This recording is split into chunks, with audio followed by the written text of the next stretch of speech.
Hello, everyone. I want to welcome you to April with the first season of What If Naruto Was Ignored by His Family and Made a Contract with the Kitsune? If you enjoy it and want to support the channel, please leave a like, comment, and subscribe. Now then, enjoy! 1. The day it all changed. Look, Ka-chan, Tu-chan. I did it, an 11-year-old girl said to her parents. She had red long hair but in a ponytail, fair skin and blue eyes. She contained 2 whiskers on each side of her cheek that established that she was a Jinchuriki, a human sacrifice to a tailed beast. She had on a sleeveless kimono-style blouse that was red in color and held closed with a green obi over a short-sleeved mesh shirt, with a pair of dark blue shorts and brown shinobi sandals. She looked an awful lot like her mother. Her name was Naruko Uzumaki Namikaze, or just Uzumaki for short, the second eldest of the children. Not before I did. See guys, I'm a natural at this shit, a boy said. He had black spiky hair with red tips. He also had 2 whisker marks on each side of his cheeks. He had on a light blue shirt with long blue sleeves that AR strapped down to be identical to his father. He had a tan-brown jacket over it with a necklace that was designed like sticks lined up vertically on a string. He had on black shinobi pants with wrappings on his shins and blue shinobi sandals. He looked like a carbon clone of his father. His name was Menma Uzumaki Namikaze, the youngest. That's right. You did? Way to go, Naruchan. Menma-kun, said the woman. She had a slender, but feminine build, fair skin, violet eyes, and the common Uzumaki red hair. It reached her ankles with shoulder-length strands that framed both sides of her face and a black clip that parts her hair to the left.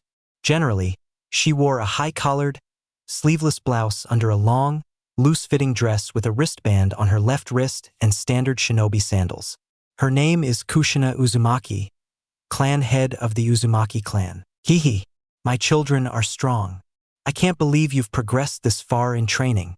I might even teach you Rasengan if you keep it up, a elder man said. He had long yellow spiky hair and blue eyes. He also had it in jaw-length bangs framing either side of his face. His normal attire consisted of a standard Konoha uniform with 2 bands on both of his sleeves, a green flak jacket, blue shinobi headband, and blue sandals. He wore a short-sleeved long white haori over his normal attire, closed in the front by a thin orange rope. The haori was decorated by red flame-like motifs on the edges, with the kanji for 4th Hokage written vertically down the back. His name was Minato Namikaze, the 4th Hokage of Konoha.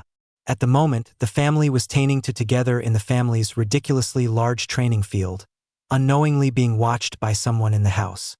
By one of the bedroom windows stood a boy with yellow blonde, spiky hair and blue eyes from his father, while inheriting the shape of his mother's eyes and face.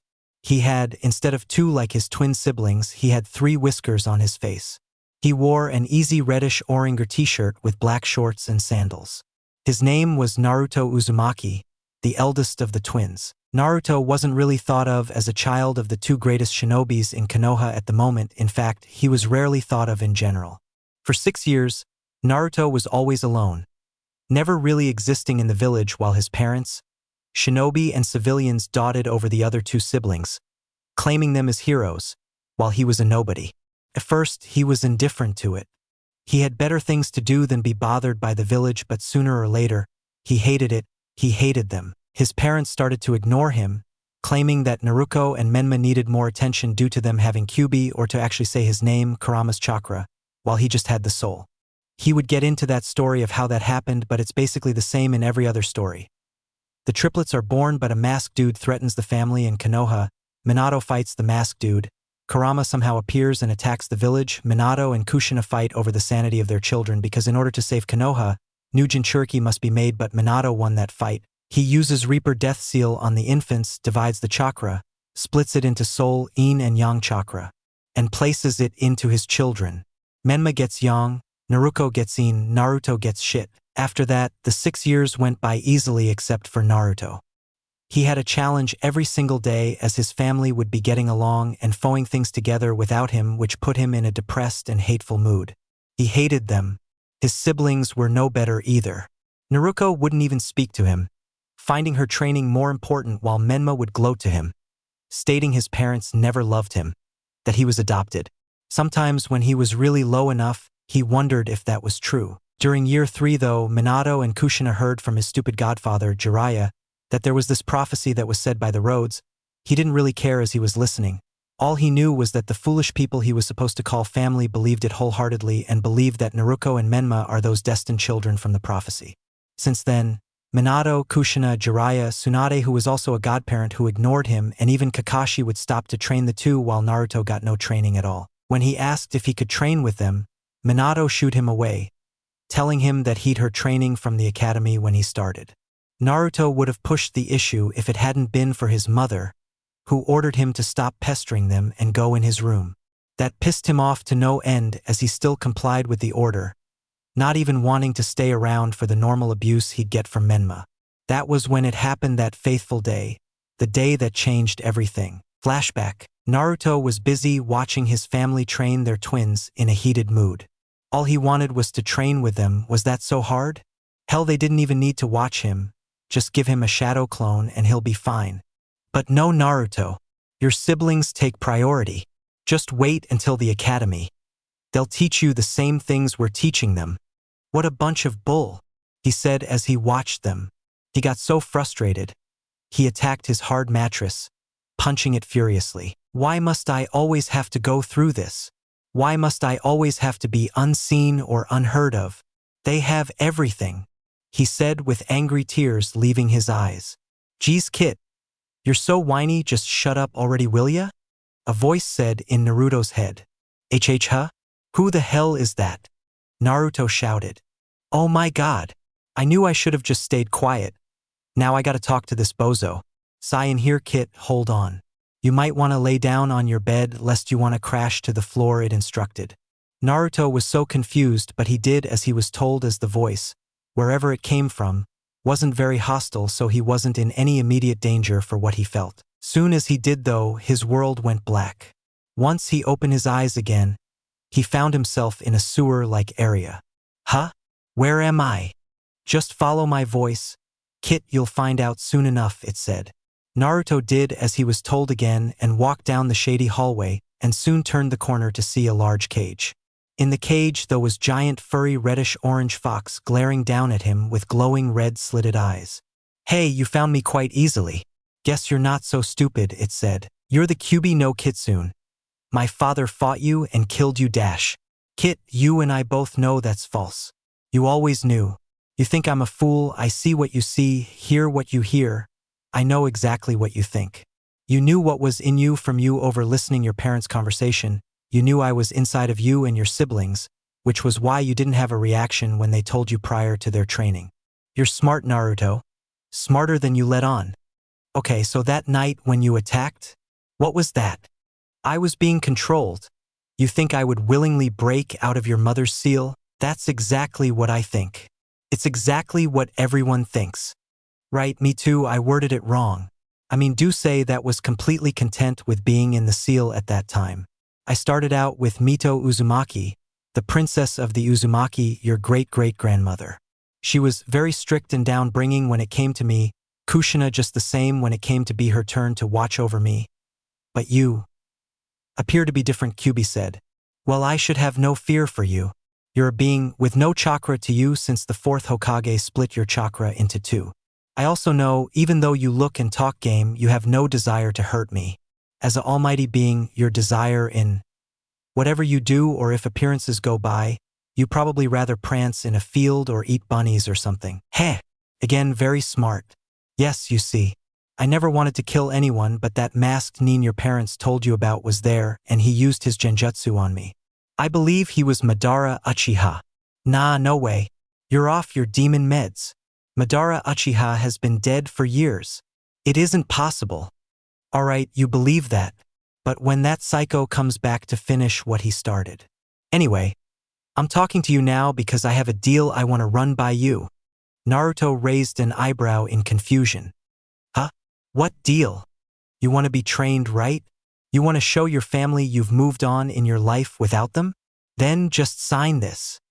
the fox said as red chakra began to swarm on the ground and show a large scroll right before Naruto. I was accumulating that last bit of my chakra, but I couldn't turn a blind eye towards you.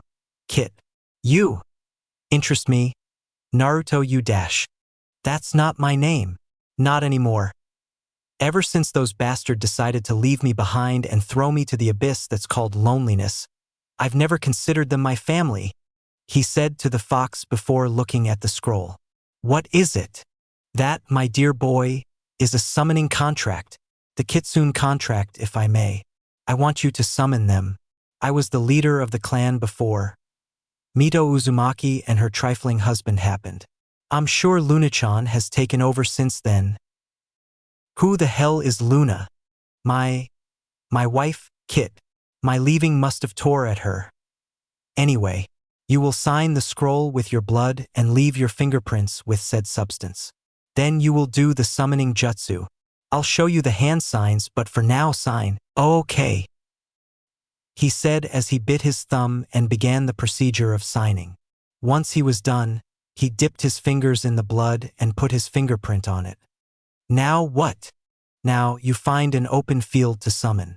Leave your house and for crying out loud, don't tell anyone where you're going or what you're doing. Naruto nodded. Okay, but how do I get out of here? Easy. Like this. As soon as he said that, Kyubi flicked his finger in Naruto's forehead, sending him back into consciousness. He jumped from the bed and looked outside. He then saw his family still training. Huh? How long has it been since I went under? Only 5 or 10 minutes at most. Mindscape time works different than the real world, Kyubi said. Oh wow. Okay, so to the field, right? Yes, and quit talking out loud. I can hear your thoughts, remember, the fox said. Naruto nodded before running out the room in a hurry. He made it downstairs to see his family just walking in. Naruto, where you headed to? It's getting late, Minato said. Yeah. Idiot, where are you going? Menma said with Naruto chuckling. Naruto's anger was rising as he looked at their happy little faces when they stared at him, like he hasn't been neglected by them all his life. Kit, calm down. Repeat after me. I have to go return a couple of library books as today's the deadline. I have to go now, otherwise I have to pay a fine. Kushina sighed. Why did she have to have a son who was such a procrastinator? All right, Naruto, just go. She waved her hand before turning to her daughter. Naruto nodded, but his eyes glared at her. He didn't waste another breath on them and took off. He ran to a secluded spot where no one ever checks there. The Hokage Monument. Okay, I'm here. Now what? You need to do these hand signs while using chakra. Boar, dog, bird, monkey, ram. You must do this by also using a bit of your blood on your fingers, Kyubi said. Naruto nodded and bit his finger and began to go through the signs slowly. He then slammed his hands down. Summoning jutsu, he yelled as a large smoke cloud appeared in his face. As soon as it came, it disappeared for Naruto to see a small red two-tailed fox. Hey, did you summon me? It asked. Yep. My name is Naruto Uzi Dash. Naruto. Just call me Naruto, he said as he looked at his summon. Heya. Name's Kichiro no Kitsune. Nice to meet ya. He yipped as he jumped up and down. Well, aren't you hyper? We'll get along. I'm sure of it. He yipped. This so awesome. Out of everyone in class, I get summoned. Man, this is crazy. I thought I'd never get summoned, especially since I was so ignored by everyone. Man. So you're ignored too, huh? Kichiro nodded his head. Yeah, well, not everyone. Kachan has been taking good care of me and loves me to death. At least I have her. What about you, Naruto-kun? The blonde scratched his ears, getting a purr from the little kit. That makes one of us, Kichiro. That makes one of us, he said. The small fox looked up at him in sadness. He could see that the blonde is in so much sorrow he doesn't even know how to cope. He just wants to be seen as a somebody that he'd kill for it. Kichiro then began to jump up and down with a toothy grin. Hey, wanna see my mom? She's the leader of the clan and has total say in whoever signs the clan scroll or whatever. Naruto nodded. Wait, I have to meet the boss. I thought you were the boss. No, I said I was the boss, not currently is. That's my wide who's possibly the boss. Pay attention a bit more, will ya? Kyubi said. Naruto was about to retort when he felt his hand being bitten as Kichiro bit it and summoned himself back home, taking Naruto with him. Once he reappeared, he noticed he was in a open field. There was a pond of sorts with many hills and flowers. Huh? Well, this is exactly what I'd expect. Nah, look, Kichiro said as he pulled Naruto in the field only for it to suck them in. Ha! What he saw he wasn't prepared for. Inside the hills was a fox paradise. So much foxes and such a big forest. Welcome to the forest of Kitsune. This is where my clan, the Kitsune, reside in. In here there are 300 Kitsune foxes, but also, the fun part is we also house 200 Ukami wolves here too. We're distant cousins, so that's something to know about us. Us Kitsune are more prankster, devious, and tenacious, while Ukami are more territorial. Not good with sharing with new people, serious, but we share a quality that's more important and gets us to work together. We both value packs, Kichiro said in bubbly attitude. Naruto smiled his first smile in a long while as he greeted all the little kits and pups that are running around, though one stood out. It was a small gray pup that jumped up at Kichiro and tackled him. Ha! Caught you, Kichikuin. You're too slow. Shut up, Akane-chan. I was too busy. Yeah, that reminds me. Where the hell have you been? You just disappeared from the hunting lesson. Your mom is gonna kill you. I was with our new summoner. I was summoned. Kichiro yipped in excitement as he jumped around. Akane turned to see a human next to Kichiro. Oh yeah, you're here? Kichiro, where did you get a human? I said I was summoned by him. I need to bring him to Mother, so she can approve of him being allowed to summon our Kitsune clan. He summoned you? I don't think he did, to be honest. He's so small. Naruto frowned. You know I'm standing right here, you know? He said in annoyance. Indeed you are, a strong feminine voice said right behind them. Naruto looked up to see a white fox looking at Naruto in judging eyes. The Kitsune and Ukami in the area all bowed to her presence. Even her own son bowed before her. Ka-chan. Kichiro yelled in happiness to see his mother. Kichi-chan, you scared me to death. Don't just disappear on me like that. Sorry, Ka-chan, but look. Guess what? I was summoned today. Right there. His name is Naruto. Luna turned to the blonde boy. He kneeled before her. She began walking around him as if analyzing him. She stopped before him and sniffed him only to gasp in shock and hope. Come with me, young Naruto. I'll take you to my den.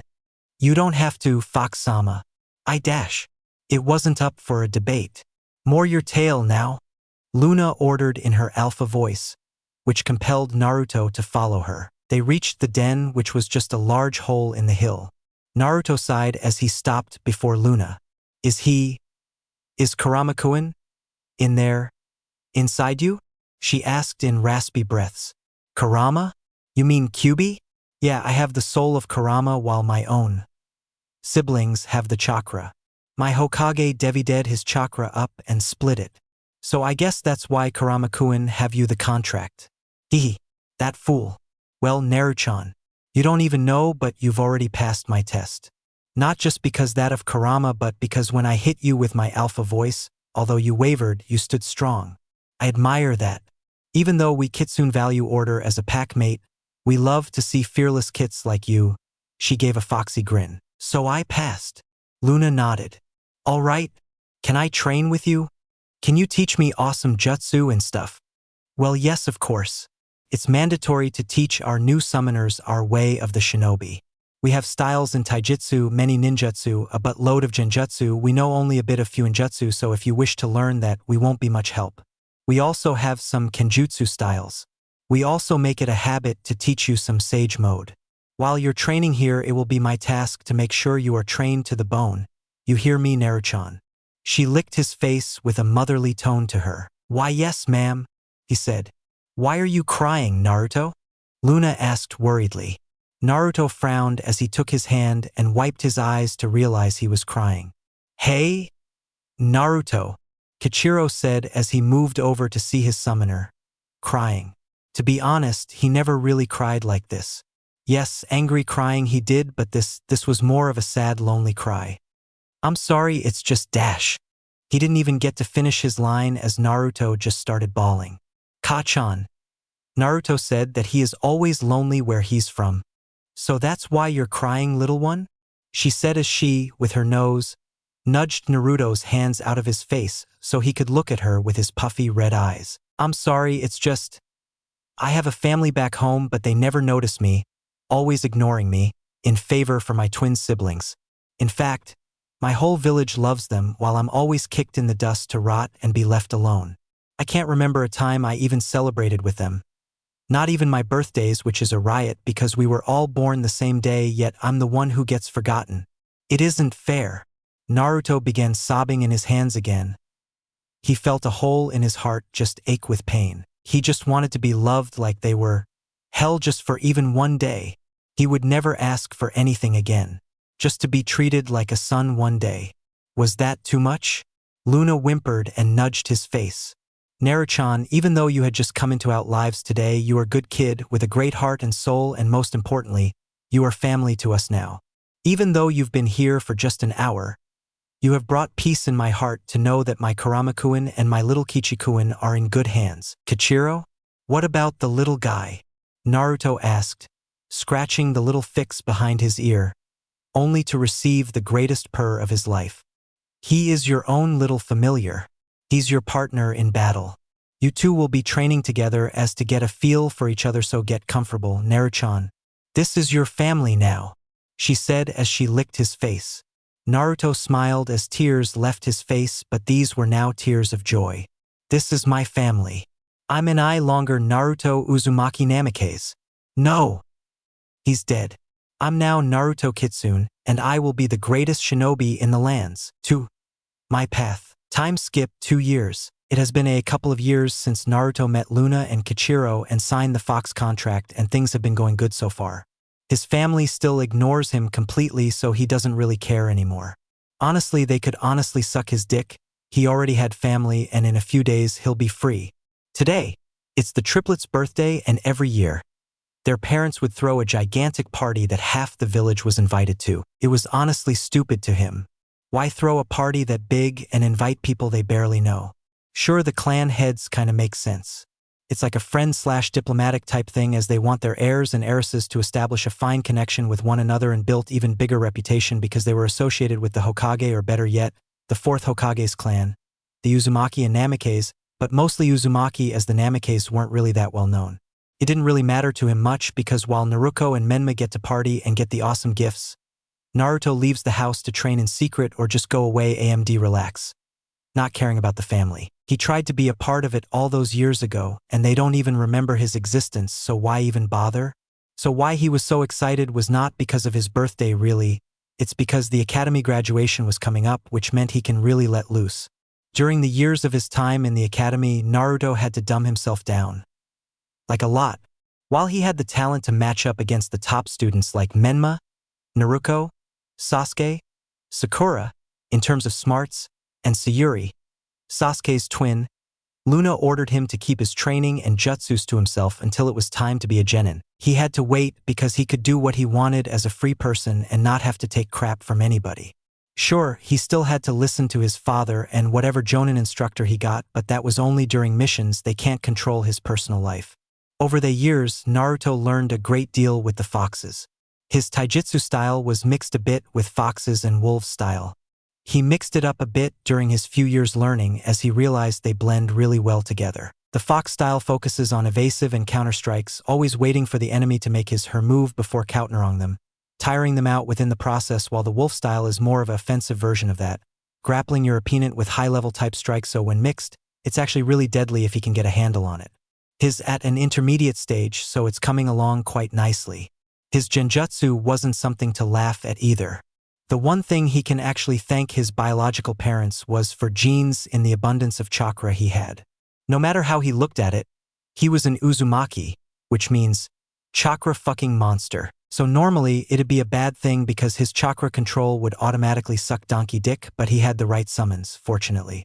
Foxes have an abundance of energy as well, which is probably why most of them are hyper as all living hell, as well as pranking bastard, as Kichiro was always getting at him with some sort of prank, whether it be eating his shoes, jumping on his stomach while he slept, scaring him whenever he walked anywhere, etc. So, since they are sneaky and hyperactive little foxes, they are extremely good with illusions, as just channeling the chakra outside was like a ill Zion to all unprepared victims. So he didn't need to learn actual genjutsu, all he needed to do was channel chakra outside his body. He can trap people in genjutsu. It gets stronger depending how dense he makes his chakra, and he can make it pretty dense, but his still need considerable amount of control, so that was a bit slow going. His ninjutsu was his favorite. His chakra affinities were water, earth, and a bit of fire. It wasn't surprising since he was an Uzumaki, so the water and earth wasn't surprising much, and he could guess the fire came from Kyuubi. What did surprise him, however, was what he could do. Flashback. Naruto was now figuring out his chakra affinities. It had been a full year now since he's been training with the foxes, so Naruto has learned enough chakra control exercises to train in his chakra affinities. Luna was training both Naruto and Kichiro in better compatibility while building their bond by training with one another. They went through hunting and survival training and a bit tracking lessons, and these two were inseparable. Naruto looked at the paper at him. So I just need to push my chakra into this piece of paper. Luna nodded at him. Yes, you must insert Yaut chakra into the paper, Naruchan. Go ahead, she said as Naruto began to channel chakra. Unfortunately, he releases too much chakra in the area, and it leaves such wonderful effects around the area. Around him, the life around him was coming to life, and it was beautiful. The flowers and trees around them, which was a bit full, began to blossom and come to life in the areas where Naruto's chakra has touched. Luna and Kichiro noticed and was in awe, but Naruto was oblivious to it all. Ah man, I put too much chakra into it. I guess my control is still lousy as hell. Huh? What's this mean, Luna-sama? He asked as he brought the paper to her. In his hand, the paper was turned to crumbled and damp, but it was also hot as smoke was arising from the residue of the paper. Seems to me you have a earth as a primary element, water as your secondary, and a weak fire element as tertiary. That's weird though. It's not like this element hasn't been paired in an individual before, but it's odd because of the affects of your chakra is weird, Luna said with a bit of a frown. Naruto turned around to see the life around him began to thrive like nothing before, and it was very beautiful. Whoa! I did this? He said in awe. He noticed the birds and other wildlife was running around the newly developed trees, frolicking. Kichiro saw a bunch of squirrels running around, so as the little kid he was, he ran after them in a bit of a chase, making Luna sigh in amusement at her son's innocence. After Luna had enough of watching the scenery, she channeled her chakra in the air, and soon, two other foxes came out to the field in an instant. One fox was tan brown fox and the other was black with a few silvered spots on it. The weird thing about them, though, is that they both have a different number of tails. The black one had 5 tails while the other had 3. Once they entered the area, they both bowed to Luna. You requested us, Luna-sama, they both said. Takeo-san, Seo-san, I want you to meet our new summoner and your new student, Naruto Uzumaki, or as we'll call him, Naruto Kitsune, she said with a light smile. The tan brown one moved over to Naruto and sniffed him and yipped afterwards. Hello there, young Naruto. My name is Seo. A pleasure to meet you, she said. The other fox, who seemed to be our Takeo, walked up to him but didn't bother sniffing him and just glanced at Naruto with judging eyes. He doesn't look like much.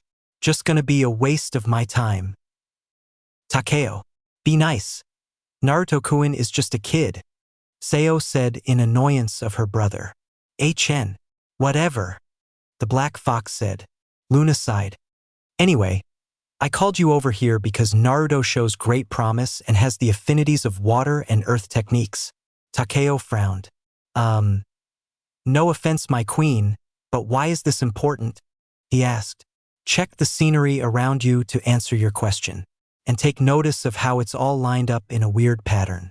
Almost like a wave of something. She answers. The two foxes looked confused before doing as their leader commands and noticed how some of the area is affected and all alive while on the outside of the radius was all dull and dying. They then deduced that Naruto, who never moved, remained in the center of the circle, and then it hit them. Luna saw their understanding looks. I believe we have another potential wood style user in the lands. Soya-san, you're better with understanding nature and have a few plant-based jutsu yourself. Teach Naruchan everything you know. Takeo, you will be helping Naruchan and young Kichiro-kun about their other shinobi abilities, as well as our clan jutsu and knowledge. You're one of our stronger members. You'll do him right. I must unfortunately resume my duties as clan head. Please, teach them right. Soya bowed to her queen but Takeo sighed. But my queen dash. That was also an order, Takeo. Luna used her alpha voice as Takeo subconsciously bowed to her and accepted the role of sensei. Luna moved to both Kichiro and Naruto and licked their faces. Train hard, my boys, she said as she left the field. Takeo growled. Look, maggots. I'm gonna be honest with you. I don't want to be here. My annoying sister might not mind this little teacher gig, but I have better shit to be doing than training you annoyances, but an order's an order. So I'm gonna train you two to the ground and leave no parts of you left. Got that? Yes, Takeo-sensei, they said in unison. Soya sighed. Her brother could really be a dick. Flashback end. He learned a lot under his senseis. Soya was a real delight to be around. She taught him how vital it was when merged with one's chakra. He learned that users of the bloodline like Hashirama Senju had been able to merge with nature and be able to go on without food or water for weeks. He had a powerful regenerative ability that surpassed all others, and Naruto vowed to get there one day. Under Seo's wing, he's learned a few wood jutsu through her. He learned with style, silent strangling jutsu, with style, domed wall jutsu, and with style would clone. He was honestly proud of his progress in his bloodline, but the foxes told him that he must keep his techniques secrets until necessary, which lead to other techniques that Takeo-sensei taught him. To compensate for him not being able to use his wood style, Naruto learned 2 jutsu in each element and the shadow clone jutsu. For earth style, he learned earth style, mud wall and earth style, falling earth spears. For water style, he learned water style, water hand waves and water style, water wall. With his fire nature, he learned a personal favorite from Kurama, who also took a but if time to train him. He learned this red fire jutsu that was hotter than normal fire and a bigger top and requires enormous amount of chakra. The jutsu took shape of Kurama's head and it spread faster than any normal jutsu. Kurama called it Kitsune style. Kitsune by no jutsu, it's deadly powerful and possibly his most favorite jutsu in his arsenal. Right now though, Naruto would be focusing on his kenjutsu with Takeo-sensei and Luna-sama, who wished to be there to help instruct too, which leads us to our fox summoner now. Naruto had woken up in his bed, which is still currently located in the Uzumaki Namikaze compound, which made him growl. Once he's a full shinobi, he vowed to save up from his D-rank missions to afford an apartment and get the hell outta here. Before he moved though, he scratched Kichiro, who was sleeping on his stomach, to awaken him. Rise and shine, little buddy, he said with a small smile. This was one of the better moments of his days. He would watch as Kichiro would stretch in his little form, on his stomach and glare at him. New. He growled tiredly though, but Naruto only smiled. He then somehow, sneakily, reached underneath his bed to pull out a bucket of water he saved for this occasion. He then dumped it on Kichiro and watched as the kit jumped so high. He put himself in the bucket and it hit the ceiling and crashed to the floor, causing Naruto to laugh hysterically. Haha. Very funny, asshole. Kichiro growled. Oh, you swore? I'm telling Lunaka-chan. Kichiro widened his eyes. No, I'm sorry, he said. Whenever Kichiro did something bad or said something bad, Luna would always punish him dearly. Naruto never knew what she did, but it clearly worked as Kichiro was always frightened. Naruto got up and made his way to his closet and began to dress. It was 10:30 a.m. and Naruto was just thinking of relaxing today. He knew his parents and siblings were up, but again, not giving a flying fuck. So for now, he planned to go train and chill all night long until it was over. Naruto put on his usual orange jumpsuit he wore, and Kichiro would wrap around Ho's neck like a little scarf. No one would notice as it was usually chilly this time of the year. Now Naruto made his way downstairs to head out the door. He passed his family along with Jiraiya and Tsunade, who was having breakfast. Kushina called out, Naru-chan? Where are you going? Naruto turned around to see the whole family look at him in confusion, but Menma just glared at him. It's your siblings' birthday breakfast. You should be eating and spending time with them, Minato said with a smile which pissed Naruto off heavily. You do realize that it's not just their birthday, don't you? It's also my birthday as well, Naruto said, clenching his teeth in anger. The whole family minus Naruto and Menma was shocked to the core. They forgot all about Naruto. They were so focused on the Naruto and Menma that Naruto wasn't even a thought. Sure we did, Sochi. We planned of giving Naruto a birthday breakfast, Menma a birthday lunch, and you a birthday dinner, Kushina said with Minato going along with her. Naruto watched all of them in their faces and spoke. I'm not a dumbass, you know. You pulled that out of your ass so fast. You digested the alphabet and shat out that piece of fuckery you called an idea, Naruto said, heading out the door while hearing Tsunade open her mouth. You brat. Apologize to your parents. That was uncalled for, she yelled. Naruto just scoffed as he left, not opting to stay and hear his mother's sniffles and sobs. Just how bad did they mess this up? Meanwhile, Naruto quickly makes it to his favorite training grounds, the Forest of Death. Once they got there, Kichiro hopped off Naruto's shoulders and landed in front of him.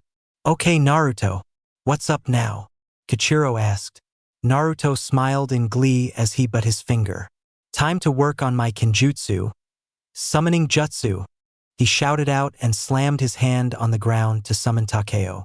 The fox itself smiled evilly at the two. Get ready for your daily torture routine. That caused Naruto to cringe. Hi, sensei, he said unenthusiastically.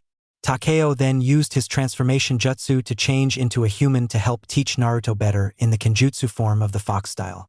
He had black shaggy hair with green eyes with natural 3 whisker marks on each cheek, though it doesn't show in the picture. Here, take this. Takeo unsealed a wooden sword from his scroll. He pulled out and threw it at Naruto. A bakken? Why not a real sword? Takeo raised an eyebrow at him. Are you stupid? When growing up, before knowing how to walk, did you start trying to run and ride bikes and climb trees? After seeing the blonde shake his head, he spoke. Then you will have to learn to fight with this before you even think if touching a real sword, Kit. Now, let me teach you the katas, Takeo said as Naruto started training with the bakken without second thought while Kichiro watched for a few hours. After that though, Takeo stopped. Someone is coming, Naruto. It was a short session, so I'll make sure to double your training next we meet, Takeo said as he disappeared, only getting Naruto to shake in uncomfortable. Naruto sighed as Kichiro jumped on his shoulders and Naruto tied the bakken to his shoulders, which was the time Tsunade and Byu came to him. One was a weasel and the other was a dog, and the latter spoke. Namikaze-sama, Hokage-sama has requested your presence at the Uzumaki Namikaze's residence. Naruto frowned. What's this about? They never tried this before? I'm getting a bad feeling from this, Kurama. Me too, Kit. But go anyway. Your father has already called for you, Kurama growled. Naruto sighed as he spoke. I'll be there, he said as he began to move. We'll take you there immediately, Weasel said as he put a hand on Naruto's shoulder, and the 3 shunshin to make it in front of the Hokage's mansion, which was full of villagers and clans members of Konoha. He sighed as he made his way through the villagers, but once he made his way to the front door to enter, a tipsy villagee stopped him. Hey! Why you're that brat? The Namikaze ghost sea child, he said, getting a few people attention. Naruto started to grit his teeth. Yes, that is me. What of it? Are you going to stop me from entering my own home? He said in disdain, having to call this place his home. Are why you threatening me? You little shit dash. Are threatening the Hokage-sama's son? That is at least punishable by treason, Weasel said with an edge. And no, sir. I apologize, the villagee said as he drunkenly moved aside to allow them to pass. Naruto frowned as he made his way inside the house with Weasel and Dog following. You did not have to do that, Anbu-san. I had it under control. Be that as it may, Namikaze-sama, I must assure your safety no matter the cost, he said as they made it into the living area where mostly everyone was. Naruto, you little gremlin, where have you been? Kushina said while Naruto and Menma were behind her. I was out training. That's why I was so late, he responded. Ha! You? Training? Oh please, idiot. You couldn't even throw a kunai right, yet you're training. Leave it to the professionals, loser, Menma insulted, causing the whole party to laugh. Naruto just watched him in an uncaring attitude. To him, Menma was a dumbass. Nothing more, nothing less. Come on, Nissan. Let's open our presents. Naruto said, grabbing Naruto's hand to pull him, but Naruto ripped it away. What presents? You two have presents, I don't. Go ahead and open them. I don't care anymore, he said, looking to the side. The room went silent. They also had forgotten about Naruto but vowed to themselves they would buy or whip up something later, feeling utterly bad about the poor boy. As Naruto and Menma moved to the table where a pile of presents were, Naruto was being harassed by the villagers and smaller clans that wished the boy a happy birthday and promises of presents from them soon. Naruto knew why they did that. It was to get in better graces with his parents, so he just told them to stop with the promises and to leave him the hell alone. Menma and Naruto were just bursting their gifts with glee and obtained new awesome stuff like kunai, shuriken, etc. Then the godparents came up next with big scrolls. Menma, I want you to sign the Toad summoning scroll. You'll be training under them from here on out, he said. Tsunade went to Naruto. And you, Naruto-chan, you will sign the slug contract and train under them. The two grinned like idiots and signed the scroll with glee, with Naruto watching them. Heh, if you hadn't given me the fox summoning contract, I'd be rather jealous, he said to the fox. I know, you're welcome, Kit, Kurama said. Could Nissan sign it too? Jiraiya and Tsunade both widened their eyes in shock. Oh crap, I forgot about Naruto. If he signs the Toad/Slug contract, I can hold this over Tsunade's/Jiraiya's head for a while. They both thought. Yeah, sure. They both said as they raced to Naruto, who was just sitting in a chair in the far side of the room with his eyes closed, hoping that this'll all end soon. He opened one eye to see Jiraiya and Tsunade standing in front of him with grins on their faces and scrolls in their hands. What? He asked. Naruto, I present to you the privilege to sign the Toad contract. Jiraiya smiled. No way, Naruto. You should sign the Slug contract. It's a way better option for you, she said with a beautiful smile. The crowd laughed at the actions of the two Sannin. Minato smiled. I hope Naruto picks the Toads. That was my contract when training with Jiraiya-sensei. He thought. Sochi, please pick the slugs. If you do, you and your sister can work together and be closer, Kushina thought. Since this morning, Kushina thought about all the times her family has ever done anything with her eldest, and when she drew upon none, she ran to the family photos to barely see any pictures of Naruto. She broke down crying in the photo album. She couldn't believe they ignored her baby so much of his life. What is his favorite food? Color? Hobby? Did he have friends? All these things she didn't know. She knew Menma's and Naruto's, but nothing of Naruto. He was like a stranger to her and she hated it. She vowed from then that she would change. So she was hoping she could start with his contract summoning. But when Naruto said his next words, shocked not only her but the entire party was shocked. No, I'd rather not sign either, he said. What? What do you mean you'd rather not? Tsunade yelled. Kid, you do realize that this type of thing comes around once in a blue moon, right? Jiraiya said. I know, but I would rather not. I already have a cable contract. That widened everyone's eyes. Oh yeah? With who? Menma said, calling his bluff. Naruto smiled as he but his finger and ran through the hand seals. Summoning jutsu, he shouted as he slammed his hand down, and sooner or later Sonya appeared. Naruto-kun, you called me? Is there anything I could do for you? She said with usual kindness in her voice. Everyone around was shocked to their very core. Naruto had the fox contract. This is unbelievable. No, Sony-chan, just probing a point. You can go now and tell Takeo-sensei, I'm sorry about the interrupted training, and we'll continue soon, he said. Sonya nodded and puffed out of their plane. And then Naruto? Where did you get that contract? Minato asked. I found it off a deceased shinobi in the Forest of Death. I go there from time to time to train, he said. Menma frowned. He marched in front of Naruto. Give me the scroll. I want to sign it. Naruto chuckled and slapped Menma's cheek, soft but firm. Even if I wanted to, I can't. It's not up to me. So, sorry, he said as he passed Menma and made his way upstairs. Sochi, don't you want to stay for cake? Please, let's enjoy this time as a family, Kushina said with a loving smile. Naruto stayed silent. He felt his chakra flare, but he couldn't suppress it in time or in simple words. He didn't try to. He turned to his family and guests and spoke. Family? Family is a strange word to me. It even sounds funny when I say it. Family? Fam. L. Why? It sounds like it doesn't belong in my mouth concerning you guys. Family. That's the most terrifying thing to call this piece of shit group, Naruto said as he ran upstairs in a hurry to go to bed. Once the door slammed, Kushina broke down in tears. He hates us. I knew it, she said as she ran upstairs to cry. Minato sighed. Party's over, everyone. Thank you for coming, but I kindly ask that you all exit, please, he said as the room cleared out. As soon as it did, Minato made it upstairs to comfort his wife while Menma and Naruko stayed downstairs. Nisan. Why? Can't you see we love you and we're sorry? She thought as tears streamed down her face as she cleaned up from the party. Menma growled. Stupid idiot.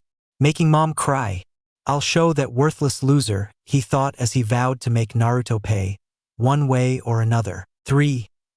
Team placement. Today was the day that Naruto, Menma, and Naruko are going to their genin exams to become a full-fledged shinobi. Naruto sighed as he got out of bed and got dressed in his new clothes that he picked out. He decided that his orange jumpsuit was too ugly and unbecoming of a shinobi, so he needed a change. So he had on black ANBU pants with white wrapping around his ankles. He walked to his bed to pick up Kichiro, who was yawning from the long but enjoyable sleep he's taken. Morning, Naruto-kun.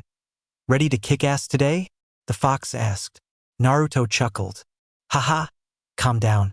While yes, I'm ready to show that I'm not an idiot, but I can't show too much, aka I can't use my wit style. If I shown that at my party, Jiraiya and Minato would have been all over my ass. Let's not even mention the shithole council of Konoha, Naruto said as he picked up the red fox on his shoulder and walked out the door, but once he did, he immediately regretted it as he saw Kushina and Naruko heading down the stairs to prepare breakfast. Kushina spotted him first and smiled hopefully. Hey Sochi, would you like some breakfast? You'll need your energy when you're in your genin exams. Naruto watched her in annoyance. Oh, I'm surprised you remembered I even go to the academy.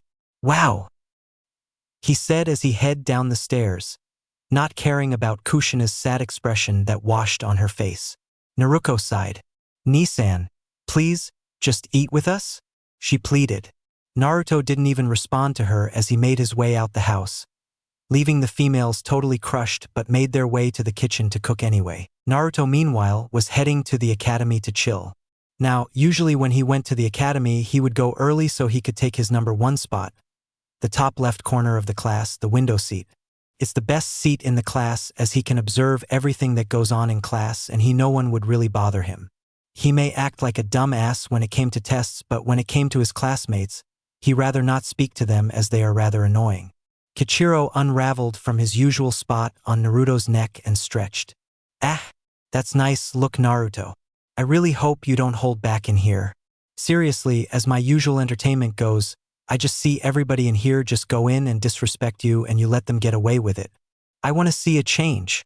Starting with that foul Inuzuka kid, the fox complained. Naruto chuckled. Ever since Naruto started going to the academy with Kichiro, a kid named Kiba Inuzuka, and his hound, Akamaru, would usually try and sniff the fox out. In fact, without anyone's knowing besides Naruto, of course, the pup and the kit had a bit of a beef going. When Kiba would let Akamaru out of the classroom to go do his business, Kichiro would always find a way to mess with the pup. A few months ago, actually, Akamaru had to go to the vet with pink coating because somehow Kichiro got his paws on some food dye and mixed it in his soap to bathe. The kit will never quit laughing after that. I know Keikuin, but honestly, humiliating Kiba and everyone else is not on the top of my to-do list.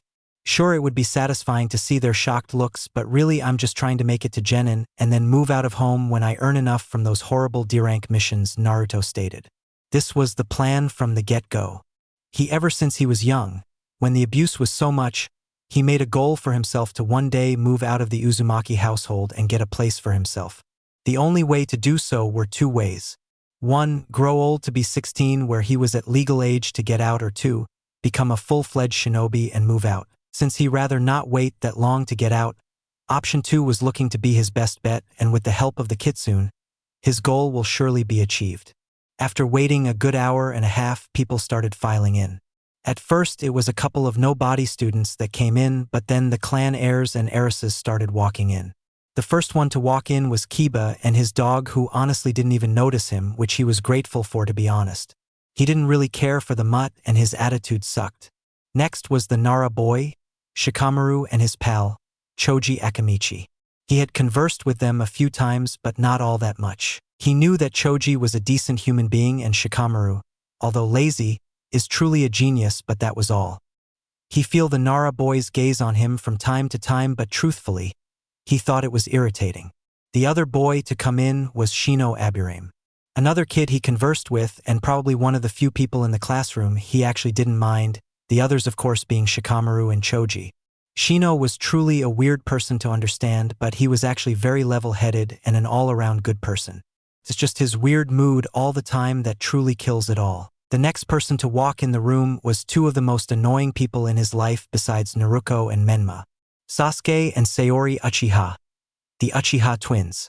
Those two were the bane of his existence when it came to anything in the academy. Along with Menma and his fangirls, Sasuke would always find a way to annoy him with his constant remarks on his own worthless life and how much better he is than Naruto due to his Uchiha blood. Of course, Menma and Sasuke were rivals, but what brought them together was the torture of Naruto. In any event, Sasuke wasn't a bad shinobi either, but he was just mediocre at best. Sayori was probably the worst though. Anything Naruto tried in and she did better, she'd run it in his face and gloat. She would tease how he was a weak, pathetic disappointment and how he should commit suicide and pray he become a better shinobi in the next life. Maybe back then, he would have done it, but now those were empty words because he had family who loved him for him now, no matter if they were human or not. But what pisses him off was that back then, he might have done it. Couldn't she see that telling someone to kill themselves, especially when that person's life was already garbage to begin with, would actually cause them to listen to her? That's what made him hate her more than Sasuke, because she was such a self-centered bitch. But after they entered, another person entered. Her name was Hinata Hyuga. Personally, he had no problem with the girl, but he could see that she was suffering from self-depression, just as much as he was. She was also seen as weak and worthless in the eyes of her clan, but she was just a kind soul. Well, he would have believed that if the girl would have at least talked to him, but no, she too would avoid him. She would always see him suffer at the hands of his classmates and yet did nothing. That makes her just as bad as everyone else. Then came in Ino Yamanaka and Sakura Haruno, Menma and Sasuke's two very own #1 fangirls. To him, these two were the most annoying and most embarrassing excuse of a kunoichi. They were so terrible at everything related to a ninja it was actually almost sad really, even more so for Ino as she's part of a ninja clan and Sakura is just a civilian. But the girls were at least book smart, at least Sakura was, but her smarts were just average, so it really wasn't that much of a difference. These two idiots were fighting to get into the class first so they could sit next to their Sasuke. The people who arrived next were his siblings, so it really didn't matter to him. None of it did really. Sayori moved to sit at the back and saw Naruto sitting there in his new gear. She took a good look at him and slightly blushed to herself. She couldn't lie, he did look good, but that didn't change the urge to make fun of him. Hey loser. Nice clothes, but do you really think that a change of clothes will keep you from failing? You're still a pathetic nobody, she insulted. Everyone took notice to who she was talking to and mostly everyone laughed. Yeah, hate to say it since Sayori said it, but she's right, Naruto Baka, you'll never pass no matter how you look. You're an idiot, Sakura shouted. Sasuke just looked at Naruto with a glare. He wasn't worth his words. Kiba laughed way too hard. Yeah, idiot. You'll never become a ninja.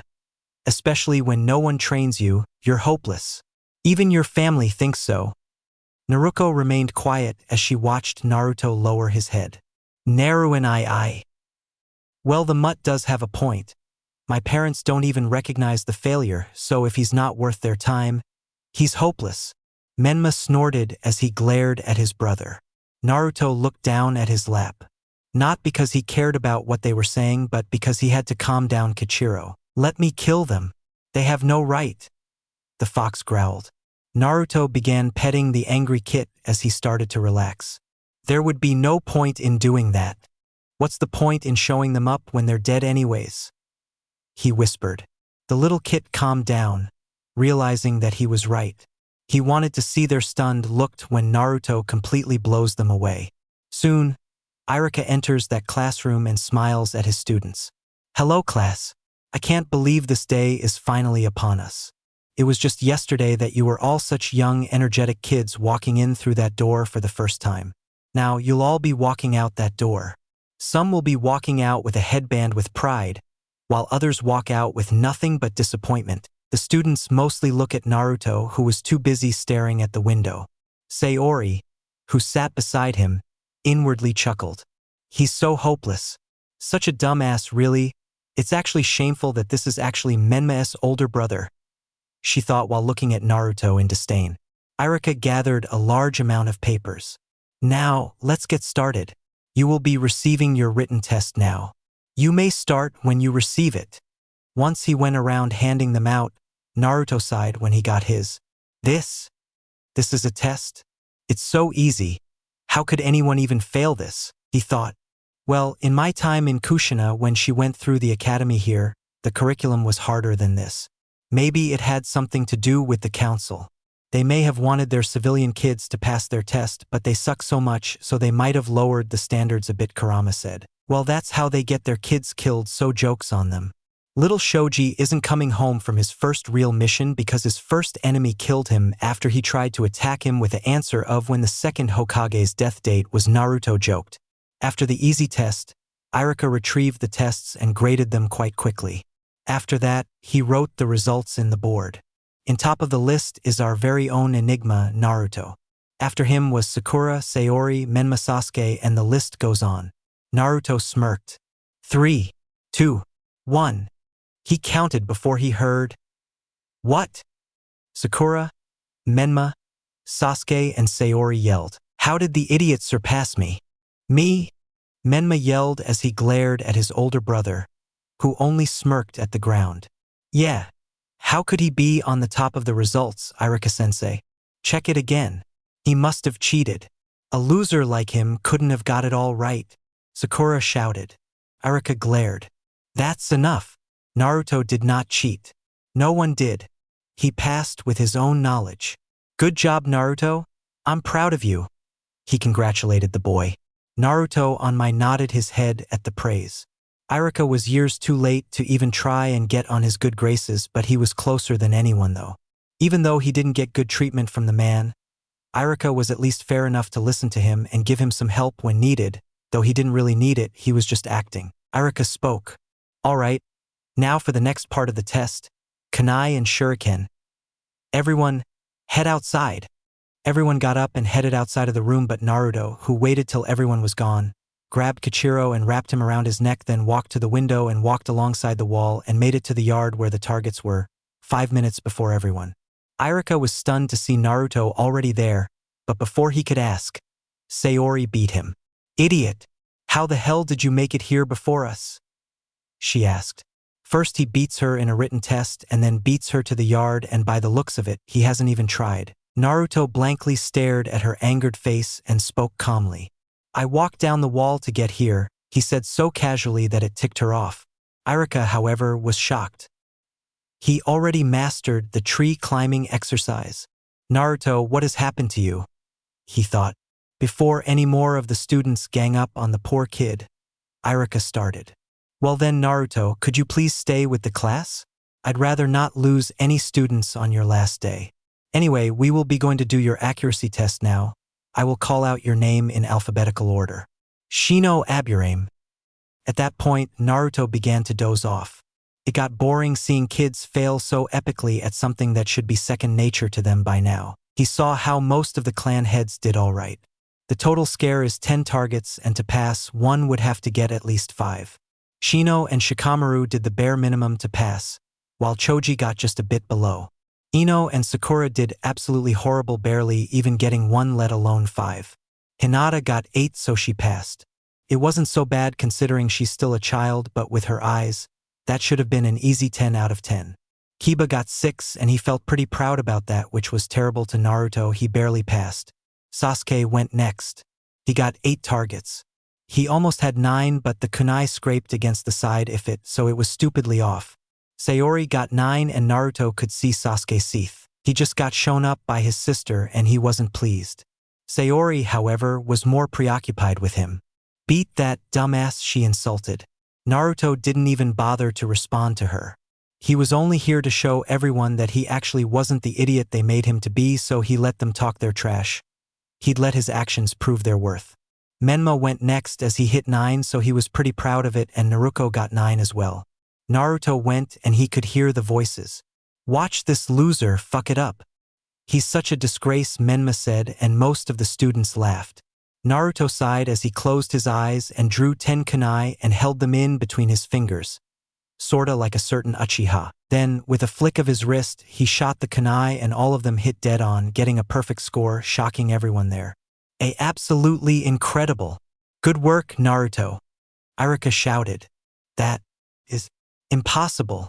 He couldn't have beat me, Sasuke shouted. Yeah, and me. He's a hopeless lower, Menma yelled. Well, he did, so get over it. Now let's move on to the spars. That's when Menma, Sasuke, and Kiba smiled. This is the perfect chance to show that worthless idiot his place.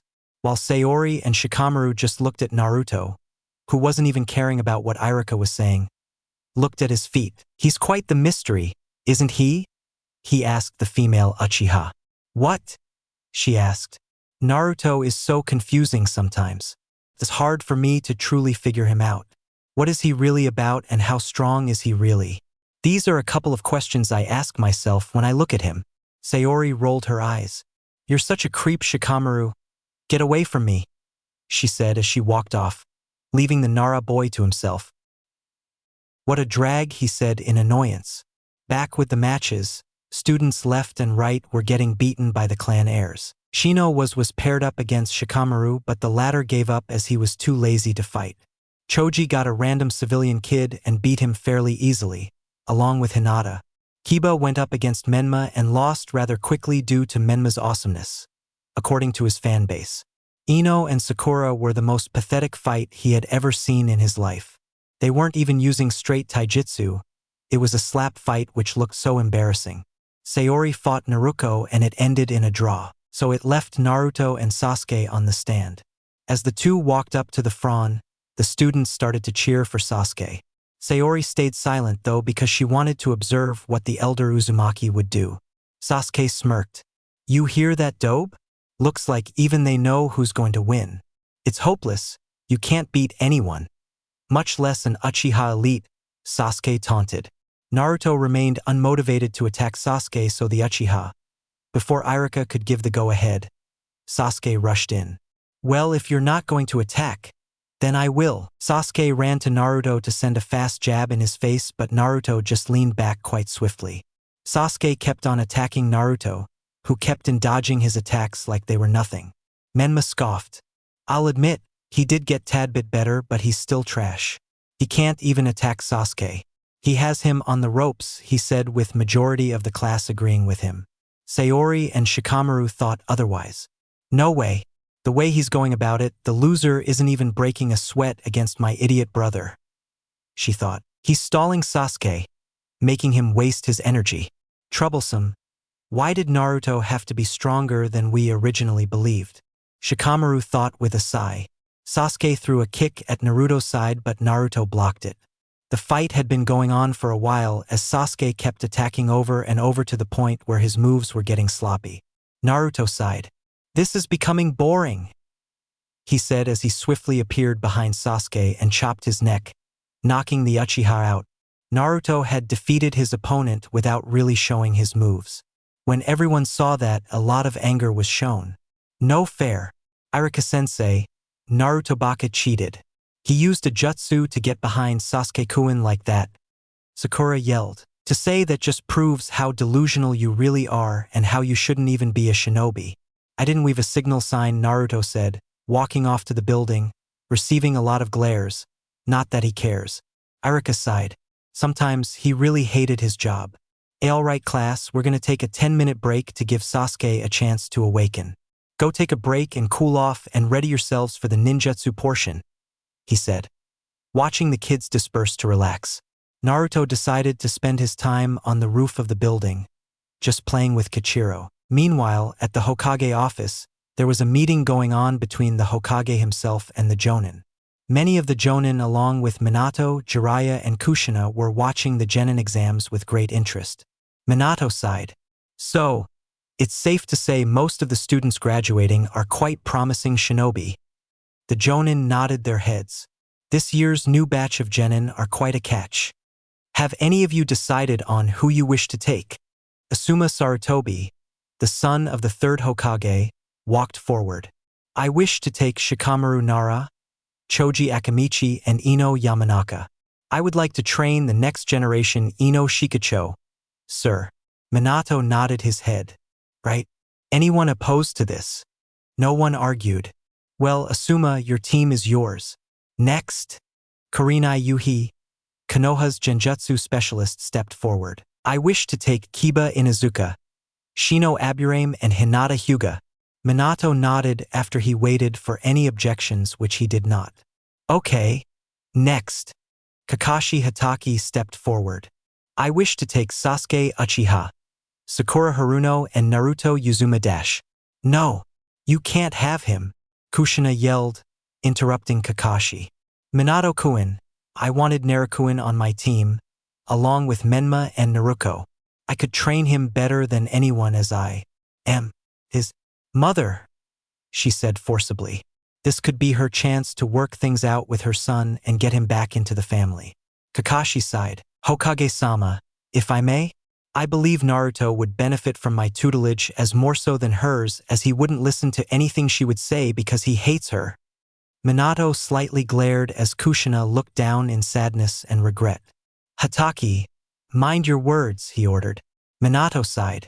After what he just witnessed, Naruto is actually really strong, possibly stronger than his siblings, and that worried him. It must have been the summons that taught him, but still. He would like to know the extent of his son's abilities, and the Genin exams showed him that his son is not someone to be underestimated. He would obviously like to let Kushina take Naruto, but to be honest, Kakashi does have a point. As much as Kushina would like to connect with her elder son, to force Naruto in it would only push him away further. And he wasn't sure about Naruko, but Menma won't exactly make things easy with the whole operation get Naruto back, as his attitude towards his brother absolutely sucks. But to put him in Kakashi's hands might not be a good idea either. As much as he loved his only living student, his teaching skill are something to be worried about.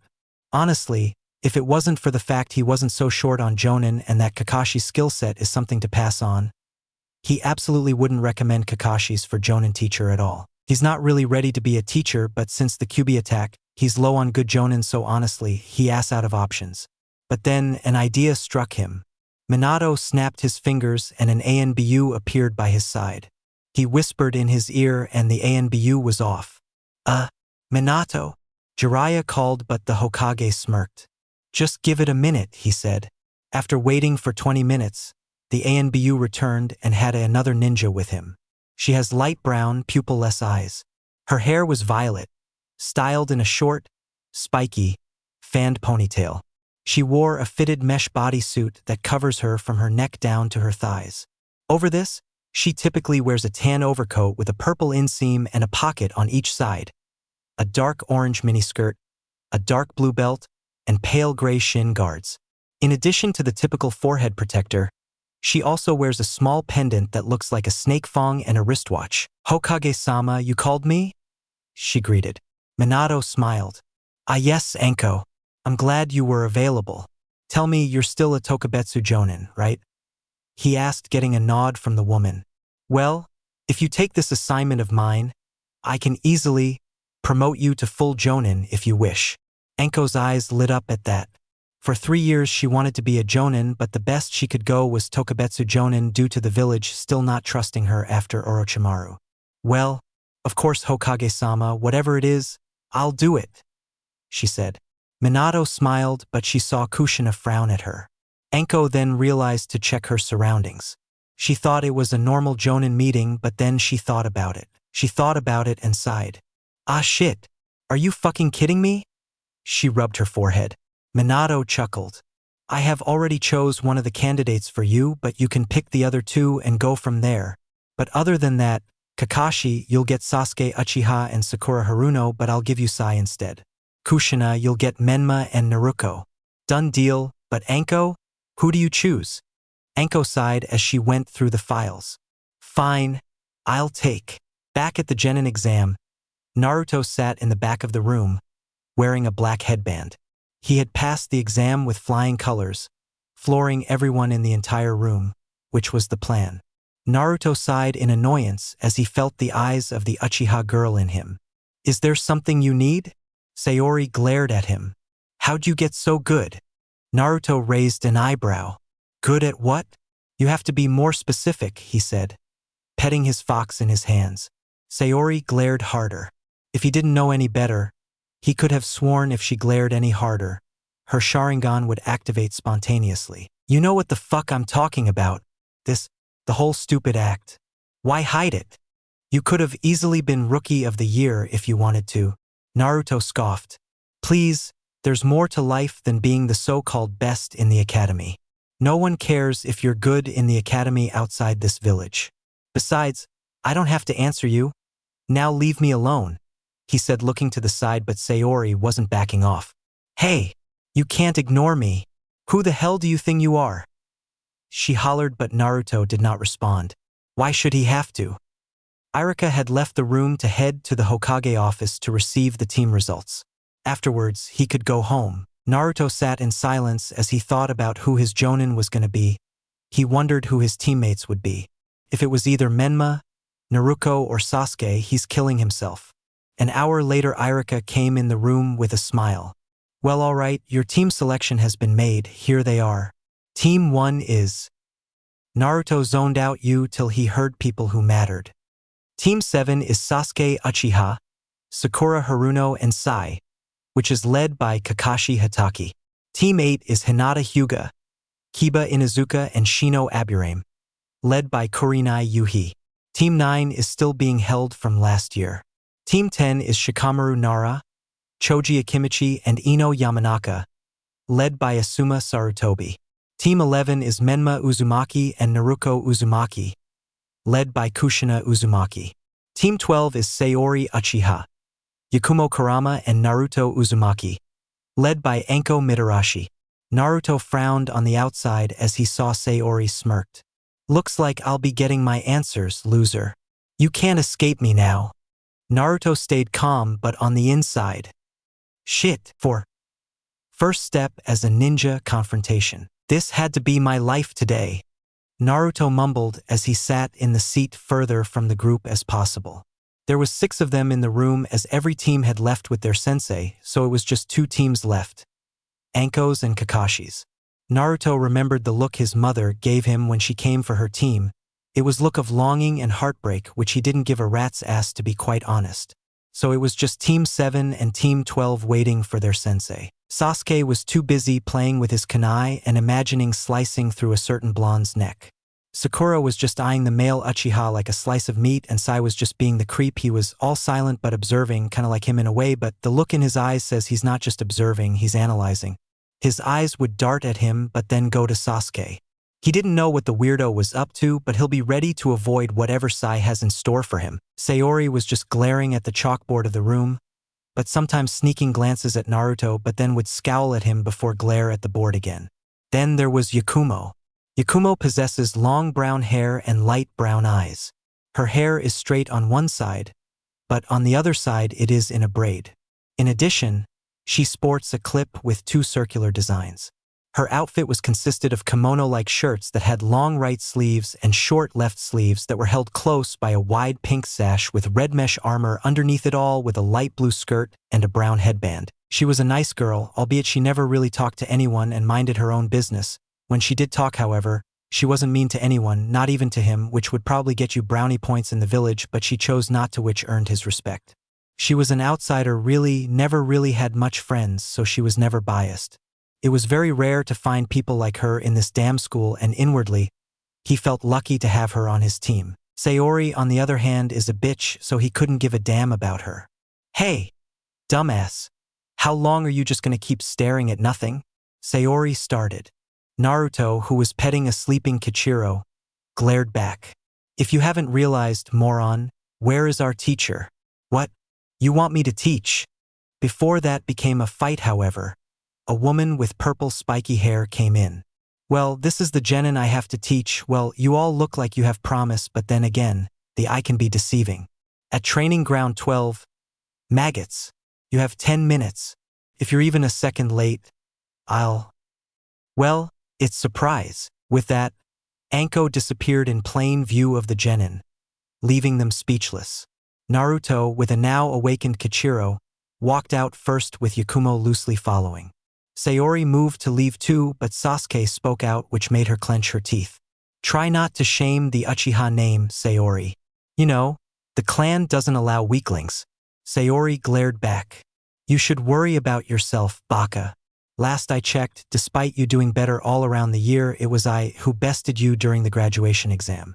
It's a shame that my growth surpassed you at the last minute, but hey, better late than never, she said, walking out, ignoring Sakura's howls to shut up and Sasuke's growls. But what Sasuke didn't know was that the very thing that made an Uchiha is what Sayori already developed. Yes, Sayori already had the Sharingan. Shows you, idiot. Wait till we're both older. I'll crush you and gain status as clan head, she said with her Sharingan activated in anger. A few minutes of running, she caught up to the two teammates and they all ran to the training ground in record time, not really interested in understanding what their sensei meant by the surprise. Once they came to the training ground, Anko sat there eating a plate of sweat dango, chewing with a smile. She saw her students and smiled. 9 minutes, you gakis were cutting it close. We'll have to work on your speed. Well, normally I would give you all a test as that's the rules, but fuck the rules, I don't care. I'll just give you all an individual one-on-one and we'll evaluate your capabilities. But first, introductions. The genin smiled. They already liked their sensei. Sure, she was a bit much in terms of energy, and there was something about that smile that they didn't like, but she was legit. Okay, I'll go first. My name is Anko Mitarashi, but when we're here or on missions, I am Anko-sensei, Mitarashi-sensei, or Anko-chan. Not just those first two. Call me the last one. I'll shove my snakes so far up your assets, you'll piss venom. The genin nodded. Boom, there it is. The usual snake queen. Naruto thought as he looked at his new sensei. During his roundabouts in the village during his lonely years, he would see the woman in the bars, drinking and eating away, and she would cuss out a few of the older men of the village as they were usually drunk and hit on her. When the first time he saw it, he was about to step in and do something because she was a bit tipsy and the men might overpower her, due to their size and numbers, but when she got up and demolished all of them with just dango stick and a plate, he had nightmares if he made an enemy out of her. He still somewhat pitied the men. They'll never urinate through the same hole again. My hobbies include eating dango, working in TI, and hanging with Kurenai-chan. That part made Yakumo flinch slightly, which went noticed by Naruto and Anko. I hate Kakashi. I hate people who are late, which again, Kakashi, and I don't like Guy's outfit. My goal is to make sure you gakis are big in the shinobi world. Okay, you big broody, Anko said, pointing to Sayori. My name is Sayori Uchiha. It doesn't matter. I hate many things. My goal is to be able to become the best Uchiha since Madara, and settle down afterwards. After that, she slightly blushed and looked over to her left, which so happened to be where Naruto sat. Anko saw that and smirked. Well. Seems we have a bit of a violent crush. I remember when that was me and Irika, the hopeless dolt. All right, you meek girl. Yakumo sighed. My name is Yakumo Kurama. I like painting, sculptures, anything art related. I hate a certain someone. And my dream is to become a full kunoichi and prove someone I can be a shinobi, she said determined. Enko sighed. Oh Nai-chan, what have you done to her, she thought before pointing to Naruto who was playing with Kichiro. All right Blondie, off you go now. Naruto kept a blank face. My name is Naruto Kitsune, no longer Uzumaki, no longer Namikaze. Kitsune, just that. I like little Kichiro here and the rest of my summons. He had a warm smile that made both girls blush a little. They've never seen Naruto smile like that. It made him look a little more appealing. I hate the Namikaze family, every single one of them. I also don't really favor ramen all that much. It's good but not to eat every day, you know, sushi is better. And my dream is to become the best ninja in the lands, Naruto said. Enko frowned a bit. As much as I hate Kakashi, he did have a sharp eye. Naruto does not like his family at all. I hope I can change that outlook of his. It's not healthy. He doesn't sound too loyal to the village either, but he didn't say he hated it. So he's on a balance, and if someone pushes him too far. She thought before she clapped her hands. Well then, Gakis, nice introductory. Now tell me about your skills. Go, Blondie. Naruto frowned. I'm more of a ninjutsu specialist, but I'm not too shabby anywhere else. I'm proficient in taijutsu and I'm learning a bit of kenjutsu. Genjutsu is definitely my weakest area due to my chakra reserves, but I'm learning around that disability. Sayori would have mocked him, saying he wasn't that good, not in his life, but then she remembered the genin exam and how good he was. Could he be telling the truth? She thought. I'm good at genjutsu, but I'm not so good at everything else due to my frail body, but I want to change that. I want to get stronger, Yakumo said with heavy determination. Enko smiled at her. Don't worry, brat. Stick with me. I'll get you there, but I won't be going easy on you. It'll be hell throughout this starting today. Sayori started talking with a smug look on her face. I'm also a bit of a ninjutsu specialist, but I'm not bad at genjutsu, but I mostly like taijutsu and I like shurikenjutsu. I don't have a weakness. Naruto rolled his eyes. Bullshit, you absolutely suck when it comes to chakra reserves. Your chakra for an Uchiha is actually very low. I'm surprised your father hasn't disowned you yet. A basic fireball jutsu is literally torture on your lungs. Sayori glared hard at Naruto, but mostly because he's right. Her stamina compared to others is a bit low, but that didn't mean she didn't train. Enko chuckled when the Uchiha glared at the blonde. Well, don't worry my Gakis. I've got this covered. We will be training non-stop and rectifying your weaknesses one by one and will make you super strong. Believe in me, Enko said while she threw her dango sticks at the students. Now, let's play a quick game of dodge to boost those reflexes. Enko smiled sadistically as she chased her genin around, throwing all kinds of things at them. Time skip. 4 hours later, Naruto was seen entering the residence office for Shinobi after Enko's training session. He had been made a full shinobi today, so he needed to do something. Move out of the house. He had been planning to do this since he was 5. He was ready to get out of that hellhole, and this piece of paper in his right hand will help him do that. You see, he got this signed way back when the family ever noticed him. He was ever so slick with his deception with the Hokage. In his hand that he would be giving to the landlord of this building is his genin license and his orphan paper with 500,000 yen from his father's saving account. The money was easy to get, as if there was one thing he was lucky enough to be in that family for was that the money they had, though he never felt one penny being used on him, he could always count that the Namikaze family was rich. So it wasn't hard to steal that much and still not even make a dent in the savings account. But the signature he needed from the Hokage would be the hard part. But it was so easy that he almost hated the man for making it that easy. Mini flashback. Naruto raced to the Hokage's office to see with the piece of paper in his hands with hope in his eyes. For in his hands was papers to disown him from the clan so he could live on his own. Naruto had enough of the hell he was forced to endure every day while seeing Menma and Naruto live the good life. He couldn't take it anymore. So with his intelligent mind, he would go into the human resources of Konoha, hinged into an older adult of course, and took some papers. He had to be very discreet, as even though they neglected him, his parents and siblings were very observing when they wanted to, but he got away this much, so not all that observing. Naruto knew that he was only 5 at the moment, so he couldn't do much on his own at the moment, but he knew that there were discounted shinobi apartments in the general area, so when he became a genin, that's where he was going. He made it to the Hokage Tower and dashed into the door, startling Minato, who was busy signing papers and also thinking of Menma and Naruto's training regimen. "Oh, it's just you, Naruto. What do you want? Can't you see that I'm busy?" Minato said to his son in a rushing tone. Naruto, in his little childlike voice, spoke.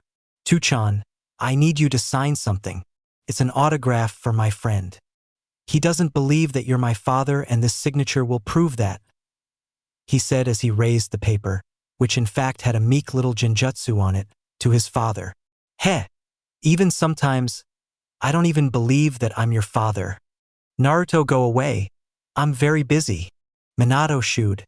Naruto flinched at the comment. No matter how hard he wanted to get out, that still hurt. Again, finding the courage to even speak after something so hurtful, he continued the onslaught. "But Tuchan, please, do this and I'll never ask for anything ever again. Not even for your love and attention, you heartless, worthless bastard," he thought. Minato snatched the paper and signed it fast.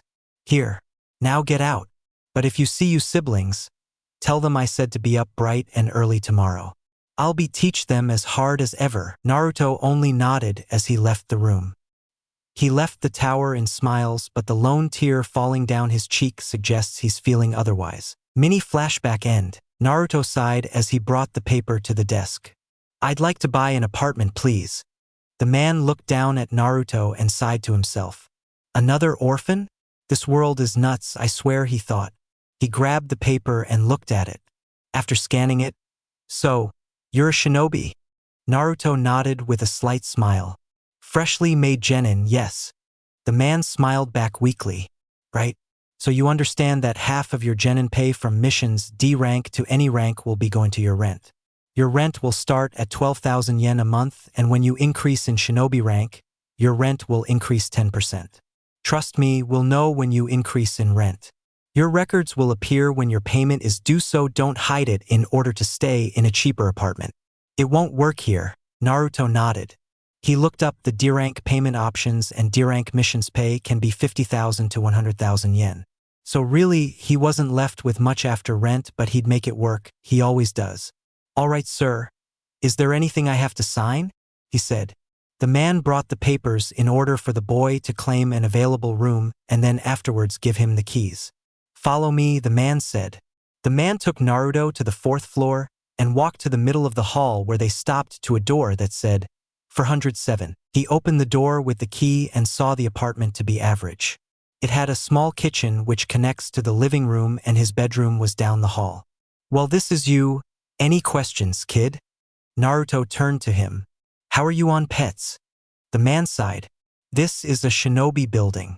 If you have summons, then it should be all right, but make sure they're house trained though." With that, the man left, leaving Naruto to smile. "Finally, I'm alone. I'm free." He laughed as Kichiro, who was around his neck, jumped of his master and yipped, "Hell yeah! Now I can roam around and not be hidden in such a stuffy room." He yipped as he ran around the apartment, trying to get a feel for his new home. Naruto smiled as he looked around. "The place needs a bit of the Kitsune magic, but it's something I'll fix up later.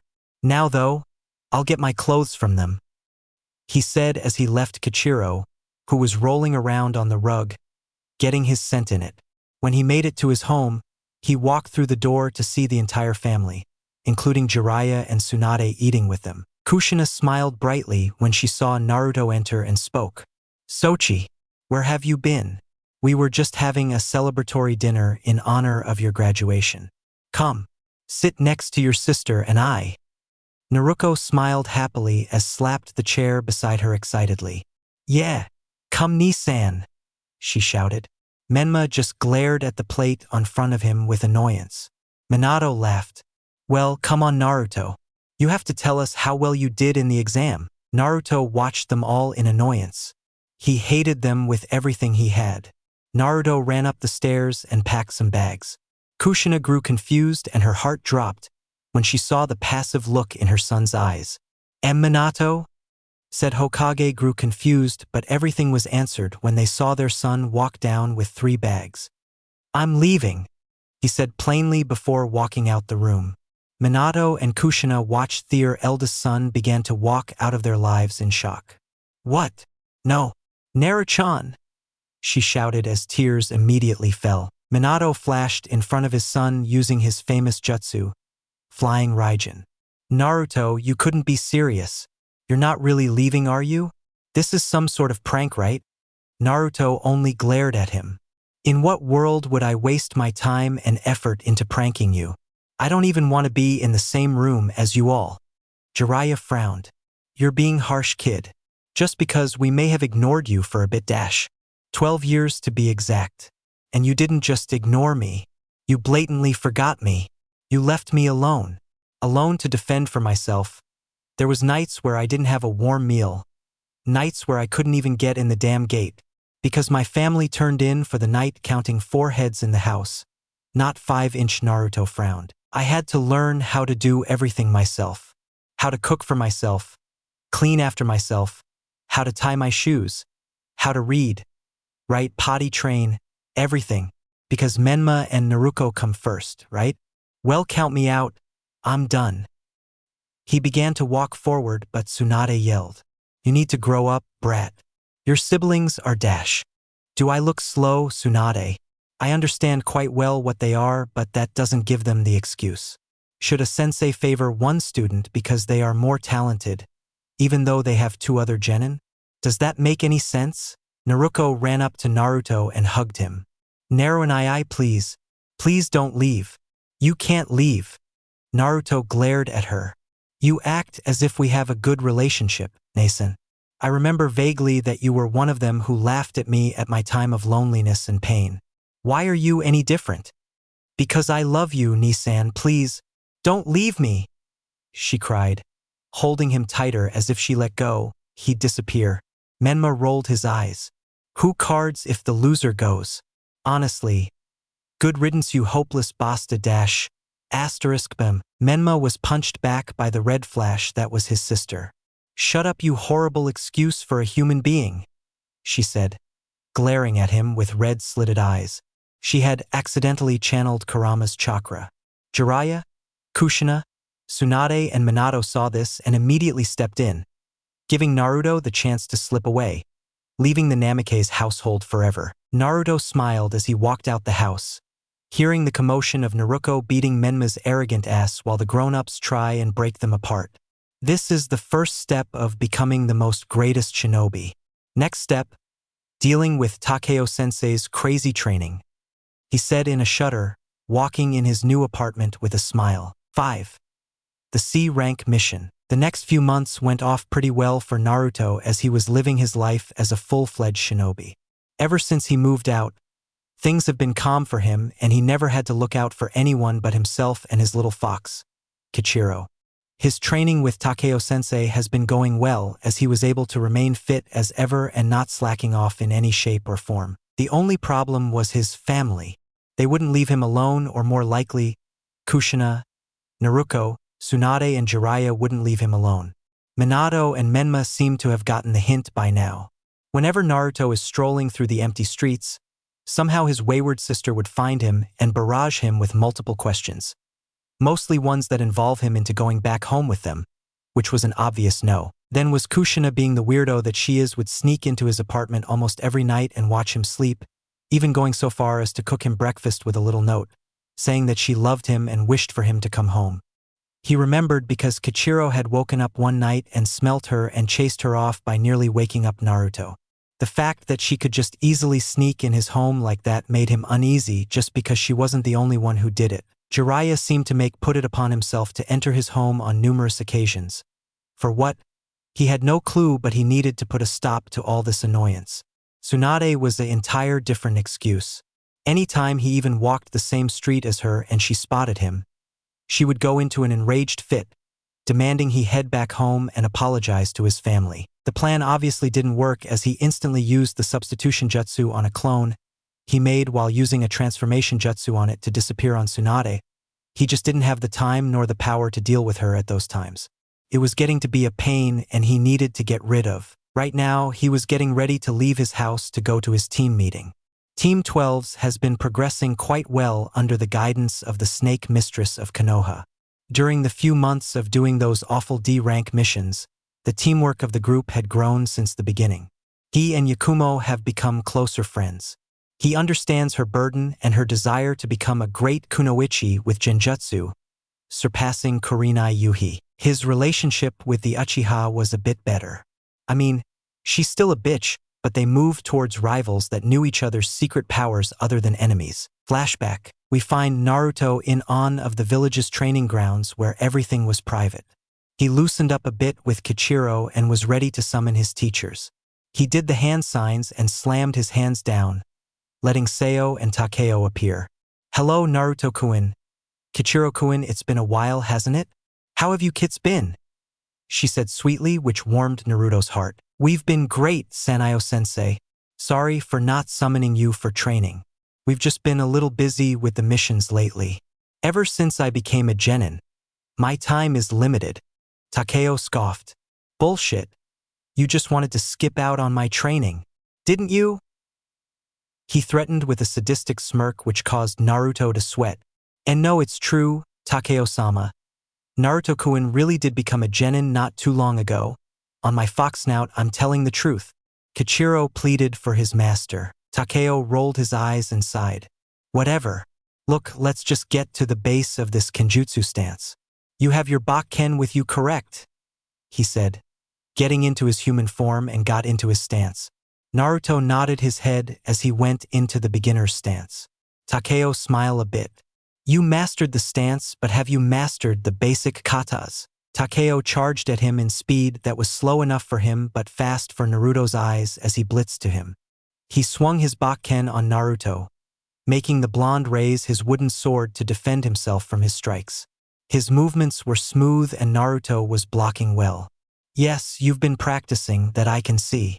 Well done, he said after a minute of sparring. Naruto widened his eyes. Wait, that's it? Just a minute of sparring and we're done. Takeo turned back into his regular fox form, walking to the side. There isn't a point in to continue. My drive was to see if you've practiced with your katas, which you have. You're just a fledgling, Kit. You still have a long way to go. Beginner stage is where you'll stay for now till you're ready. No need to rush. Just keep practicing your style. While you held the power, your speed is lacking. You need to be faster. Train more with the style more till it becomes more fluid. Then we may advance. Right now though, Seo-chan would like to test you on your with style jutsu. Naruto nodded as he put his Bakken away as Seo walked up in the field. She then transformed into her human form, which was a nice tall elegant woman with two silky white tails hanging from her back and wore an old Chinese battle kimono. Well, Naruto-kun, please show me your jutsu. If you impress me and show me that your training was good, I might show you a strong jutsu. Don't make me waste the chakra it took to shift into this form. Naruto gulped but cracked his knuckles. Why? You look absolutely gorgeous, Seo-chan. The tan fox smirked. Flattery will get you nowhere. Naruto smiles as he went through hand seals. Unfortunately though, unknown to the group, Sayori was walking into the field in order to get some training in where she stumbled upon something extraordinary. With style. Silent strangling jutsu. Naruto shouted, creating 5 wood pillars around Sato that wrapped around her and restricted her movement. She struggled immensely as she tried to break free, but it was useless. The wood was too strong, plus Naruto learned the hard part, which was to drain the opponent of his chakra while restraining them by mixing some of their own life force and will in there. Alright, I give. Well done, Naruto dash. Uzumaki, a voice yelled. Naruto turned to the voice and winced as he saw his enemy/teammate. What do you want, Uchiha? Sayori frowned at him. You tell me? Tell me, how'd you do that? Naruto turned his head to his summons, who looked at the Uchiha in anger. It wasn't a surprise whose clan member was responsible for Kyuubi's involvement in Konoha's near destruction. Don't play stupid. You possess the Senju's bloodline. The wood release. I saw that technique you did. How do you have it? Why the hell didn't you tell anyone? Naruto frowned. Why didn't you tell you clansmen about your Sharingan? Sayori froze. How do you know about that? You happened to activate it in training one time but quickly deactivate it, but I saw it. Sayori widened her eyes. Look, If you promise not to tell my family or anyone else about my wood style, I won't tell anyone about you already unlocking your Sharingan. Deal? Naruto took out his hand. Sayori looked at his hand before taking out her hand to shake. I wasn't gonna snitch in the first place, you know? I understand your reasonings in not wanting to tell people. Why? Have a soft spot for your teammate. Naruto teased. Sayori turned her face the other direction and blushed. No, dumbass. It's just complicated is all. Whatever. I won't tell. I promise, but on one condition. Naruto looked over at her with a surprise. Train with me, she suggested with a blush on her face. Naruto widened his eyes in shock. Sayori Uchiha, the sister of his tormentor, also being a tormentor herself, the Uchiha prodigy, wants to train with him? Despite her low reserves, she was gifted, even for an Uchiha. She was always on him about being the dumbest she'd ever laid eyes on, but now she's asking for help in her training. Naruto formed a small smirk. Nah, I'm good. Changed my mind? Go ahead and start with my family first. I'm sure they'd love to hear how their wayward son has surpassed their expectations again, Naruto said. Walking away with his unusually silent fox summons, Sayori lost her cute, blushing demeanor and replaced it with an angry, flushed face. Oh, you fucking bastard, she said as she moved to storm off, but she stopped once she heard him again. Tomorrow, after team meetings, we'll have to work on your chakra reserves. Can't have my teammate tired all the time. Sayori looked back with a smile. Why yeah. Flashback end. After that faithful day, the two would train with one another damn near every time they had team meetings. It was a scratch my back, I scratch yours type of situation. For Naruto, if he helped Sayori, he would gain a bit of help on his taijutsu and shurikenjutsu, while Sayori would gain some help on her chakra control and gain in her reserves. Yakumo would occasionally join in on the after-team meeting training, as she would gain some more physical activity to strengthen her body. So far, the team dynamics have indeed strengthened, and he could say that he actually liked his team. Anko was, although kinda insane, a component sensei. Yakumo was a good friend, and he even didn't have the drive to straggle Sayori to the point where her Sharingan eyes would pop out her skull and shove them up her ass so she can use its power to predict the movement of her bowels anymore. So right now he was changing into his outfit. He decided to change up his outfit a bit, as he now wore a zip-up black sweater with a short-sleeve orange haori with black flames on the bottom of it. On his sleeves, he had navy blue bands on each sleeve. He wore cream ANBU pants with black sandals, matching his black headband with the straps flowing in the wind. All in all, he looked like a knock-off of his father, which honestly wasn't bad. Despite him hating the man, he couldn't hate on his style of clothing. Kichiro, who watched his master change his clothes, hopped on his shoulder. So, are you going to try getting a C rank today, Naruto-sama? Naruto shrugged his shoulders. I don't know. Mostly, it's up to Anko-sensei to see if we're worthy enough, but to be honest with you, we kinda are. I mean, our teamwork is passable. Yakumo, Sayori and I have come to an understanding, and we are strong enough for a higher-ranked mission.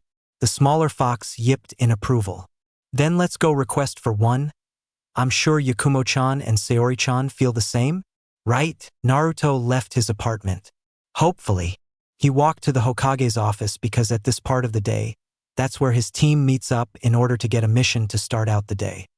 He passed by. He received a lot of humbled looks in the village, but still a few death glares. Some things will never change around here, fucking bastards, he thought as he sped towards the Hokage Tower where his team was most likely waiting for him. He made it to the office, and when he entered the room, he rolled his eyes at what he saw. His team was there, yes, but beside them were two other teams. On the left side, there was Team 7, minus Kakashi, but replacing him was a woman in her mid-30s.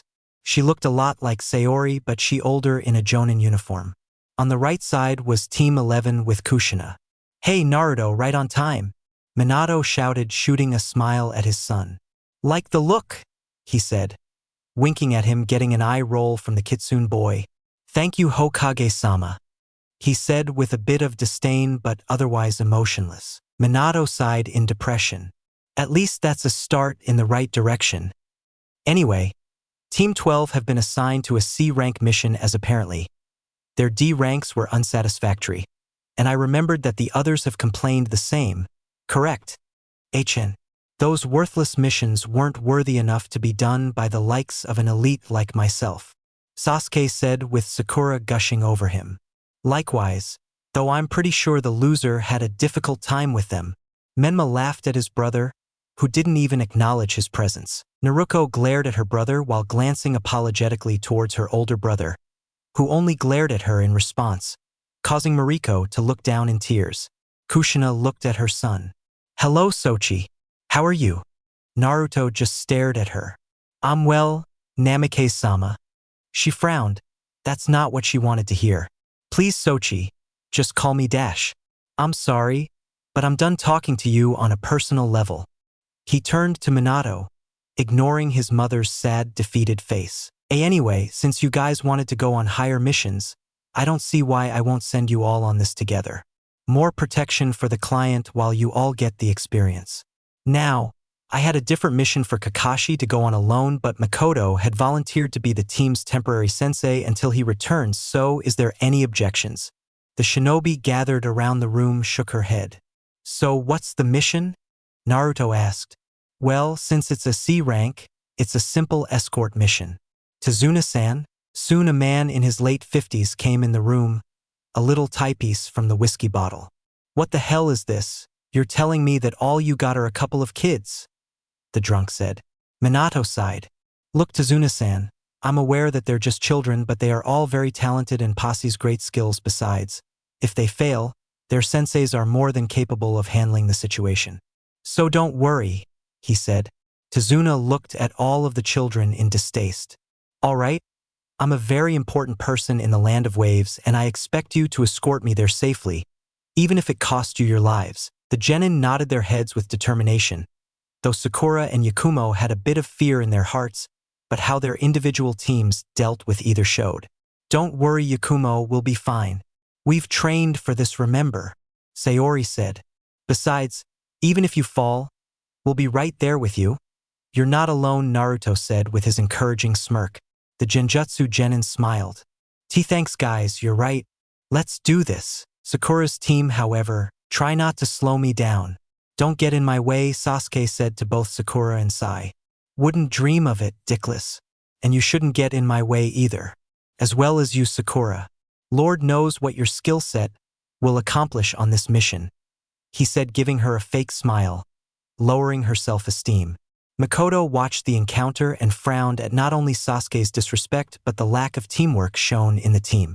Jesus, Kakashi, what were you doing? Kushina went in front of everyone and spoke. We'll meet at the gate in 30 minutes. Should be enough time for me to sober up our client. She cracked her knuckles, giving Tsunade a bit of fear. All right then, disperse. Except for you, Naruto, Minato said. Kushina looked behind her in a sad look while holding Tsunade by his shirt collar before dragging him out the office along with everyone besides the two blondes. Naruto looked at the Hokage with indifference. Yes, Hokage-sama? Minato looked at his son in a bit of sadness. Take care of yourself, Naruto. Listen to your senseis and be safe. Naruto snarled. You think that I'm stupid and weak like all those years ago, huh?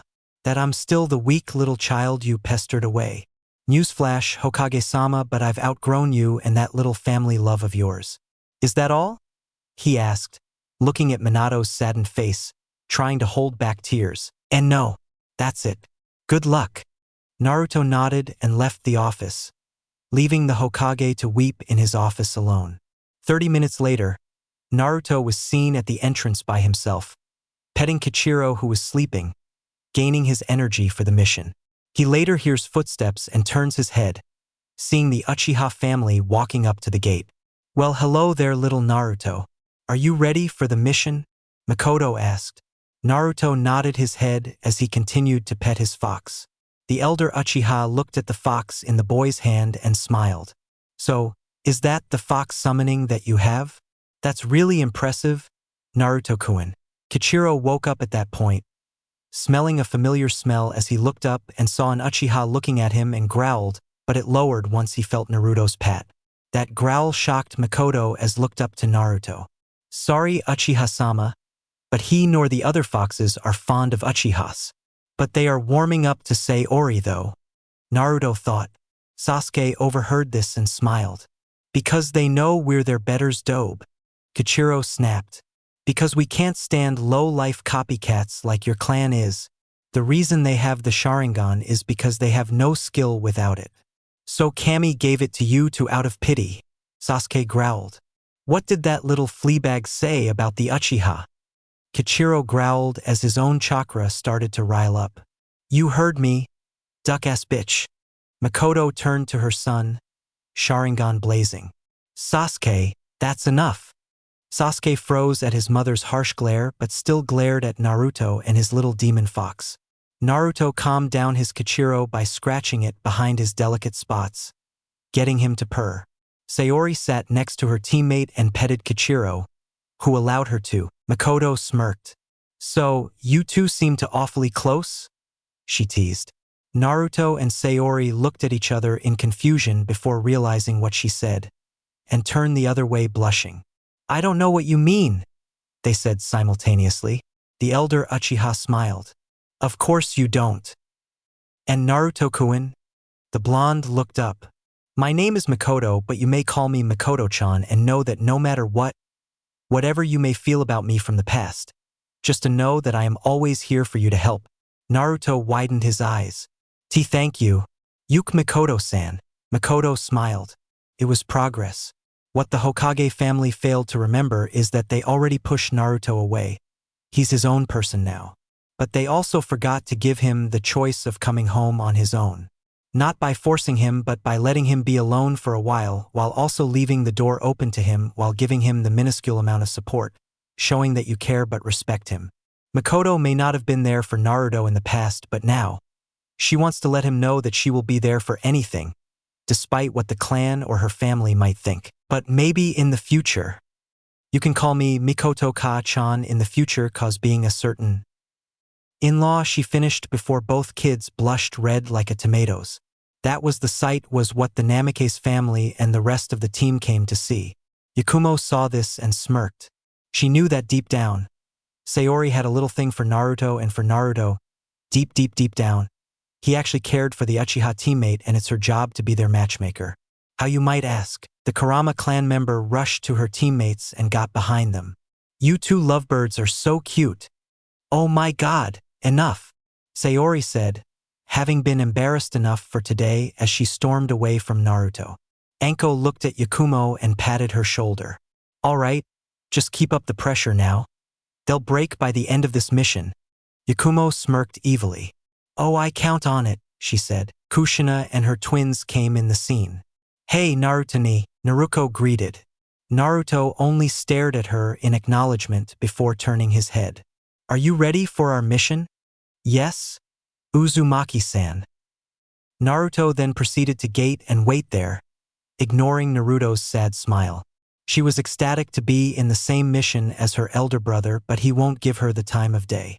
Kushina felt the same vibe as she was trying to start a conversation with her son, but he would just shrugged her off. Soon Tazuna showed up, sober, and the group was off. It was silent for a while as the group took off towards Wave. Before the left, the senseis decided to move in formation that best protects the client. The senseis would walk behind them and observe everything while since there is 8 genin, it was even and paired them up. Naruto and Menma were in the front of Tazuna, Sayori and Sakura were on the right, Sasuke and Sai were on the right, and Yakumo and Naruto were on the left of him, and they left to wave in those positions. After walking a few miles out, Naruto let down Kichiro, who was on his shoulders, so he could stretch his legs and observe the world outside of Konoha for himself. Even if he would run off from the group, he'd always come back to him because they're bound. Menma scoffed as he saw the fox prance around. A mutt owning a mutt, isn't that hysterical? He joked. Naruto remained blank face. At least my mutt was home trained before the age of 8. You moronic pissant.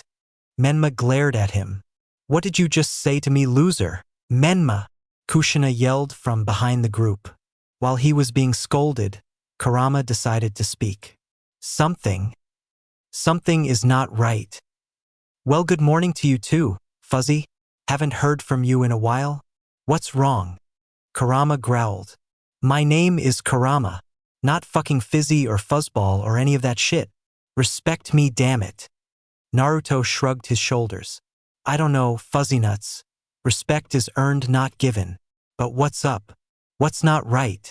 Kurama growled at the name choice but spoke regardless. Something is off in the air. Something negative. Look at that puddle, Kit. It didn't rain before today. Naruto looked down and as it was said, a puddle laid there on the ground. Naruto could only think of one thing. Transformation. He looked at his senseis behind them and saw that they notice but aren't doing anything about it, but no one noticed it. Which probably means they want to test us. Okay, I'll give them a test worth watching.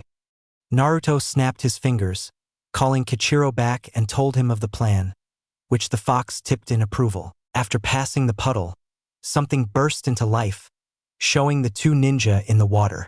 They were fast as they captured Kushina, Mikoto and Anko up before killing them by slicing them in half. The group were shocked by that stunt as the two shinobi smirked. That was too easy, right Meizu? Hell yeah, Gozu. Now let's get the rest. The genin present were shocked to do anything except for one, as Naruto sprung into action. He sped up to the demon brothers in mind-boggling speed and countered their attacks with his Bakken. Shadow Clone Jutsu! He shouted, creating two clones to fight the brothers separately, while Naruto himself readied his jutsu. Then Naruto did a few hand seals and shouted, Kitsune style, Kitsune Bai! With that, the red fire shot towards both brothers as Kurama's head consumed them easily, scorching them to submission. Naruto stopped the technique, leaving the two brothers nearly dead. The people around were astonished at Naruto's show of skill. What? What jutsu was that? Menma thought in anger. That jutsu. It doesn't belong in the hands of a weakling. It needs to be in the hands of a Uchiha elite. Sasuke thought. Naruto stood astonished as she watched her brother, who was believed to be weak, show tremendous amount of strength. Nissan. So cool, she praised. Sayori only smirked. Hey. Not bad. For an idiot. Naruto smirked at her. Well, I'd like to see you do better. Slowpoke, 'cause you seemed pretty intent on freezing. The Uchiha Kunoichi blushed in embarrassment. Shut up. I didn't freeze. I was observing your talent, that's all. Naruto smirked. Sure you did, pussy. Naruto turned to Tsunade. But you need to talk. Now. 6. Zabuza, the swordsman of the mist. You better start talking to Tsunade. What the hell was that about? Naruto started. Anko, Kushina and Mikoto came out of their hiding spots and smiled at Naruto. Excellent work, Naruto. You must tell me where you learned that jutsu from, Mikoto praised. Yes, amazing job, Sochi. Strong, just like your father. Naruto frowned at Kushina's comment but turned to the Uchiha matriarch. Thank you, Mikoto-sensei. He acknowledged her with a small smile. Kushina frowned in sadness as she realized that he only acknowledged Mikoto and not her, his mother. Anko laughed as she grabbed her blonde genin and gave him a noogie, scaring poor Naruto. Haha, that's my cute little genin. All powerful and shit. However, during this transaction, though, Anko was quick to pull out a kunai and threw it at the feet of the bridge builder, Tsunade. But I believe my cute little genin asked you an important question that I myself would like to know the answer to. Kushina cracked her fists while Mikoto activated her Sharingan. We agree as well. Tsunade began to sweat when he tried to back away, but he jumped as he felt Kichiro bite the back of his foot. He shook him off into the air, where he landed right on top of Naruto's head perfectly. Talk. What's going on, Tsunade? The old man just watched the shinobi in front of him with a very somber look. All right, I'll spill it. Geez, you didn't have to threaten me, you know. I'm an old man. Yeah, an old man who apparently likes to drink his old liver out. Sayori made a retort but kept it to herself. Tsunade spoke. Have you ever heard of a man named Gato? The genin around remained confused, but the three jonin raised their eyebrows. Gato? You mean the shipping industry's Gato? Anko asked. Tsunade nodded. Yes, that's him. He is the owner of the Gato shipping company, but it turns out that his company is just a front, and what he really does is smuggle in drugs and human trafficking and a buttload of other things the public doesn't know about. He has cut our resources dry and is holding Wave by the throat and isn't letting go. Our only response to revitalize our country is to build a bridge to connect us to the mainland, but Gato does not want that and threatening to kill anyone who is working on that bridge, he sobbed. The others watched as he looked down at his feet and shook. The man was basically breaking down in front of them and they had no choice but to watch. I am Wave's only hope in stopping this F from happening to us anymore. I can save the land, but I can't do so if dash. If Gato's men try and wipe you out, Sakura said with Tsunade nodding. Well, why didn't you say so before? Yakumo asked. We as the Land of Waves haven't gotten the right amount to afford for AA rank mission. We could only afford a C rank due to our poor economy. Kushina smiled sadly. Well, for starters, you could have easily told the truth, Tsunade. Whether or not you had the right amount of money is different. If you didn't, we could have talked about another way to provide the payment with our Hokage, as I'm sure he'd be happy to work with you. The mission you requested should be ranked B rank or even a rank. Sai started. We're only Genin, the smallest, most inexperienced ninja in our village. We couldn't even begin to know what to do here. We're not really ready for this type of missions, Sakura said. Most likely speaking for herself. Tsunade sighed in understanding. After all, they are still just kids. Anko sighed as she looked at her two fellow Jonin, and they all silently agreed that this mission is over. Well guys, since the clientele has lied about his mission details, I'm afraid we're taking him home. The Genin turned around to see Naruto standing by Tsunade. Well, I'm going. Everyone turned to the fox summoner. Naruto? Yakumo shouted, but Anko stepped in. Look Gaki, it's not up to you. You're a Genin. Then I quit, Naruto said with a straight face, shocking everyone further. If I leave Tsunade here like this, then I would be a terrible person and a terrible shinobi. I don't care if it's dangerous. Being a ninja myself is all about danger and how we combat it. By turning tails from that danger, we shouldn't even be ninja. It would be against my ninja way if I gave in now. Tsunade needs help and I'll be the one to do it, even if I have to go it alone. Sayori smiled as she walked up to her teammate. I agree with the Edi Naruto. This won't sit right with me if I just left Tsunade.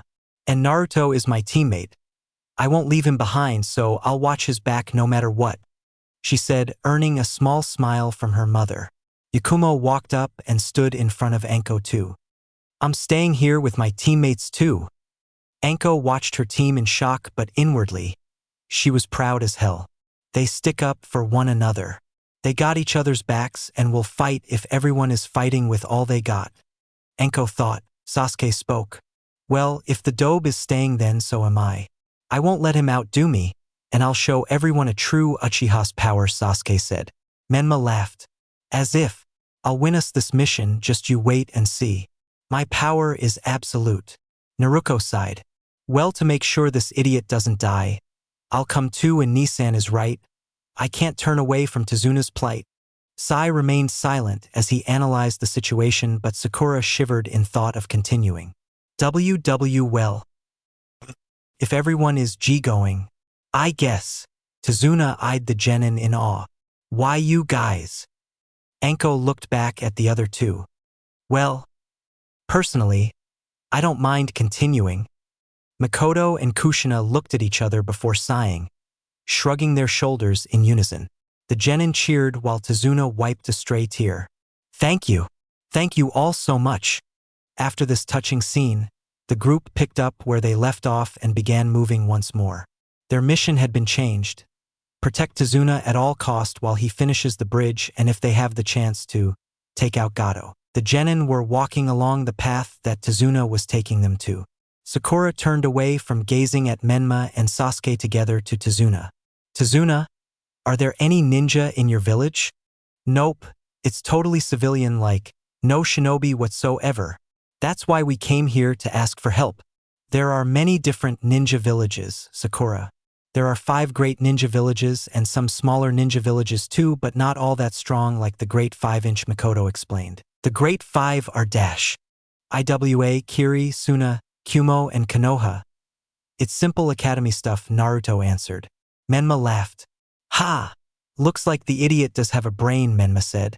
Naruto growled from where she was. Oh, shut up, Menma. I remember on the Genin exam written test. That's the question you failed. Sakura stood up for her crush. Shut up, Naruto. What do you know? What I know is that my brother is an idiot. Sasuke scoffed. Yeah. The dobe is an idiot and always will be. Yakumo glared a fierce glare. At least he's likable. You worthless Uchiha trash.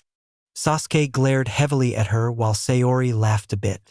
Why are you laughing? She insulted our clan. No.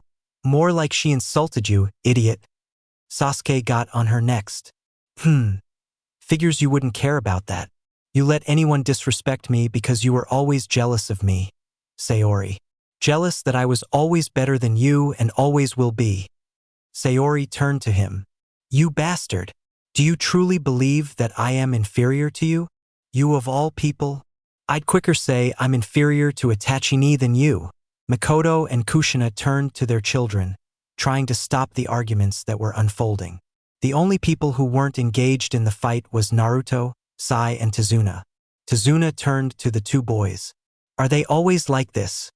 Naruto answers while he watched his fox hop around. Give or take.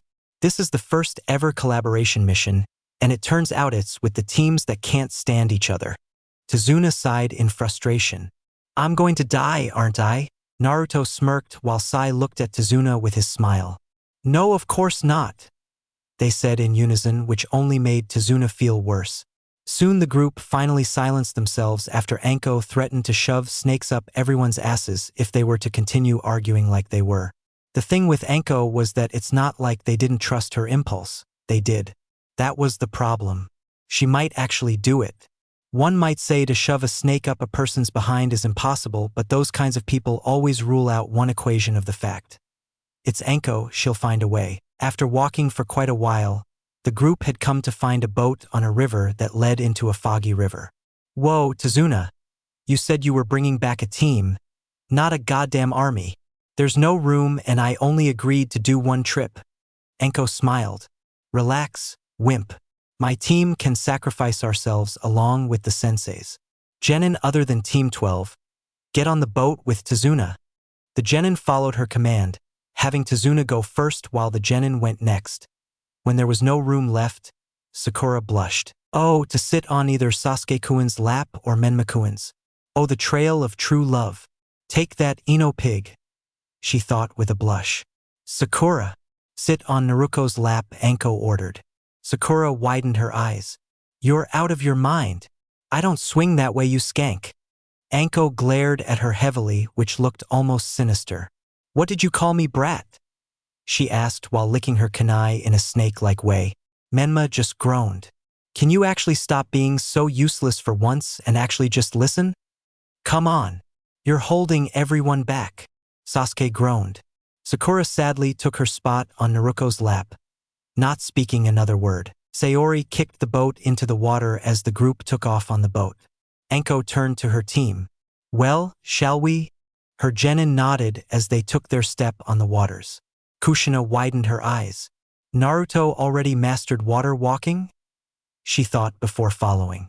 Once the genin on the boat glanced at the genin on the water, they steamed with jealousy. Just how the hell are they doing that? How can they do that when I can't? Sasuke shouted, earning a smack to the head by Mikoto.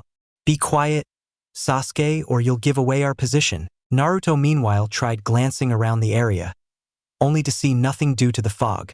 He looked down in his shirt, seeing Kichiro's head popped out. Do you smell anything, Kichiro?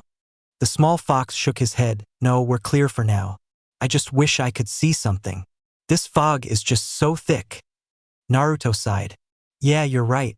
Just keep tracking for me, buddy, and give a shout out when something happens.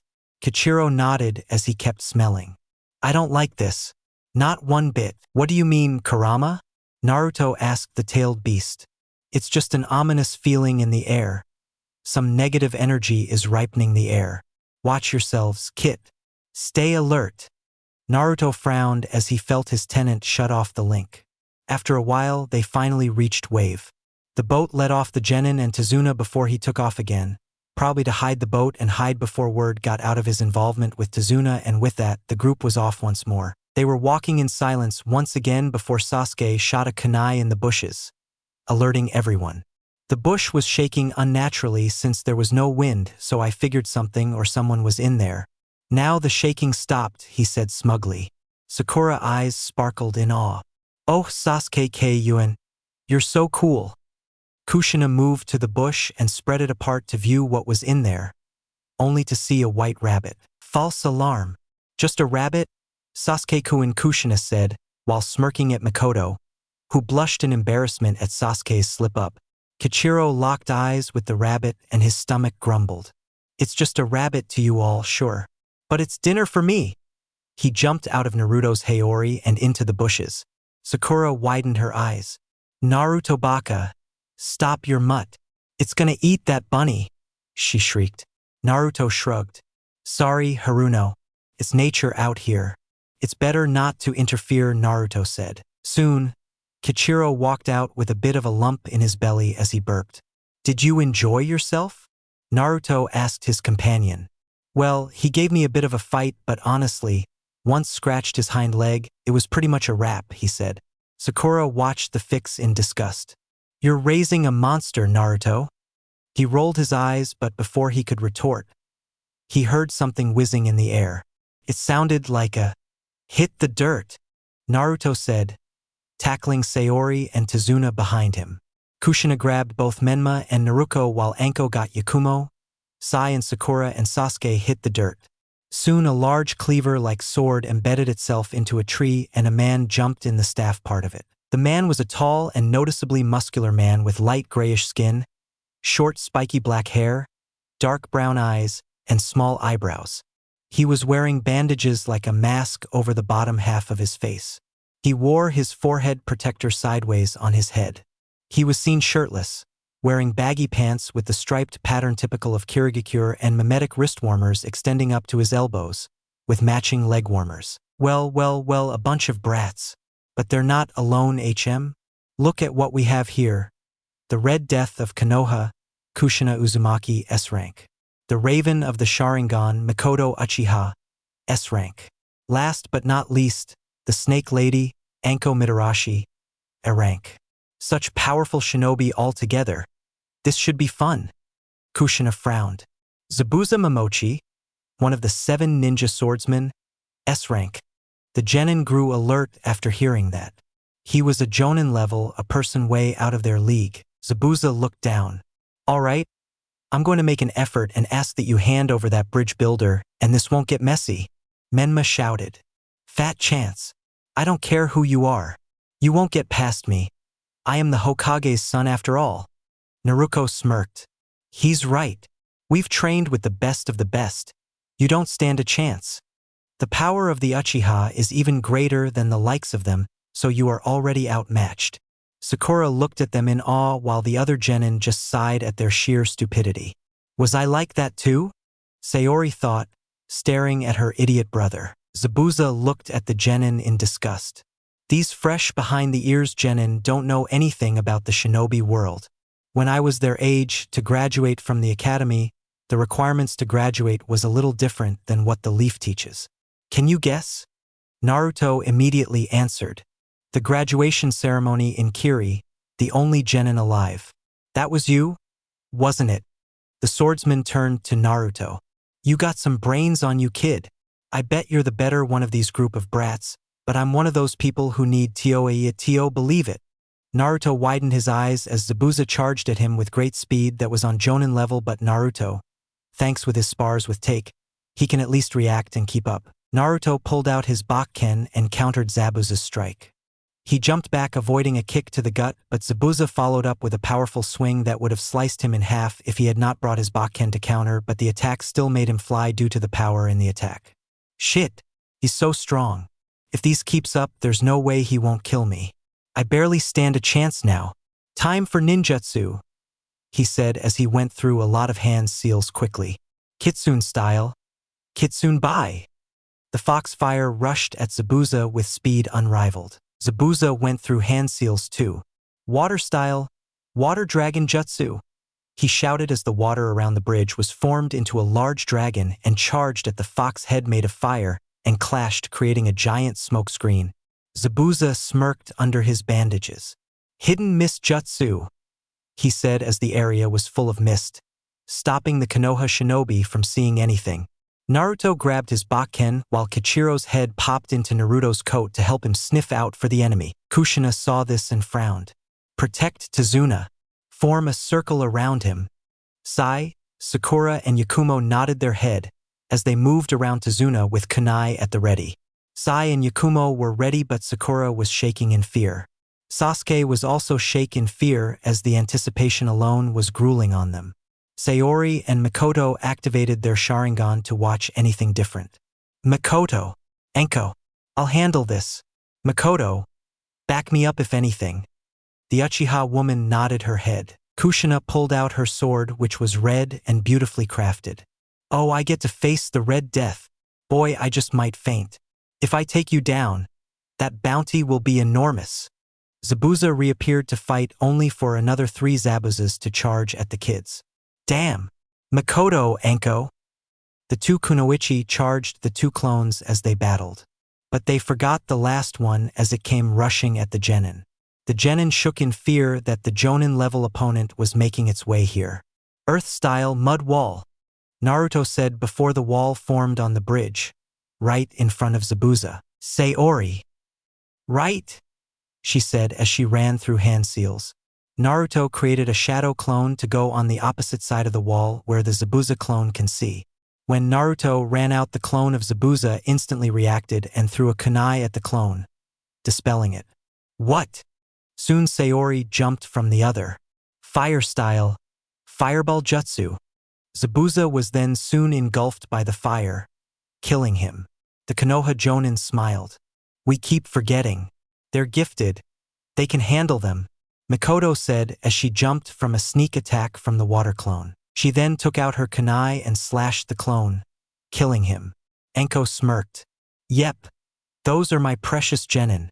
Striking shadow snakes, Enko said as she used her snakes to grab Zabuza's leg and pull him to stab him, with a kunai killing the clone as well. The clones were relatively easy to deal with. The real Zabuza, however, was giving Kushina a bit of a hard time. Kushina had become a bit rusty from her years of not being a shinobi. Zabuza was a missing nin.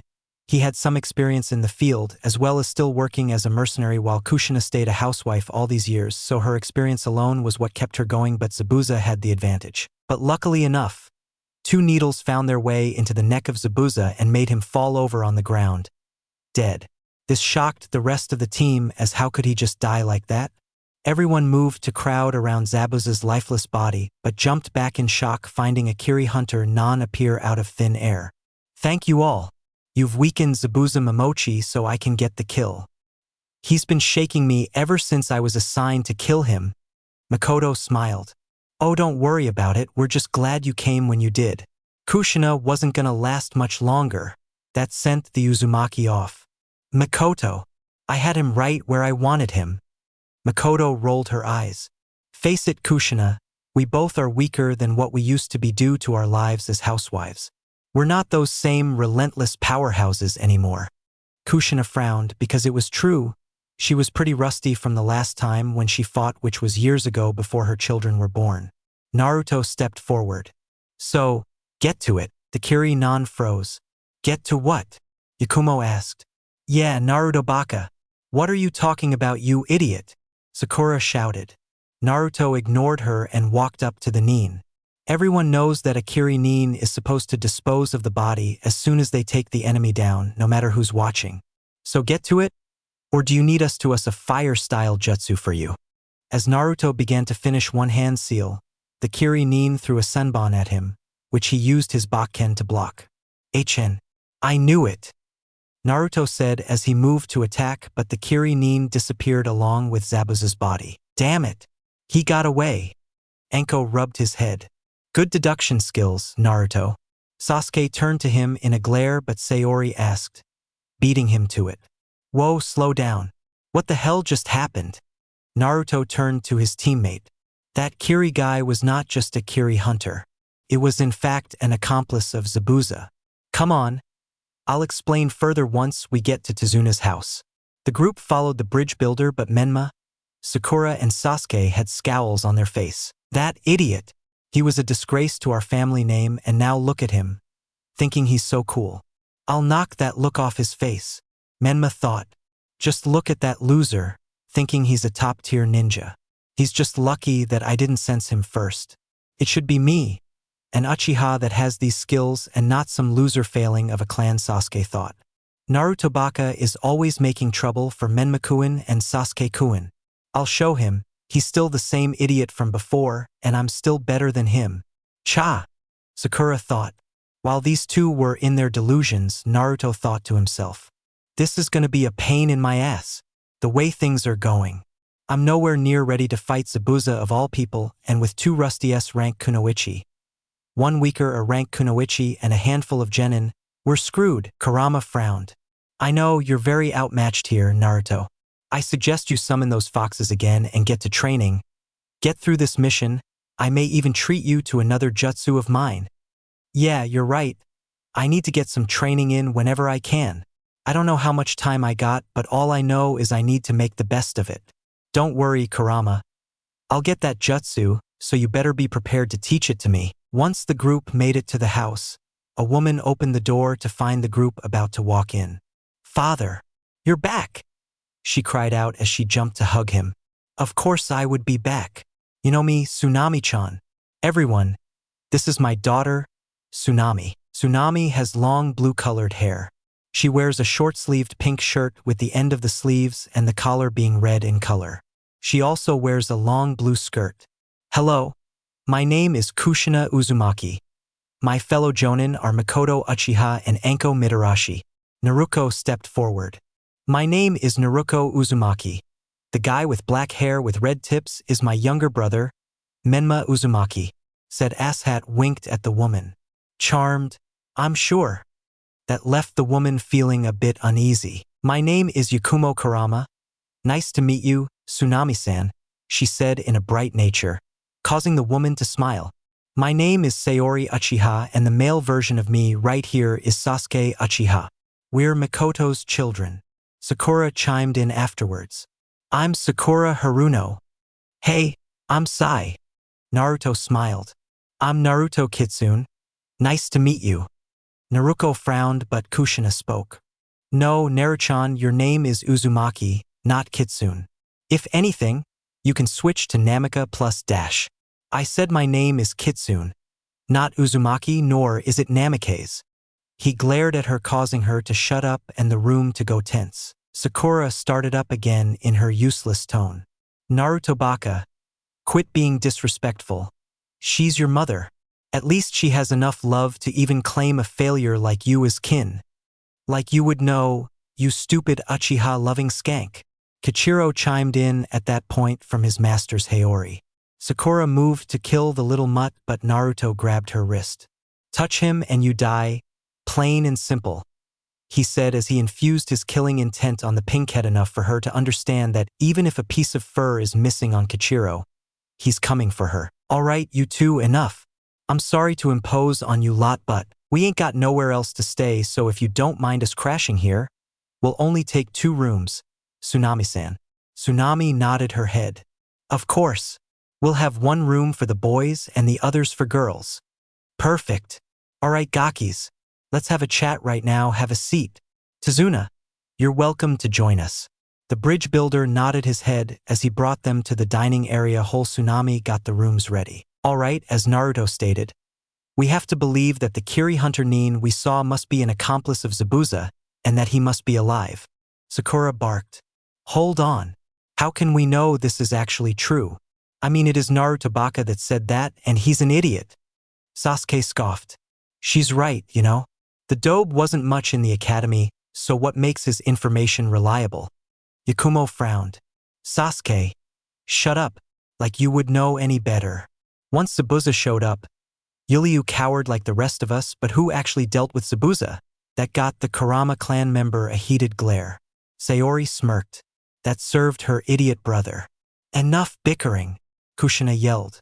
Sayori turned to Naruto. But how did you know Zabuza wasn't dead though, Naruto? The Kitsune who was petting Kichiro. Well, the way that the senbons hit, it wasn't hitting and fatal arteries. It only hit the pressure points, so it would leave a person in a paralyzed state or even a death-like state. Enko smirked at her genin. Exactly, my gaki. It takes skill to be able to kill with senbon like that. In my knowledge, though, we should have at least a week before he returns to finish his job. So we have to get you gakis ready. Sasuke and Menma smirked. Finally, some training. Hold on a second, Sakura said, looking a bit pale. Do you really think that some week-long training should get Amy's ready to fight against Zabuza, a trained mercenary? Let's actually think about this. Naruto groaned. He's tired of her whining. What's there to think about? Sure, it's just week-long training, but maybe if you trained before, you wouldn't be in such a state where you had to train thrice as hard as everyone now to catch up. Would you rather we don't train at all and wait to die for sure, or take the training and have a slight chance for survival when we run into him? Sakura growled at him. Shut up, Naruto baka. You're just upset because dash. Sakura, shut up. To everyone's surprise, it was Sayori who spoke. He's exactly right. You have no right to talk back because he's right. You hold no jutsu besides the Academy 3, whereas Naruto knows a buttload of jutsu. Your taijutsu is atrocious while his is extraordinary. Your chakra is weak and pathetic and his is large and strong. You're average in book smarts while he's a fucking genius. Do you not get it? You only passed the genin exams because you're smart and nothing more. If Naruto-kun tried, he'd slap each and every one of us in the academy like we're nothing. Even my lame-ass brother. If the test was harder and demanded more physical activity, you wouldn't be here to annoy the shit out of us. You're a weakling that will never come close to the might of the Uchiha clan. Much less of Naruto-kun, so shut up. And for God's sakes, leave my brother alone already. He's gay for crying out loud. He's not interested. The room was silent at her outburst except for Sakura's sniffing as tears went down her face. Everyone saw her Sharingan eyes glare to life as she glared at Sakura, as if her eyes would burn her with flames if she continued. Naruto looked at her in shock along with Kichiro. Never before had anyone ever stood up for him like that, or at all besides Yakumo, but she really protected him like that. Mikoto looked down at her daughter in a smirk as well as Yakumo and Anko. So, Naruto-kun, huh? They thought as they saw her blush in realization of what she said and ran out the room with a huge blush on her face. Sasuke was angry that his own sister believed that he was inferior to the dobe of his class. He'd admit, the dobe had a bit of power and that fire-style jutsu was impressive enough for him to take for himself. He was nowhere near Sasuke's might. He was an Uchiha. Naruto was a bit upset at Sayori's statement, but not because of the fact that she believed Naruto wasn't stronger than her. No, deep down. She knew her Aniki was strong, but what upset her asked Sayori calling her brother Kuin all of a sudden. She didn't like it one bit, only she can call him that. Mikoto spoke up. Okay, now that that situation is over, tomorrow we train at 8 a.m. sharp. Dismissed. Everyone left the room except Naruto and Menma, who stayed behind to tell Naruto something. I don't know if you think you're some kind of tough guy or whatever, but just know you'll always be the clan failure, and in my eyes, mother and father should have left you for dead. Naruto turned to Menma, holding back a growling Kichiro. Nice to know you feel that way, Menma. I just want to let you know that you were never my brother and Naruko was never my sister. Minato was never my father and Kushina was never my mother. You're all dead to me, and if life gives me the chance, I will most likely probably kill you all, to be quite frank. And tell everyone in our loving family that too. Naruto got up with Kichiro right behind him. He moved past Menma and looked back at him with cold blue eyes. Naruto Kitsune doesn't give second chances to pieces of shit like the Uzumaki Namikaze family. See you at training tomorrow, brother. With that, the boys headed out to the backyard of the house, leaving Menma in a cold state. Once Naruto was outside, Kichiro spoke. Naruto-sama, I don't know why you don't let me attack them. I just want to feel the teeth rip into his neck. Kichiro said. Nope, I wouldn't bother, buddy. Besides, you're more of a tracker than a battle kit right now. You need this week's training just as much as I do. With that, Naruto bit his finger and ran through hand seals. Summoning jutsu. After that poof, Takeo and Seo were right in front of the two. Hello you two. Time for training? Seo greeted. Yeah, we have an entire week to train with you guys. We're on a mission right now and we're facing Zabuza Momochi, a former 7 ninja swordsman. Takeo whistled. Okay. I can see why you summoned us for training, but what the fuck is a week's worth of training gonna do? You're way outmatched. Naruto nodded. I know, but any training would help. Anything. And it's time you train Kichiro too. No more sidelining him. He needs the combination training with me. Naruto also pulled out his Bakken that chipped to hell. Also, it's time I get a real sword. This thing was almost chopped in half from Zabuza's executioner's blade. Seo turned to her brother. Takeo and what do we do? They only have a week's worth of training. How can we do so much in a little amount of time? Takeo looked at Naruto. To be quite frank, the kid was growing on him. He still did like him, but he could say the kid was a sucker for pain when it came for training. He liked that in a person. So a part of him didn't want to see this brat die yet. He wanted to see where his ambition would take him, so he was a little bit into his training more than he thought he would be. Takeo thought more and more for a bit until he remembered. Hey Kit, you come from the Uzumaki clan, right? The blonde frowned, angered that he came from such a clan or that his mother was a part of his clan along with his stupid selfish siblings. Yeah, what of it? He said. So you naturally have high chakra reserves, and you're able to do the shadow clone jutsu I taught you. This could work. Kichiro chimed in. Excuse me, Takeo-sama. What are you talking about? Naruto, can you make 200 shadow clones? Naruto nodded his head as he did the hand sign necessary and the number of 200 clones appeared. Takeo grinned, seeing the original Naruto, who panted a bit from using a jutsu to such a scale, was still standing. Takeo Baka, are you crazy? That was a dangerous. He could have died. The black fox just chuckled. Hey, some rewards come from risks, you know? Okay, so me and Seo will make 2 clones each. One group of 50 will work on Kenjutsu katas of the more advanced level. Another 50 clones will work on the advanced taijutsu katas. I'll also have them work on.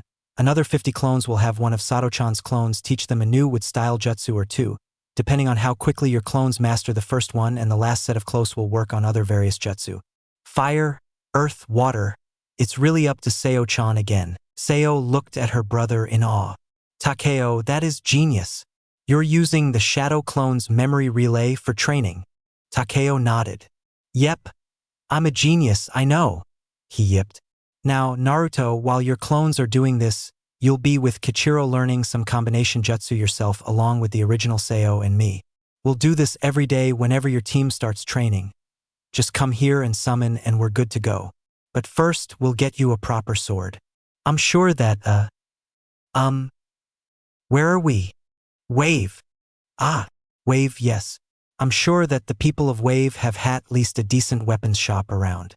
If not, then I'm sure a neighboring town should have a decent shop near this place. I'll have another summon scavenge around for 1 inch. Naruto nodded. This plan was perfect for him and Kichiro. They'd finally get to train together besides the usual survival training. Naruto grinned. They were definitely gonna kick Zabuza's ass the next time they see him. 7. A purpose to strength. It was 8 a.m. in the morning on the first day before Zabuza was predicted return, and the 3 teams have had their breakfast and is now in the further part of the backyard of Tsunade's house for their training. In front of them was Kushina and Anko as Mikoto decided to stay back and watch the house in case something happens to the family while the teams train. So, what are we training in today, Kachan? Some cool new jutsu? Menma started and Sasuke smirked, seeing as that's what they have to be training in. Sasuke sent a small little one-eyed glare at High Sister. He forgot on the heat of the moment since she targeted him about being weaker than the dobe and being gay, which is not true, and Sakura for being a weak waste of space, which is true. But he noticed his sister had unlocked the Sharingan when he himself, a true Uchiha elite, didn't. He would have answers for this as he will not be upstaged by a woman, Uchiha or not. No, Mimikuin. Actually, we're gonna teach something more important dash. Tree climbing. Anko said in glee, which her own team sighed, knowing this was a waste of their time while the other teams frowned. Anko-sensei, we already know how to climb trees. Naruto stated. Kushina smiled. Yes, but remember Naruto-chan.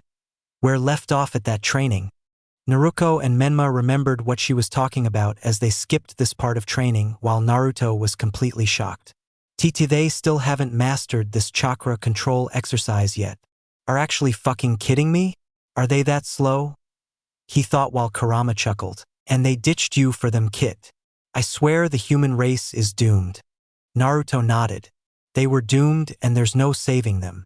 He channeled back to see Anko and Kushina demonstrate the exercise. So, remember guys, too much chakra at the soles of your feet, you'll explode off the tree, too little, you won't stick at all. With that, Kushina threw 8 kunai at the genin, 1 for each kid. Use those to mark your highest point, and when you go again, try and beat that mark. Go you little shits. Anko barked as the genin besides her team ran up the tree, trying to get up the tree. Kushina turned to Naruto and his team. What's wrong, Sochi? Can't do it? You want me to show you? She asked, jumping at the opportunity to finally get some bonding time with her eldest son. Naruto glared at her while Kichiro growled. Are you forgetful as you are fucking annoying? Me as well as Uchiha-san and Kurama-san have walked on water yesterday for almost a full hour. That indicates that we have already surpassed this level of chakra control. Anko, who winced at the hostility Naruto threw at her, spoke up. He's right, Kushina-sama, I've taught Team 12 these chakra control already. They'll be focusing on their own needs. Yakumo, you said you wanted to train in your taijutsu? Yakumo nodded. Yes, the snake style you gave me is still a bit tricky. I need a bit of help getting the katas right. Anko smiled. Right, well I'll help you with that. Sayori, are you troubled with anything? Sayori shook her head. I'll go train with Ka-chan with my Sharingan, and maybe gain a few useful jutsu. And I'll go train with my fox summons. They have some stuff they want to teach me and Kichiro. The fox yipped at that as he was excited for his training. Sasuke and Menma glared at that and the former spoke up first. Why do they get to train in the more useful techniques while I'm here doing this useless chore? I'm an Uchiha. I demand to train in those things too. Exactly. What makes them so special? Dobe/loser, the two egotistical jerks called as they hopped of the tree and stormed their way to Naruto. I demand you give me that contract and your foxes. They'll do better to teach an Uchiha than you, a failure. Hand it over, Naruto. Menma finished. Sayori stepped in. You're such a little shit disturber. Sasuke, can't you ever work for something instead of demanding it? You're just like Tsusama, a hopeless copycat loser. Sasuke moved to backhand her but with HR Sharingan active. She saw it coming from a mile away. Too slow, too pathetic, she muttered before pushing him to the ground. Naruto blushed a bit as he saw Sayori defend him again. Why is she doing that? I thought she hated me? She's picking fights with her own kin. For me. Why? Naruto thought. Menma grabbed Kichiro from his Haori. Give me the contract. I know you gave it to Naruto, you little mutt. Naruto glared hard at Menma as he flashed towards the black-hair boy and punched him in his face, making him drop Kichiro. Kushina moved to step in. Hey, that's enough! She yelled as she went to check on Menma while Naruto saw this and glared. Even though he threatened my fox summoning and me, she still cares for him more than me. Like I care. Fuck them!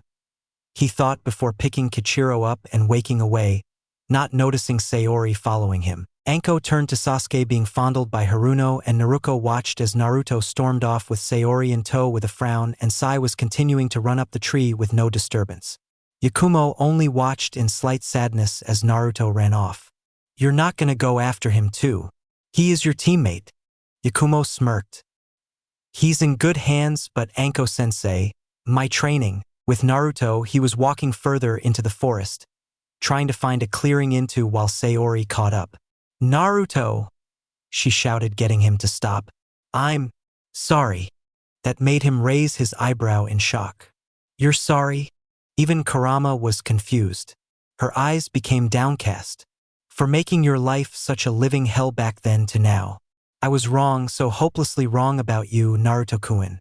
I treated you so bad and yet, you don't hate me for it. Naruto looked at her and asked his tenant. Kurama. She's telling the truth if you wanted to know. How can you tell? I just do. So don't worry. Naruto sighed as he mockingly glared at Sayori. Who said I didn't hate you? I just hate you the least out of everyone. The Uchiha widens her eyes but smiles. Well, I hate you least of all my useless classmates. You just apologized, Naruto sighed. Sayori just smirked as she headed off to her mother for her training. Naruto watched her run off with a smirk himself while Kichiro smiled. You like her, don't you? Naruto began to blush. And no, I just, Shut up. He bit his thumb and ran through the hand signs. Summoning jutsu! He shouted and slammed his hand on the ground, summoning his two sensei foxes. All right, brat, get to creating those shadow clones and we'll get to work, Takeo said, while he and his sister got in their human forms. Ugh, I hate this form, he said before 200 clones of Naruto appeared before them. All right, Sayo, go ahead and explain what you're doing. The white fox came forward and smiled. Well, Naruto-kun, I have 4 new jutsu I would like to teach you. 2 basic elemental jutsu, 1 from my own personal collection of jutsu, and the other straight from the first Hokage's jutsu book. It all just depends on what you learn first, so I'll take the 100 clones and split them. 1 set of clones will work on the elemental jutsu, while the rest do the 2 special jutsu I have to build your wood-style repertoire. Naruto raised his hands. Sayo-sensei, how do you just have the first Hokage's jutsu book? How is there even a book? Naruto asked. Takeo spoke up. Well, Naruto, the first Hokage created the book in case anyone in the later generations had his bloodline, which you do so we can study from it and teach you. Sayo was hand-chosen to teach you as her style is quite similar to the wood style and it's quite deadly too. There wasn't a fox better suited in our clan that can teach you about plants than Sayo. The tan fox blushed from the praise before Takeo returned on topic. But getting back on track, my clones take the other 100 to work on Kenjutsu and Taijutsu. And us originals will be working on Kichiro and Naruto's jutsu timing. So let's get to work. With that, the groups split up. With the originals, Naruto and Kichiro were standing there in front of the human foxes. So what do we do now? Naruto asked. Well, before anything, Kichiro, come here and put your paw on this, please. Sayo put a piece of bark on the ground for the little kit to walk up to. What is that? Naruto asked. It's a special type of bark that our clan uses to identify our chakra nature. We could have used chakra paper, but with the time crunch of figuring out what to teach you and all, we didn't have the time to get them, Takeo explained. Naruto stared blankly at them. But you had more time to find a specific tree and rip off a part of its bark. The black fox glared at him while Naruto didn't further question it, while Sayo giggled at her brother's foolishness because even she thought that didn't make sense. Kichiro looked at the bark. So all I have to do is just put my paw on his and summon my chakra? Sayo smiled at him. Yep, the reactions are a bit different, Kichi-kun. If you're a fire element, the bark gets hot and burns your paw a bit. If you're a water element, it turns your paw all wet. If you're a wind element, the bark will begin to peel off and maybe even sharp enough to cut you. If you're an earth element, the bark won't change, and if you're a lightning element, the bark will send back a static shock. This bark is special because it absorbs your chakra and returns it right back to the origin of the chakra. Kichiro awed at the explanation and looked at the bark before putting his paw in it and summoned his chakra to it. The others watched swiftly to see a reaction off wood, and a few seconds later, it reacted. The outer layer of the bark began to peel off, almost like it was being carved off. Well, that's astounding. You're a wind user. I've rarely seen a wind-style fox. Leave it, Luna-sama's son. Kichiro yipped. Yeah, I knew I was special. How is Ka-sama anyway? Sayo smiled. She's doing quite well, actually.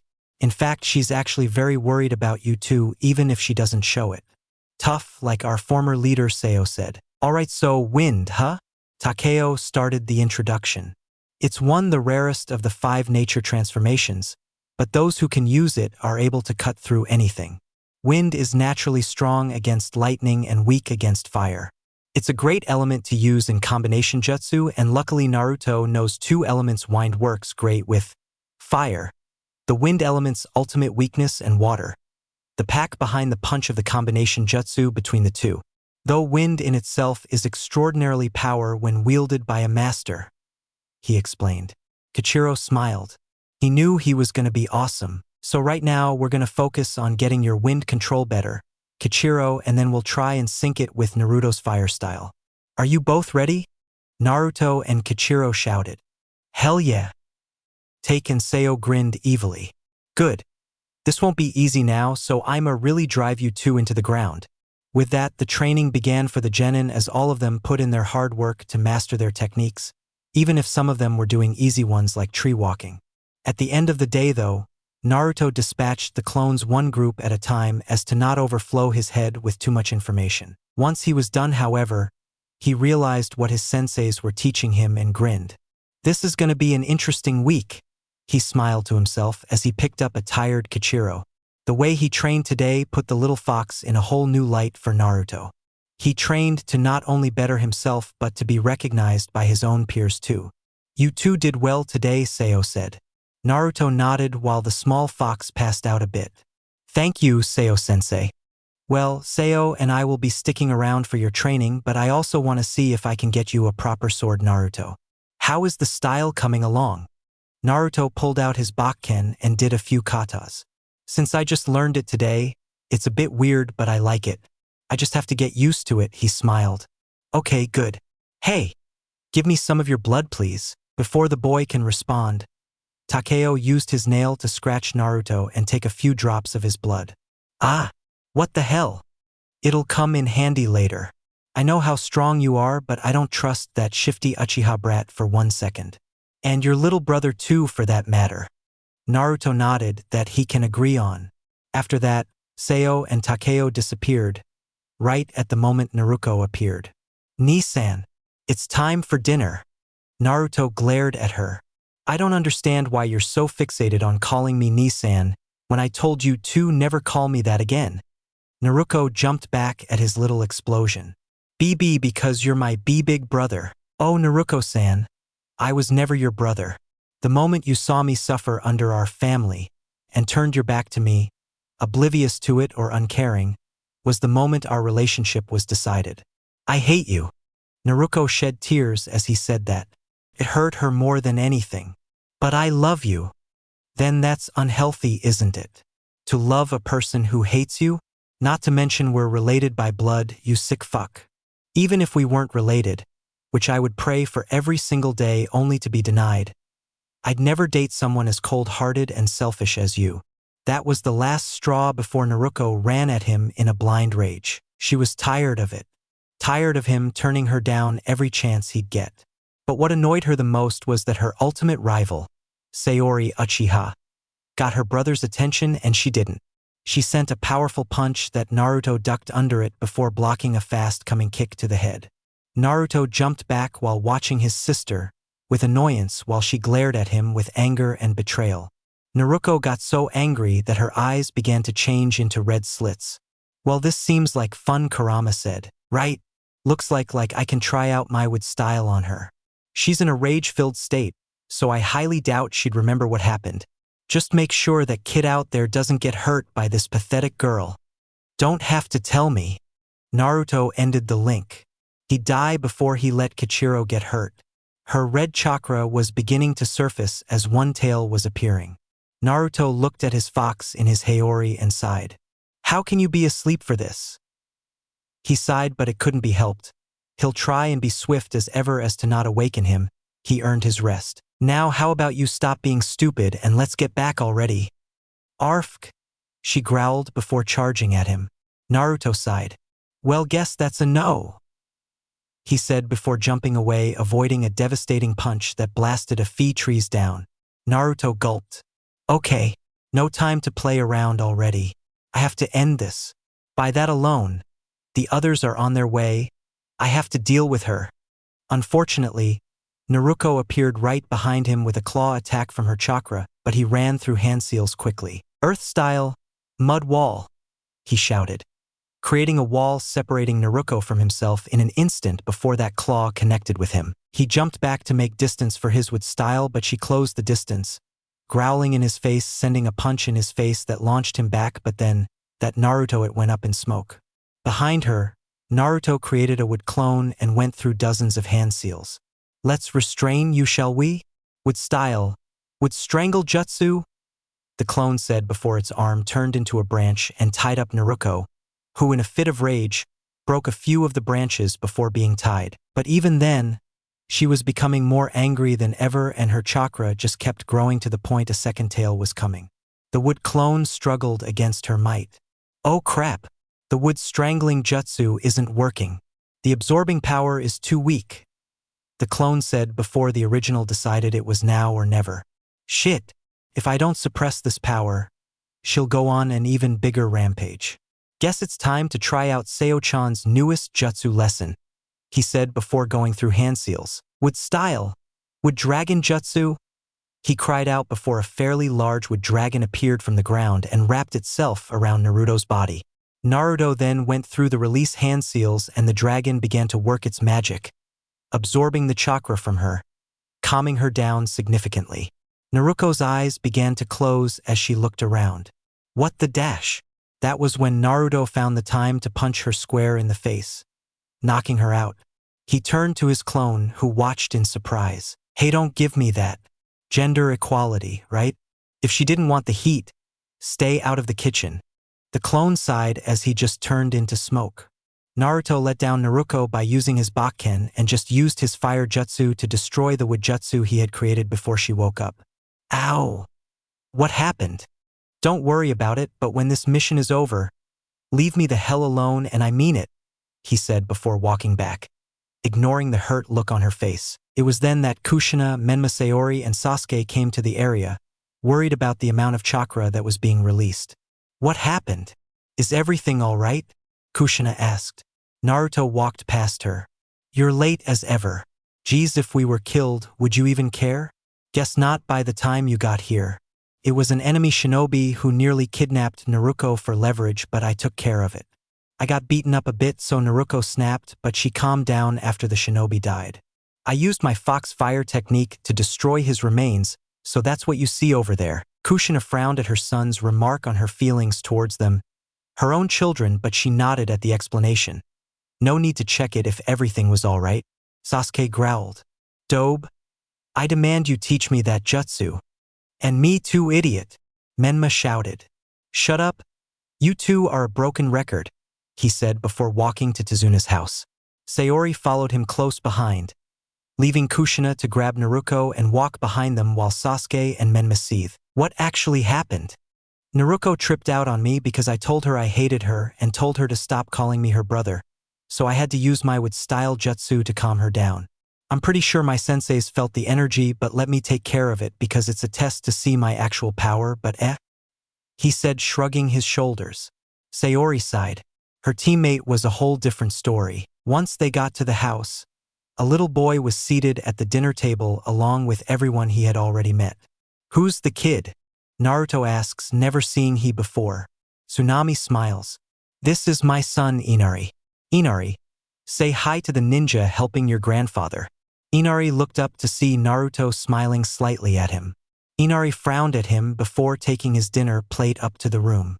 I'm eating upstairs, he said, leaving the room. Sakura voiced her opinion, but it wasn't valuable as one would think. Look at what you did, Naruto. You made him cry because of your ugly face. If that's the case, I think he's on his way to go hang himself since he saw your face before he left. Naruto clapped back. The group had chuckled at that joke. Even Menma had laughed a bit since it was kind of funny. But in all seriousness, what's the Gaki's problem? Enko asked. Tsunade answered in a somber tone. Well, ever since his father figure passed, Inari has been a bit downcast. It was at the beginning when Gato first came here, you see. With that, Tsunade told the tragic tale of Inari and his father, Kaiza. After it finished, the shinobi had their heads down in shame, sans Sasuke and Menma, who were too busy thinking about Naruto's show of strength earlier. Naruto sighed. Well, that's tough. I hope the kid finds a healthy way to deal with that. It's not good to hold onto those things forever, Naruto said before smirking. That just gives me a reason to get stronger now. His energy brightened those around the table and Yakumo turned to him. So what were you training on out there? Must be some big stuff. At this, Sasuke and Menma tuned in as they wanted to know what the loser was training on anyway. Maybe if they force him to teach them, they'll get it. Well, that's a secret. A ninja never reveals his power, he replied, getting Sasuke to slam his hands on the table. Why the hell do you get better training anyway? I'm an Uchiha. I need that power, so you better give it to me or dash. Or what? What will you do? I'm already leagues above you, Sasuke, and I'm not even at half of my trained limit. There's nothing you can do. Sakura jumped in, but a glare from Sayori with her active Sharingan, which had gained an extra tome in her right eye, was enough to shut her up. Sasuke saw this and shouted again. Why the hell does she have the Sharingan but I don't? What the hell is going on? Genin Sasuke Uchiha enough, Mikoto said, glaring at him with her own Sharingan, having enough of her son's attitude. Sasuke jumped back at his mother's scary look on her face before sitting down and shutting up. Mikoto continued her glare but deactivated her bloodline. You're such an embarrassment. I don't know where I went wrong with you. You will stay quiet for the rest of this dinner. He growled at that but still kept quiet. Naruto took the chance to speak. So, you got an extra crazy dot in your eye. Training was intense. Sayori frowned. Yeah, well, Ka-chan is a slave driver. Besides, I have to catch up to you, loser. Naruto smirked while letting Kichiro down so he can go hunt for his dinner outside. You think you can? It's nice to have a dream but have a realistic one, you know? Something you can actually achieve. Sayori smirked deviously while Naruto looked at her with a smug look while still having that acknowledgement there. Yakumo and Anko smiled at their interaction. Naruto watched from that and can only glare at them. And with that, the night ended in a light mood, despite Inari's sadness and both Menma and Sasuke's idiocy. The week-long training continued the way it did for everyone. Team 7 and 11 worked on tree climbing while Team 12 focuses on their techniques.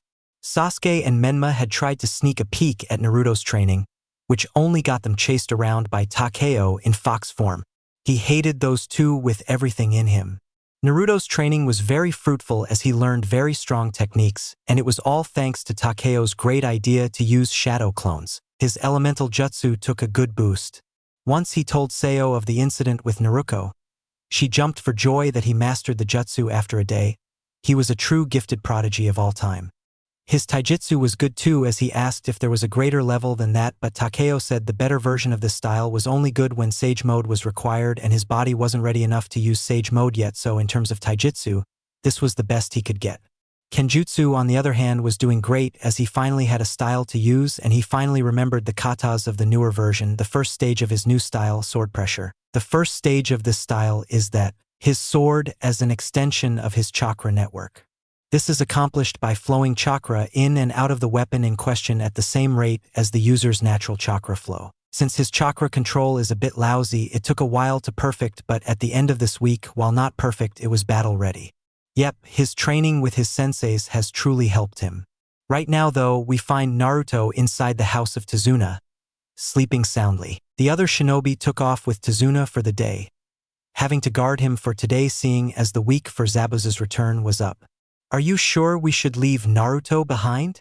Yakumo asked, but Sai spoke for the first time in a while. He'll be fine. Besides, someone has to watch the house while all of yous are at the bridge. Anko nodded. He's right. Don't worry about the Gaki. He'll be all right. With that, the group took off, leaving Naruto to dream about that guy he met when he was training. Flashback dream. It was a bright morning, the last day till Zabuza was supposedly going to be at the bridge for his second and last attack, and Naruto was found outside, sleeping on the ground by a tree with Kichiro rolled up on his stomach as the two slept quietly. Naruto decided to sleep outside after getting into some arguments with his team members. He had gotten into an argument with Menma, Sakura, and Sasuke again. They attempted to take his stuff by force, this because a loser like him shouldn't have this power, but luckily enough, Naruto was talking to Mikoto and Anko at the time, so they weren't happy with them, but the argument that he had was Mikoto and Anko. They were trying to convince him to give Kushina and Naruto a chance as they truly want to make it up to him. Naruto was very upset. He didn't see how it was any of their business on what he should do and how he should treat them. He hates them. Anko said that he was being immature and how he should let go of his grudge and just make peace with it, but he basically told Anko in a nicest way possible to go fuck herself. Mikoto explained that her friend was in a very depressed state since what happened and is working twice as hard to make it right as well as Naruto. She asked if he could at least acknowledge their efforts as they are trying, but he nodded and said, "I have acknowledged their efforts. It's just that I don't care." Anko glared at her genin, saying she was disappointed in him, but Naruto didn't reply and ran off, leaving the two jonin to themselves. So, that day he started to train his ass off with his senseis and master his new techniques, but he trained all night to the point of exhaustion and passed out there, which leads us to now where a stranger was walking into the clearing. The person saw them there and began to shake them awake. "Hey, wake up. You'll catch a cold out here," that person said. Naruto began to open his eyes and look to the person in front of him. The person had long black hair, pale skin and large, dark brown eyes, and a slender frame. She wore her long hair loosely and wore a pink, sleeveless kimono with pale red edges and decorated with small plum-colored swirls that went to her ankles. Around her waist was a simple white obi tied in a bow, and she wore a pair of light brown sandals with dark straps.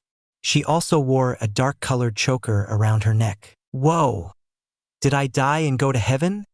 he said, getting up, causing to wake up Kichiro rudely. "Hey!" he growled. Naruto ignored him for the person in front of him. "I'm sorry, but I was a bit worried. You have been asleep, but I thought of the worst-case scenario." Naruto shook his head. "No, it's my fault. I shouldn't have been sleeping outside, but I couldn't take it at my current location, so I guess this was my only option." Kichiro looked at the woman before smelling something on her that confused him though. "Anyway, what are you doing out here, lady?" Naruto asked. "I'm gathering herbs for medical purposes," she said before getting up. "Oh well, let me help you," Naruto said with a kind smile. "Oh really? Thank you very much." Naruto and the woman began to search for the herbs in the area. After collecting a few of the herbs, the woman smiled, appreciative of his help.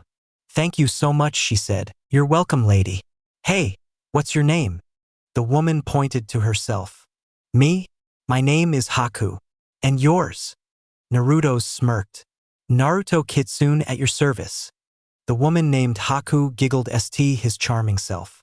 "So tell me, Naruto-kun, were you training out here by yourself?" Naruto nodded with a smile. "Yep. I'm on a mission right now, so I have to get strong as fast as possible to be able to help and do my part." Haku raised an eyebrow. "A mission? Care to share?" Naruto smirked. "Sorry, Haku-san. Confidential, but I have to get strong." Haku smiled. "Oh, I see. Well, I see that you are already strong. Do you have anyone you wish to protect?" Naruto turned to her in confusion. "Protect? What do you mean?" Haku smiled widely as she began to explain. "Well, it's said that when you have something or someone you truly wish to protect, a precious person, when you have that, you'll truly become strong." Naruto thought at that. A precious person in his life. "So, do you have anyone like that?" Naruto thought. He had his fox clan, the Kitsune, Kichiro, Luna, Takeo, Seo, little Akane. Even Kurama, which when that last thought crossed his mind, said Fox smirked at, but in the mind of the blonde. Out in the world of humans, however, he had Yakumo, Anko, even though she just pissed him off, Mikoto sort of, and Sayori. His biological family can eat shit and die for all he cared. "Yeah. You can say that I do, Haku-san. I have a bunch of people really. Even if some of them are not human." "Well then," Haku said as he started to stand and walk off. "Well, you'll get strong, truly strong." And Naruto-kun, the genin, looked at her. "I'm a boy. Why was the world cruel to him?" End flashback. Naruto opened his eyes, having rid of the memory. He looked at Kichiro and remembered what the fox told him about Haku and how he was smelling the same scent as the Kiri-nan from the week before, which only fueled Naruto's curiosity. What was going on? He pulled himself together and got ready, with his little fox right behind him. When he got downstairs, however, no one was around. "Oh, you gotta be fucking kidding me. These little fucks left me here to sleep? Aw, thanks guys." He smiled at the thought because he was sure that Anko jump on him. He shivered at the thought of his crazy sensei. He surmised that they all must have went to the bridge to protect Tsunade. He was glad that he went, but he was a little offended. I mean, they left me but brought Sakura of all people. Am I trash? He thought sadly. A bit. Fuck OFF Kurama, he shouted. Oh, relax. I'm just wanting to say thanks. Naruto grew confused. For? I guess I should elaborate. The chakra that you absorbed from that spoiled Uzumaki brat has been transferred back to me. Naruto widened his eyes. You mean that if I take chakra from people, it just goes to you? I think it's more complex than that thanks to the seal on you from your Hokage. He used the Uzumaki tetragram seal so it responds to my chakra. When absorbed my chakra, it just went back into the seal where I'm currently at. It's either that or I think the seals your fat eye mean Hokage have put on your three are linked in a way so they respond to the same seal. I don't know.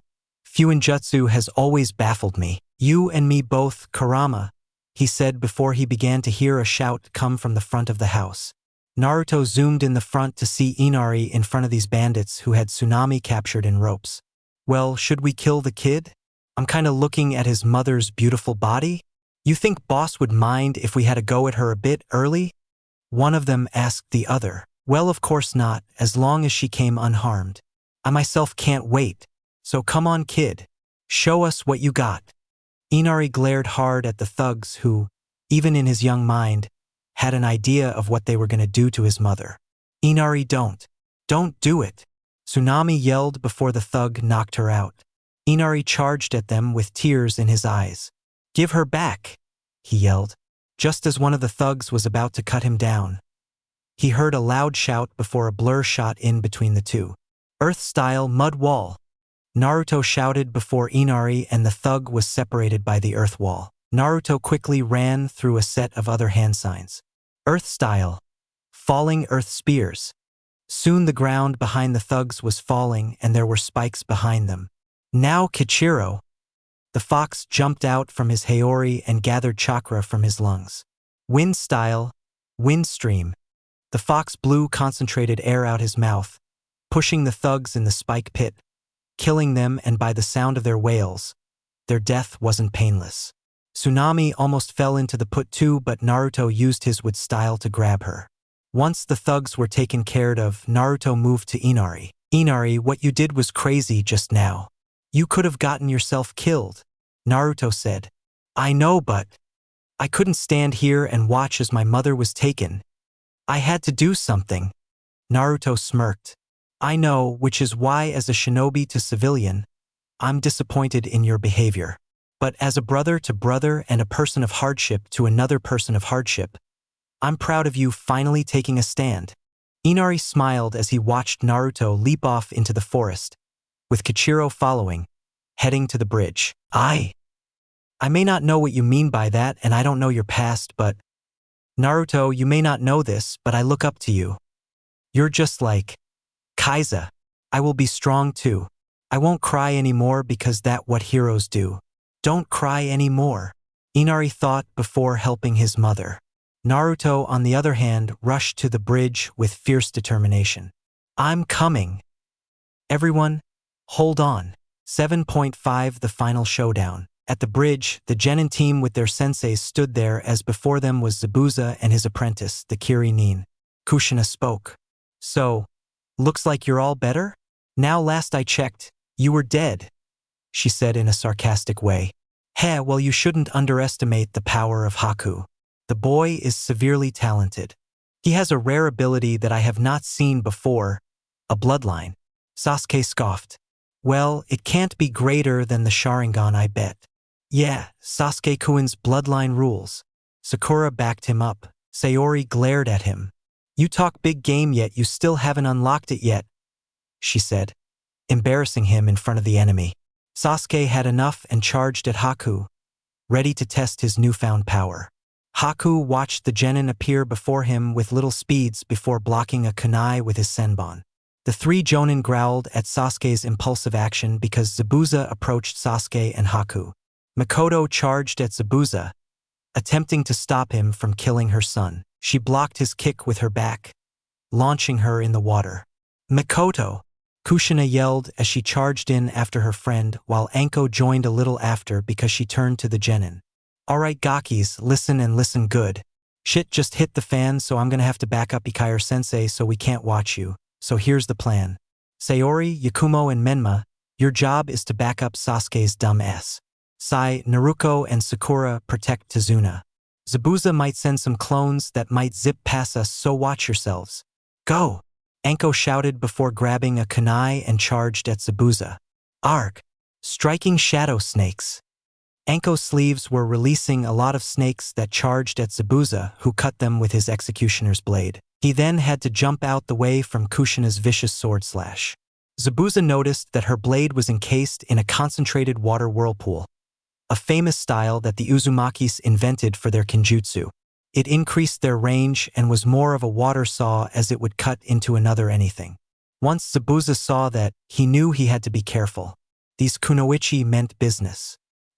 He soon had to duck from a roundhouse kick he would have received from Mikoto, who had just resurfaced from the water recently, her Sharingan blazing. Zabuza analyzed the situation he was in. 2S rank and 1A rank. This was gonna be difficult. With Haku, the boy analyzed Sasuke, who just kept pushing his limits, but Haku was only playing with the boy. Sasuke looked like a porcupine right now, as he had a lot of senbon stuck around him. Sasuke began to wince in pain as he glanced at the Kirinin. How was he this strong? He's barely older than he was, and yet, he's fighting like a jonin. You have talent, Haku started before he raised his hand full of senbon. But that alone isn't enough. You lose. With that, Haku threw the senbon, but luckily, Sayori and Menma blocked it with his kunai. Heh! Look at you, Sasuke team. You look like a pin cushion. Menma laughed slightly. Shut up! The male Uchiha shouted before nearly collapsing, getting Yakumo to aid him. Sayori turned to her. Can you watch him, Yakumo? The Kurama clan members nodded her head. It's fine. I got him. Sayori nodded while she activated her Sharingan while Menma cracked his knuckles. Time to show this cross-dresser the power of the Hokage's son, Menma said before going through a hand sign. Shadow Clone Jutsu. He yelled as multiple Menmas came out and charged at Haku. Sayori groaned.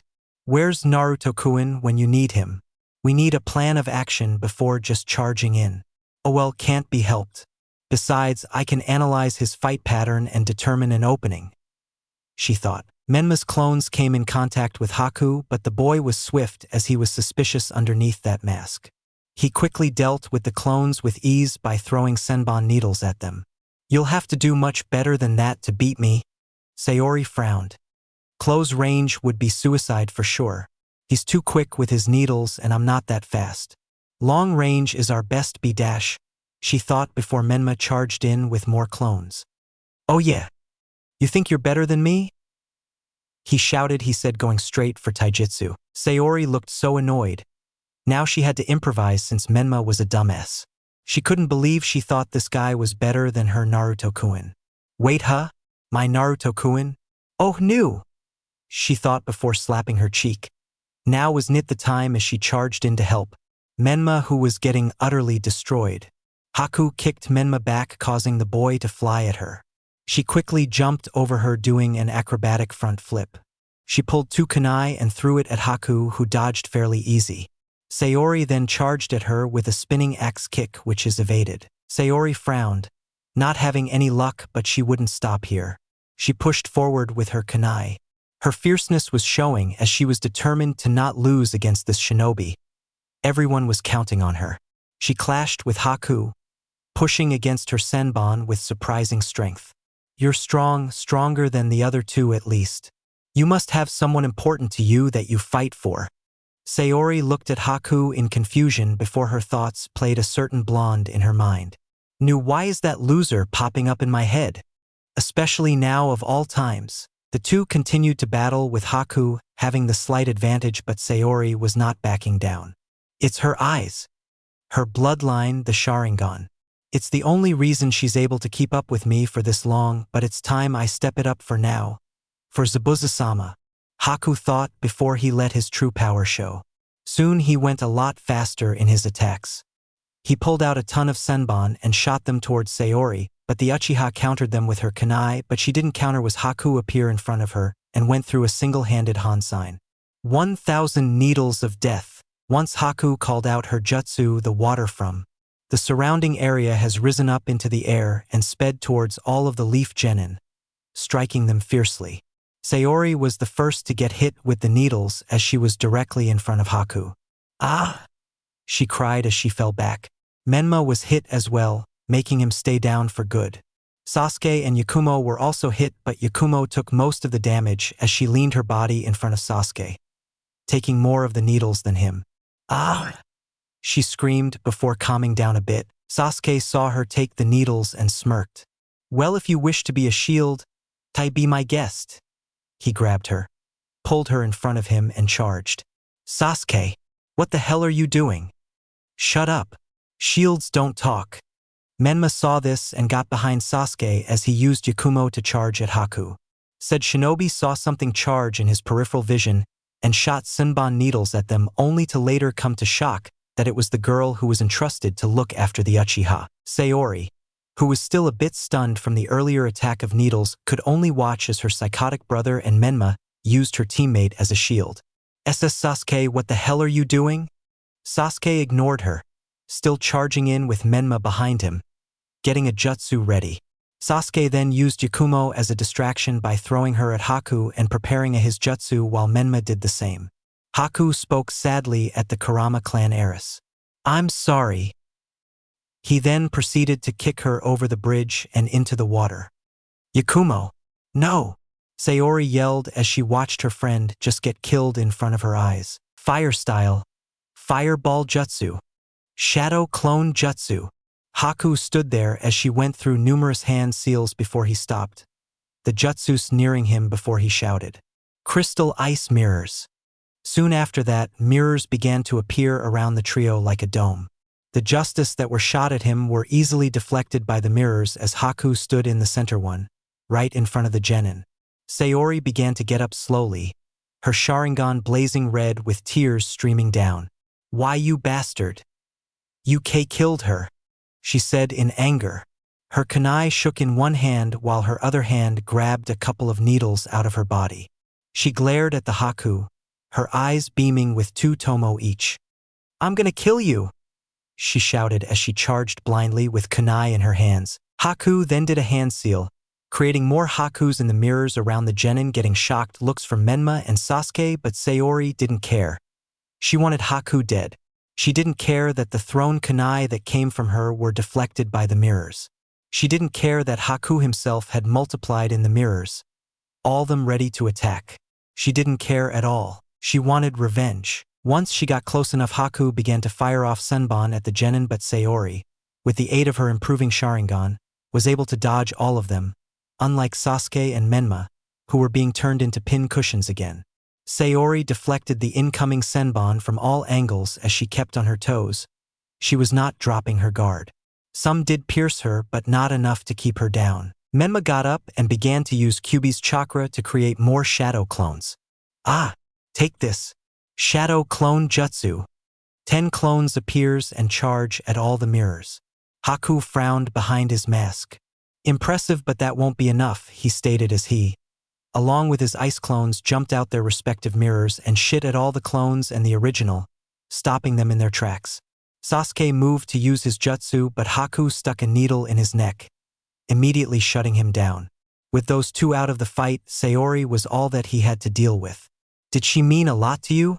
Sayori glared at the Nin. She was my teammate. She was my friend. You killed her. You know how this has to end. Haku stayed silent as he readied himself. A shit ton of Hakus appeared in the mirrors and Sayori stood strong and proud, though inside. She knew this would be her last fight. She had absolutely nothing to counter him with, so she knew it was her end and she would be joining Yakumo soon. I'm sorry, Itachi and I, Ka-chan, Anko-sensei. I wasn't strong enough. I'm so sorry, Naruto-kun. This is it for me. Water style, ripping torrent. Wind style, great vacuum sphere. The 2 jutsu roared to life and combined to create a water vortex strong enough to break through the ice mirrors. What? Haku said as he jumped out the mirror just in time before the vortex ate him up. Naruto created 2 wood clones to grab an unconscious Menma and Sasuke while he himself grabbed Sayori. Said female Uchiha looked at him in shock. You made it, Yakumo. She's fine. I saw the moment she fell in the water and I had my summons heal her. Sayori looked at him with a relief-filled face as tears streamed her beautiful cheeks. Oh, thank God! She cried as she hugged his shoulders, causing Naruto to blush a bit but Kichiro to smirk. I hate to break up this lovely reunion, but we have a fight ahead of us. Naruto nodded as Sayori let go of him and wiped her eyes, feeling pretty embarrassed. She was just so happy to see Naruto and hear that Yakumo was okay. Naruto stared down at Haku. Nice to see you again, Haku. Likewise, Naruto-kun. Sayori looked shocked. Naruto knew him. Your fellow teammates besides this one right here are common trash and should be given the lowest pit in hell. Naruto turned to Sayori behind him for an explanation. My pathetic excuse for a brother and your former brother have used Yakumo as a human shield from this guy's needles. Naruto glared heavily at the 2 unconscious genin that were in the hands of his clones. He should have left them to die. Oh, I believe you're right, and I would be so happy to let you be the one to send them there, but I'm afraid I can't let you do that. They'll face justice when we get back to Konoha. We don't have to fight, Haku-san. Haku removed his mask to show his face, and it was a face of sadness. I'm afraid not, Naruto-kun. I will follow along Zabuza-sama's wishes as I am his tool, and his wishes for his tool is to kill the bridge builder. So I must do that. Naruto sighed sadly. He turned to Sayori. Can you still fight? The female Uchiha nodded, activating her Sharingan. Someone has to watch your back. Idiot. Oh, shut up. I know you love me. Sayori blushed but kept silent. Haku charged in to attack Naruto with a barrage of needles coming from the water around them. Naruto slammed his hands together. With style, with dome wall. Soon, the ground began to form with created dome that surrounded the 2 genin. Haku widened his eyes. He has the famous with style. This can get problematic if I don't be careful, he thought. Surprisingly enough though, Naruto appeared from underground by a hole, moving to attack him. Naruto sent a wind shuriken at Haku. The ice user dodged beautifully by swiftly twisting his body but went into shock as he heard a poof. He turned to see the Kitsune there as he went through familiar hand seals. Fire style, fireball jutsu. He shouted before the fireball came charging at Haku. The ice user quickly created an ice mirror to block the jutsu coming at him. What he didn't see was the Uchiha come at him from the back and prepare the same jutsu. Kichiro quickly moved to the left side of Haku and blew out of his mouth. Wind style, great vacuum sphere, he said, before pushing Haku the great force, slicing him up good in the process from all the wind chakra slicing him up. Naruto moved quick to go through hand seals. With style, silent strangling jutsu. With that, he caught Haku in his beaten state, looking defeated. He glared at us as he felt his chakra drain from the wood. What? I don't understand. How? Naruto and Sayori grinned. Well, my Sharingan can assess your chakra levels, so we knew you were running low on chakra since you did use that ice mirror jutsu on full scale, so we utilized your weakness. When Naruto used his jutsu to counter your needles, we were hidden from sight where we came up with a simple yet very effective plan against you. I used a shadow clone to appear from the ground and throw a wind shuriken at you, but that shuriken was me. But since you were worried about me, you forgot about Sayori and you didn't even think about my familiar, Kichiro. You lose, Haku. Sayori stared at him. How do you know him? Well, we go way back. That's all I'll say. Haku sighed. I see, ingenious plan, you two. You've defeated me. Now you must kill me. The 2 genin widened their eyes. What? What are you talking about? Naruto said. I am no longer of use to Zabuza-sama. A tool that can no longer do its job is a tool no longer keeping, something to be thrown away. Please, you must do this. Sayori frowned. How can you say that? You're not a tool. You're a human being with feelings. Zabuza-sama made me into something, and if I can't protect him, then I am of no use anymore. Please, kill me. Sayori looked at Naruto, who just watched him. Haku and Naruto exchanged glances as the ice user continued. You understand, right, Naruto-san? The failure of protecting the ones closest to you, it makes you worthless. Weak. Helpless. Sayori moved to Naruto. What do we do with him? Naruto just stared at Haku in the eyes. We leave him. He's not going anywhere. I'm going to leave a wood clone to keep the pressure on him. He's done. Sayori pulled out a kunai and threw the kunai at Haku, the handle part of the knife aiming at her temple, knocking her out. Naruto raised an eyebrow at her. What? It's better to be safe than sorry. Naruto sighed as he created a wood clone to keep Haku bound. The two genin nodded to each other and was about to head out, but Yakumo with Seo came back with the girl riding the fox on her back. Hey, you two, I think you're forgetting your teammate, Yakumo shouted. Sayori saw her and shed a tear. Thank goodness! She cried as she hugged the girl, shocking both Naruto and Yakumo herself. Sayori, are you okay? Yakumo said. It was strange. Even though the girls were on the same team, Sayori before this mission wouldn't show any sort of affection towards their team members unless concern for their well-being would count. It seemed that during this mission, Sayori was finally opening up her feeling and she's showing that she actually cared for her team. Said Uchiha female stepped back and wiped her eyes. I'm fine. If you tell anyone about this, I'll kill you. You hear me? Yakumo smiled. Yes, I hear you. Not a soul. Sayori turned to Naruto, who pulled out a scroll and faked writing words. Oh, who to start? Arika? Itachi? Makoto? The entire genin class? All of Konoha. Sayori pulled out a kunai to cut the scroll up and him, but Yakumo stopped her. You can kill him later. We have more important matters. Naruto and Sayori remembered and both nodded their heads at Yakumo. But are you okay to fight? Seo smiled cautiously. I did my absolute best to remove the numbing poison out of her body, but she should still be feeling quite weak. Please don't overdo yourself. Yakumo hugged Seo from her fuzzy neck. Thank you, Seo-sama. I won't forget this, she smiled as the fox smiled at her before disappearing in a puff of smoke. Naruto nodded. Let's finish the mission. With that, the three genin from Team 12 headed to Zabuza's location. Meanwhile, with the jonin, Kushina looked at Zabuza. Both were panting quite heavily. One, her right, was a downed Anko who had just been knocked unconscious with a few vicious slices from the brutal executioner's blade, and on her right was also a downed by conscious Makoto who was suffering from lack of chakra. She couldn't even keep her Sharingan active anymore. Kushina herself wasn't faring so well either. She had a few cuts, but her genes were keeping her going. Zabuza himself was doing better than all of them. He had a few bruises, but he was fine and had chakra to spare since he only used Kenjutsu this entire fight and used one jutsu which determined his victory. Hidden Mist Jutsu. It helped because none of the shinobi he fought in front of him could track his movements. The closet was the Uchiha woman, but even she wasn't enough.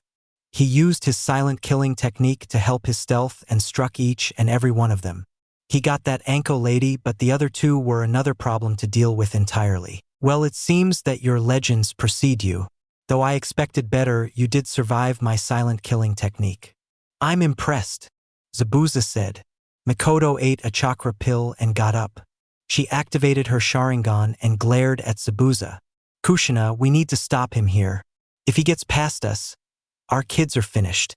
Kushina widened her eyes at that. Menma, Naruko, and Naruto. Her babies. She can't let that happen. Zabuza laughed. Those brats. Yes, it would be exactly like the Uchiha woman said. It would only be another massacre. Though it would be a shame. Maybe I would recruit that blonde kid. He looked like he had some skill. Kushina glared at him.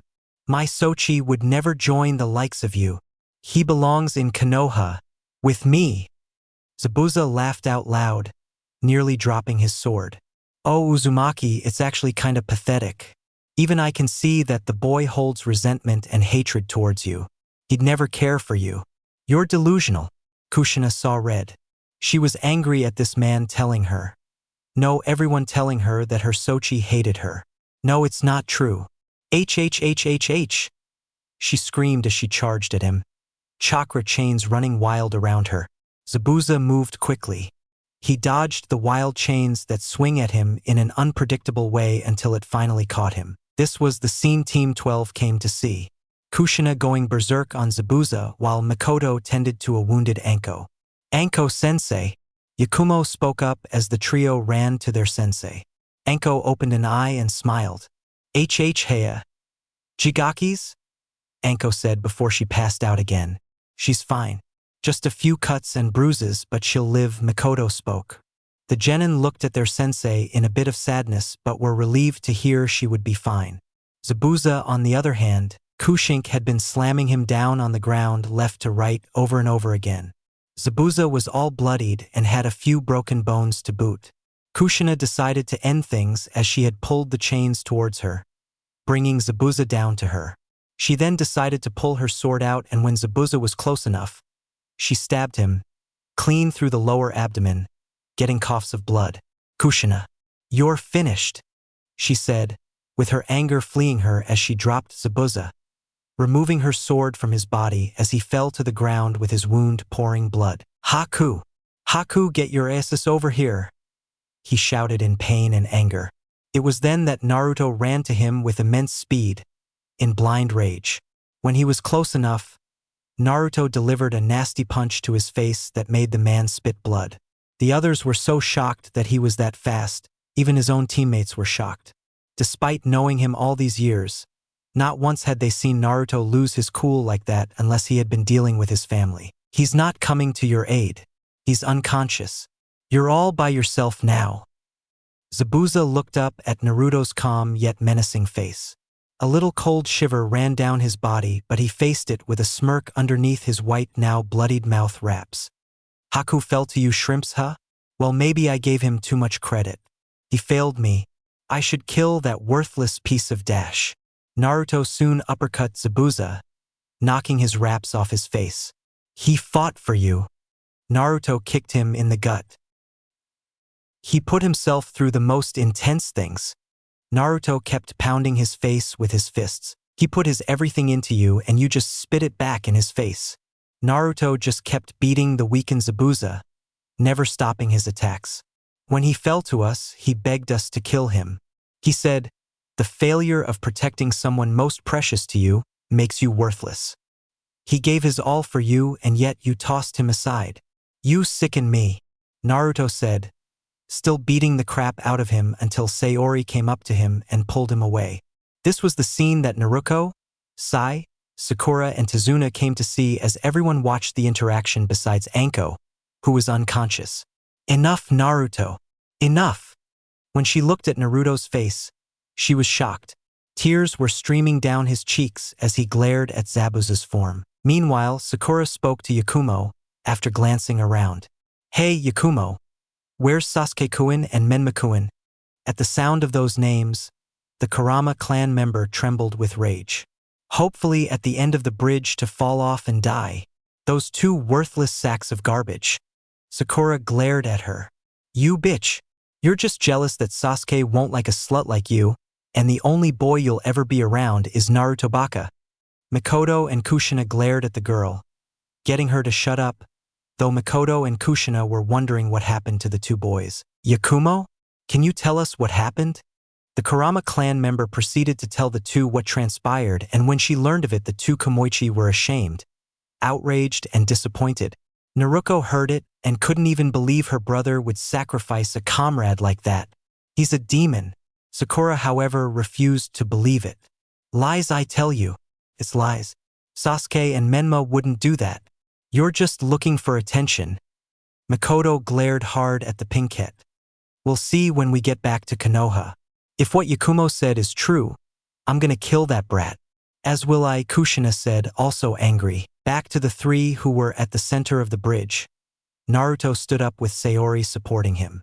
He just wanted to belong somewhere, anywhere. But you used him. His talents and his lack of connections and background, you took him and used someone so caring for such evil. There's a special spot in hell for people like you, and I'll be sure I'll send you there myself. Zabuza began to get up off the ground and stood there. God damn it, kid. I think I was starting to like it when you were just beating my ass. Your words are way harsher than any blade or fist or kick, Zabuza said as he looked down the bridge to see Haku still in his binds from the clone. He would have moved to her, but he heard clapping. The group turned to find Gato, a fat, short, greasy-dressed man looking at the shinobi with a bunch of thugs behind him. Tsunade gulped, seeing the number of thugs to come wipe him out while the rest of the shinobi just eyed them in annoyance. Zabuza glared at Gato. What's the meaning of this, Gato? This is just a means to an end, Zabuza. Why pay two stupid ninja for a job when I can pay an army of thugs? Yakumo sighed, so he went with quantity over quality. Idiot of a man. He had a better chance with Zabuza and Haku, she said. Zabuza turned to the two genin who stood before him. Well, Gaki, looks like we're no longer enemies. Shame. I would have loved to fight you full out. I can tell you hold more power than you let on, but this is where I die. Your beating plus the wound from your mother dash. Former mother, Naruto corrected, getting a sad look from Kushina, though he didn't care. Whatever. Her wound plus your beating left me weakened. My arms are broken. This will be my last dance. Lend me a kunai, will you? Naruto looked at Sayori, who shrugged her shoulders and tossed the kunai. Zabuza caught it with his mouth. I'll kill you all. As the demon of the hidden most, you will all fall to my power. With that, Zabuza charged at the thugs as well as they charged at him. Naruto and Sayori moved to enter, but Makoto stopped him. This was Zabuza's final moment. Let him go out in style. Zabuza fought long and hard against those thugs with only a kunai in his mouth, killing anyone who crossed his path to Gato, who cowered back like a child. Zabuza kept slashing and slacking the thugs, even going as far as beheading someone, but soon they all ganged up on him and stabbed him in his back. They continued to stab him and stab you till he stumbled a butt before going back to work on killing them. It was a minor pause to him. Once he finished on the last goon, his eyes turned to Gato. Gato cowered at the edge of the bridge. Well, Zabuza. Let's not get crazy here. I'm still planning on paying you. I'll even double it. Triple. What else do you want? Women? Men? Zabuza just stood before him. Just one thing, your soul. With that, he sliced Gato's neck and kicked him in the waters, killing him. There was a moment of silence among the bridge and no one dared to speak. After witnessing a massacre like that, who can really speak? Zabuza turned to walk to the other side of the bride. Naruto guessed where he was going and ran to help him. He dispelled his wood clone so no one would see it, which meant the jutsu which he had on Haku was undone too. Naruto slowly led Zabuza to Haku and everyone else followed shortly. Naruto set him down beside Haku, adjusting him so that he was sitting up like Haku. Zabuza forced movement in his arm and touched Haku's cheek, waking the boy up. Ha! Wah! Zabuza-sama, you're bleeding out. Zabuza watched him in silence as Haku worried over him. Looks like the kid was right. Haku's feelings show bright as day to me now, Zabuza said as he felt the feelings in his legs just give out. He was dying. Haku. The boy, who had been crying, looked at him in sadness. He was out of herbs, he didn't have any more bandages. He couldn't save Zabuza. I need you to live, Haku. Live for yourself and be your own person. Be strong. Haku cried. Zabuza-sama. Zabuza laughed. Damn it, kid. Just call me Zabuza now. Or Tuchan could work too. I'm not too picky at the moment, hee. Yo, bridge builder. Sorry about the excess blood on the bridge and me obviously trying to kill you. We cool. Tsunade looked at the man sadly. Why yeah, we're cool. Zabuza turned to Naruto next, who was just watching the scene in sadness. Hey Gaki. Naruto turned to him. Yeah, Zabuza. I want to thank you for this. In the end, Haku was the only light in my life, and now that his light, which was me, is gone, I need you to do something for me, and in turn I'll give you something. Something that Haku will surely give you once I let him know. Naruto frowned, nodded his head in understanding. Take him back to Keikonoha. I'd rather him safe than wandering the streets alone where Kiri can snatch him. Please? Promise me, you'll look after him. Naruto widened his eyes before nodding his head. I promise on my life as a kitsune. No harm shall come to him. I give you my word. Haku cried as he looked at Zabuza. His body was turning gray. Haku. Q-quick, lend me your ear. I haven't got all day, you know? The ice user leaned down and let Zabuza whisper on his ear. Once he finished, Haku widened her eyes but nodded in understanding. Once that was finished, Zabuza looked in the sky. FF funny. I'm looking in the opposite direction of where I'm headed. Ain't this a bitch, he said before he was quite in life left his eyes, ending the Battle of Bridge. That scene was interrupted by a bunch of civilians rushing towards the bridge with Inari and Tsunade in the front.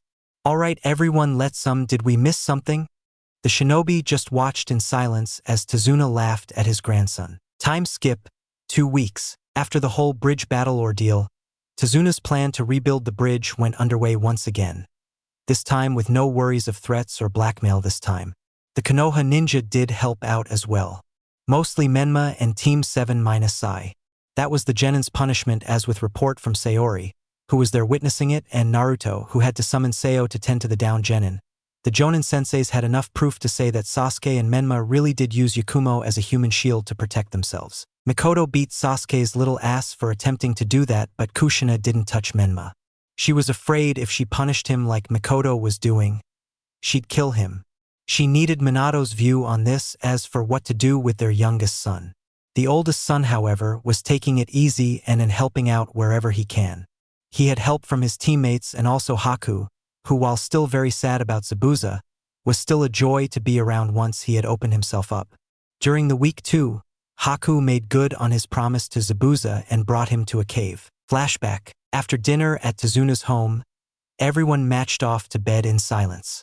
Sasuke and Menma had silencing seals in them, so they couldn't speak even if they wanted to, also part of their punishment from the Jonin. Naruto was heading to his room, but he was stopped by Haku. "Oh Haku? What's up?" Naruto asked. "Follow me," he said as he walked downstairs. Naruto shrugged his shoulders as he walked behind him. The two snuck out the house and headed towards the hills that were near the bridge they were nearly finished working on. Haku kept walking and Naruto followed him in silence. His mind was baffling him as to where Haku was leading him to, but he decided to stay silent as Haku seemed to be the one to keep secrets very well until it was time. After a while, they reached a base that looked pretty sketchy. What is this place? Gato's hideout. Naruto widened his eyes. It was that easy to find. Oh, his ninja skills are absolutely trash if that's the case. Relax, Naruto-kun. As shinobi, he must conceal our presence no matter the cost. Zabuza and I easily just use genjutsu to cover up the place. That's why you can't find it. Though your Uchiha companions should have figured it out. Naruto sighed in relief. So it was Sayori and Sasuke's fault because they suck. That's fair, he'll be sure to tell the two later when they get back. As the two walk casually into the base, Naruto continued to follow him. So, with style, huh? I knew you were special, Naruto-kun, but that's just an underwhelming statement now. Naruto blushed from the praise. Well, I mean, I was surprised too, but you know. Haku giggled. Yes, I do know. I bet your family must be proud. Naruto frowned at that. Well, they are, but it's not the family that you think you know. Those Uzumaki and Namikazes are not my family. They abandoned me, so I abandoned them too. Haku widened his eyes as he opened a door in main room, which opened a long hallway and walked down it, being followed by Naruto. Is this base any bigger? Well, this is the way to the armor room. Zabuza has seen it, so once he killed him. He snatched Gato's keys for the base, he said, jingling the keys. Naruto sighed. Zabuza is just an insane beast. After walking the long hallway, Haku opened up a giant metal door, and inside was a huge armory of weapons. Naruto widened his eyes.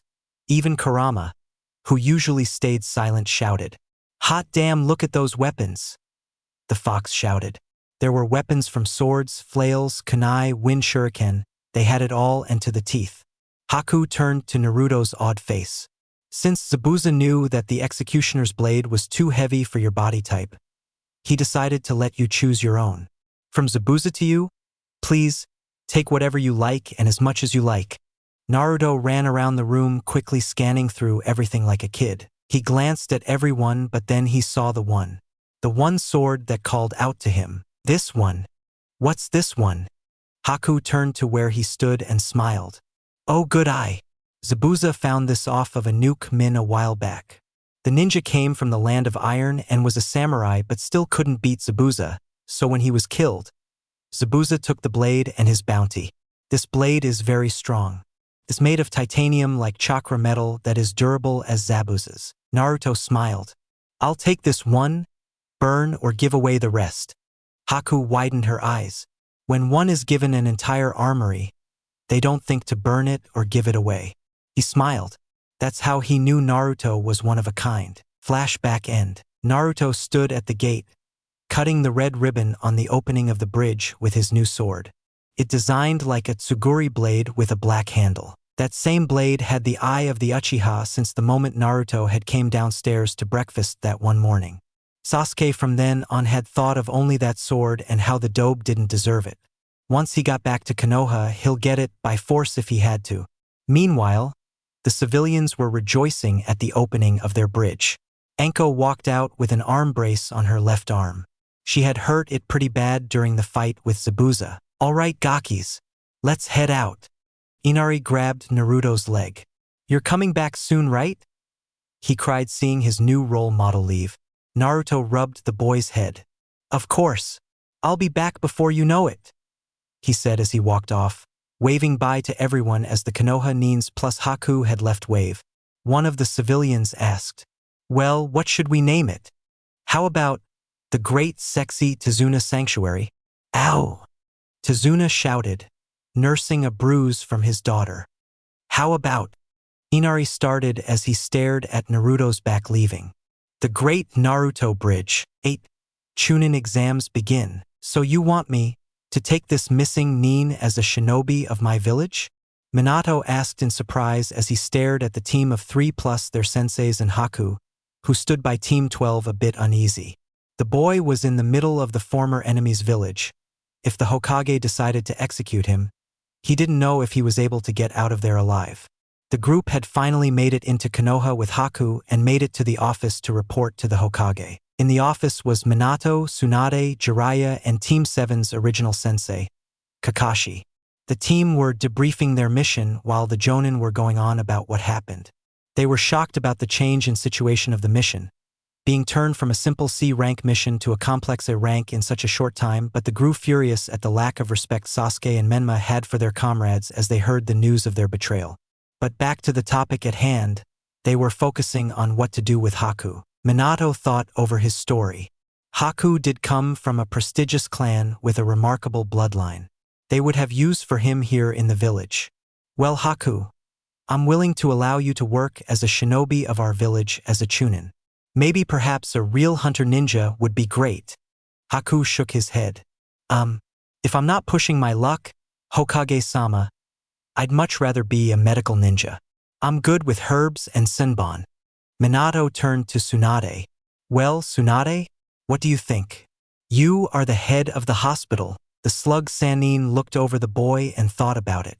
Your precision is extraordinary, even rivals my own if the reports do you justice. We'll make a great medical nin out of you. Haku nodded with happiness while Naruto smiled at him. Well then, we'll look for a place for you to stay dash. Actually, Hokage-sama, Naruto started getting all eyes on him. I was thinking of rooming Haku with me. I have a spare room, he can use that if he so wishes. Minato looked at his son in slight panic, so did Kushina. Actually, Naruto, we were thinking, maybe you can move back into our home. Please, Sochi. Come home, we miss you. I miss you. Please, Nisan. The 3 family members pleaded. Kurama sighed. And I thought we were getting somewhere with them. Yeah. Me too. Naruto ignored them and turned to Haku, but Tsunade spoke up. Hey brat, don't ignore them. They beg you to go home. How can you turn your back on your family? Maybe you should ask them that since they did that to me. Naruto started. Minato sighed. It seems like they just have to try harder to get Naruto to forgive them. Makoto just watched the scene in sadness and a bit of cringe on their part. This is just getting sad to watch now from the viewer's point. Naruto didn't bother to reply anymore but asked Haku again, to which he replied with a yes. Minato sighed. He turned to his last topic of this group. He glared at his other son and Uchiha boy, who both kinda shivered under the Hokage's eyes. What you did was unforgivable. That little stunt you did out there would be paid with treason, possibly execution. Both boys gulped, but Sakura spoke up. But Hokage-sama, please don't dash. Genin Sakura Haruno, if I speak to you, then you may reply, otherwise, silence. The pinkette nodded fearfully, afraid of her leader. But you both are very lucky. Since Menma, you are my son and Sasuke, an heir to Konoha's clan. I won't kill you nor will send you off to prison, but there will be punishments. For starters, Menma, you are so grounded. Makoto glared at Sasuke. You too, young man. Minato then continued. You two will be doing a bunch of D-rank missions with no pay. All of it goes to the Kurama clan, preferably for 6 months. Naruto glared. That was it. No more? Damn, he should have killed every villager who ever fucked with him. He might have gotten away scot-free the way Minato gives punishments. No, dismissed, Yakumo. I advise you go to the hospital and get checked out. The girl nodded as the group went their ways, while Naruto and Haku just went to leave with someone following him. Naruto thought it best to show Haku around so he can get the feel for the village. He showed him the training grounds of where Team 12 would train, the grocery store, the clothing store, and weaponry for shinobi. He showed him the local food court where he would find his sushi bar and ramen, teriyaki, etc. He also showed him the hospital where the boy wanted to be originally. Kichiro frowned as he arose from Naruto's Hayori. Naruto-sama. I know we're being followed. Haku-san, why don't you go in the hospital? Get yourself acquainted with the staff there, since this is where you'll be spending most of your time. I'll come by and take you to my house and we'll go shopping before we call it a day. Cool. The ice user was curious about what was going on but nodded nonetheless, seeing as he wanted to see Konoha's hospital for their special herbs. So he left Naruto and his fox to themselves. Naruto walked slowly, leading the follower to their training grounds. What do they smell like, little guy? They smell like alcohol, cheap cologne, and toads. Naruto frowned. It had to be him. Naruto walked soundly to the training grounds, and when he made it there, he turned around. You can come out now, Jiraiya. Soon after that, the man jumped out of hiding with a smirk. I'm impressed, kid. You were able to find out I was following you. Only a few can do that. Naruto sighed. I knew someone was following me, I just didn't know who. Kichiro-kun just helped me figure it out. What do you want, Jiraiya? Jiraiya smiled. Well, kid, I'm gonna go on a limb here and say, you don't have a trainer, huh? Naruto raised an eyebrow. So he thinks that he got this good on his own? Geez, this man was a moron. Gee whiz, Jiraiya. What gave that away? He said sarcastically. Well, I know you have your summons boy, but honestly, that contract won't do you any good. Really? They aren't your style. Kichiro growled at the man while Naruto frowned. And what, you're gonna say the Toad contract is? Jiraiya smiled. You catch on quick, kid. The Toad contract is wayyyy better than the Foxes. They're more loyal too. Naruto scoffed. Yeah, right. Story is that you have to pay up for even summoning up any of the Toads where the Foxes don't charge squat. Jiraiya glared. You're paying for quality, kid. You just wouldn't get that. The Foxes have yet to ask anything of me, whereas I heard from them. The Chief Toads want sake every summon, and the kids want candy. Doesn't sound like loyalty to me. They're better than the Foxes. Is there a point to why you're here wasting my time, Jiraiya? Or can you go and train my brother already? Look, kid, how about you just let me train you? With my training, it'll do wonders. Like how it did for my brother. The fool couldn't do a simple just other than the shadow clone jutsu. He didn't master much. Jiraiya glared. An insult to his teaching is something he wouldn't stand. He's better than you. That's for sure. Naruto looked down at Kichiro for a second before the two laughed their asses off. Oh, that's so hilarious. And they called me the Dobe. You should have seen him during the mission. One of the most helpless things I've seen. Jiraiya glared at him. Watch your tongue, boy. Menma and Naruto have way more talent in their pinky fingers than you do in your entire body. They're the children of prophecy. Naruto stopped laughing before laughing all again. That's also funny. You believe the word of a totally blind and senile toad. It's actually hilarious how foolish the Gama clan really are. Kichiro laughed. At least when Ichi-sama, the great fox, spouts a prophecy, it is actually accurate. Kurama widened his eyes in his cage. Father, you're still alive. Ichi-sama? Father, the great fox is your father? Naruto asked. Well, I'm gonna tell you a little secret, Kit. One that is only known by the Kitsune clan. My father, instead of me, was actually the one who was created by the Sage of Six Paths. When the old man died, the tailed beasts began to go their separate ways. My father settled down and created the Kitsune clan, with me as the heir. In a weird way, the reason we tailed beasts don't seem to age is technically, we are reincarnations of our own way. Naruto tried to piece it together but found a similar way. So like, in a way, are you like how a snake shed its old skin and now it's a new snake skin? Is it like that? In a way but less vile. Our fathers and mothers made us normally and passed down their lives to us during our birth, so we carry out the tailed beasts title when they are too old to. We still live way longer than the average human, but we have lifespans too. But unfortunately, I was trapped by that stupid Senju and I was stuck in the Uzumaki's possession since I was at least 145 years old. Naruto widened his eyes at that explanation. So there's only been one reincarnation of the Kyuubi, and that's you. Yep, the one and only. Though, Kichiro could be seen as my reincarnation, but I didn't pass on my knowledge of the previous experience of our lives as I didn't want the kid to go through the same hatred as me and father did. Naruto nodded as he heard that bit. He'd have to ask Kurama that some more later. He'd also have to go see Ichi-sama and see what he was like. But first, Jiraiya. So we have a deal. Huh?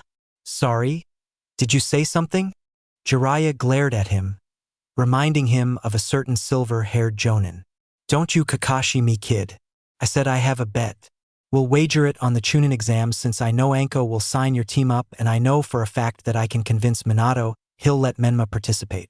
So, if you beat Menma in the finals, I'll leave you alone, along with the rest of your family. We'll never bug you again. Naruto looked calmly at Jiraiya but inwardly, he had stars in his eyes because he knew this was going to be a piece of cake and he'll finally be free from these annoyances. But if Menma somehow, miraculously beats me? Jiraiya smirks. If he beats you, you have to renounce your fox contract, sign the toad contract, be trained by me and live with your family. Deal? Naruto frowned. No chance in hell that was going to happen. He just got free. He's not going to let that happen. That just means you must go all out. No holding back if you want to keep what you have now. You'll most likely face your brother and sister in the finals of the exam. Your story plot works like that. You have time to train if you think you need more training, but right now you're fine. Naruto smiled. Kurama was right. He had nothing to worry about. He raised his hand out to shake the Sanins. Deal. With that, Jiraiya smirked. I hope you're ready to give up that contract, 'cause I'll train Menma into the dirt. Naruto smirked back. Please, with what I have, whatever you or Minaho and Kushabich teach him won't be able to stop me.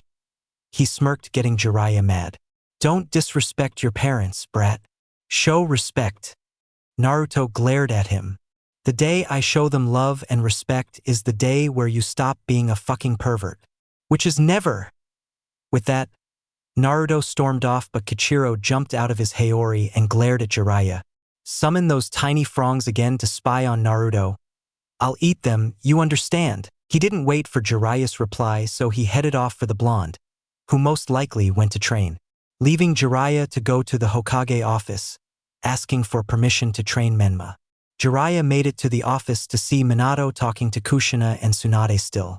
He jumped through the window, alerting the ninja there. Well, did he say yes to the training? Kushina asked hopefully. Jiraiya sighed and explained exactly what happened with Naruto. Tsunade smiled. So you bet on him, huh?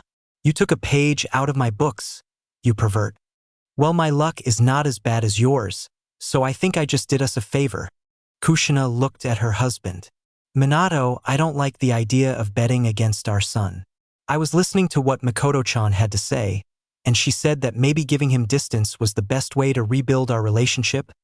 Minato sighed. Maybe she's right. I mean, it'll give him time. Jiraiya sighed. You two, look at you already giving up on the brat. If you truly want him back, you have to keep pestering him. Leaving him alone would only make him forget you. He'll come around eventually if we keep at him. Tsunade smiled. For once the pervert is right, Kushina. Leaving Naruto alone would only make things worse. That brat is just so lucky to have parents like you two, yet he's so ungrateful. That little shit. If I can just get my hands on him. Kushina smiled. You're right, you know. Naruto will come home as soon as he sees that we love and care for him. Minato nodded, but somewhere in him, he felt like that wasn't true. It's not that he didn't have faith that Jiraiya's plan wouldn't work. It's just he had doubts that Naruto would fully accept them. Ah well. We'll cross that bridge when we get there. But first, training Menma. Time skip, 2 weeks. The next 2 weeks blow over surprisingly quick since Naruto had 1 full week of getting Haku acquainted with Konoha and get him settled into his apartment where the two will now be sharing. Naruto was happy he had a roomie. He did not expect to find one so early in his shinobi life, but he found one, and it was one that was down to earth and cool. Haku was fully instated as a chunin of Konoha, something he was kinda jealous of, and was working shifts in the hospital until there was need of him in the field. During the 2 weeks, he hadn't seen his team in a while but was told by Anko, who visited him at his apartment, that since the wave mission, the team had time off for the 2 weeks, so he could guess that Sayori was probably training with her clan and Yakumo is training as well with Anko. It wasn't hard to see that out of the 3 of them, Yakumo was Anko's favorite, which neither Sayori or Naruto really cared about since Anko still showed them some attention and offered them training, which both would decline, saying that they had their own methods, but Yakumo, being the weaker one of the 3 genin physically, needed the attention more. So that would mean that the two spend way more time together than she would with Sayori or him. Yakumo might even begin to pick up Anko's crazy personality, which might be toxic now that he thinks about it. Konoha already had 1 crazy snake lady. It didn't need another one. Right now though, Naruto was walking Haku to the hospital as the two would just talk and chill. Right now, they were talking about who Naruto hates. So let me get this right, Naruto-kun. Haku started. You hate Menma, Sasuke, those 2 I understand personally, Naruto, Kushina, Minato, Kakashi, Jiraiya, Tsunade, Sakura, a girl named Ino, a boy named Kiba, all villagers in Konoha. That's all? Oh, and Guy. Not personally, but that suit is just not it, he said, which got a giggle out of Haku. Aw, you don't hate me anymore. That's great, a voice said, coming from the pathway on the left of them. Oh, and her. Sayori just scoffed. Please, I know you love me. Naruto blushed at that before rubbing his face. Whatever, what are you doing here? Came here to cramp my style. Sayori smirked. Please, like you have any style. And for the record, I was going to the training grounds for the meeting. FYI, you should be there too. I will. I'm just dropping off Haku, then I'll be there. Sayori shrugged her shoulders. HN. Might as well tag along since I'll just be sitting there, waiting for you to show up. The Naruto and Haku shrugged their shoulders and headed to the hospital with Sayori in tow. Kichiro jumped from the blonde's jacket onto Sayori's head, which the Uchiha didn't mind at all since she was practically the only Uchiha the Kit actually liked, since he could tell the Uchiha meant no harm to Naruto or himself. As the trio moved and spoke, they felt a presence behind them. Haku reacted when she threw Senbon in front the rock shaped like a square, stopping it entirely out of fear of being hit. The box lifted from the ground and smoke was in the air, making the 3 shinobi back up, thinking it was an attack but sighed as they saw it was just 3 kids. Damn it, Udon. Too much smoke. The boy named Udon coughed. Sorry. Naruto looked at the 3 in recognition. And who might you 3 be? Sayori asked. I'm Moegi, the prettiest Kanochi of the academy. The girl with 2 pigtails pointed up said. I'm Udon, I like math. The kid with glasses said.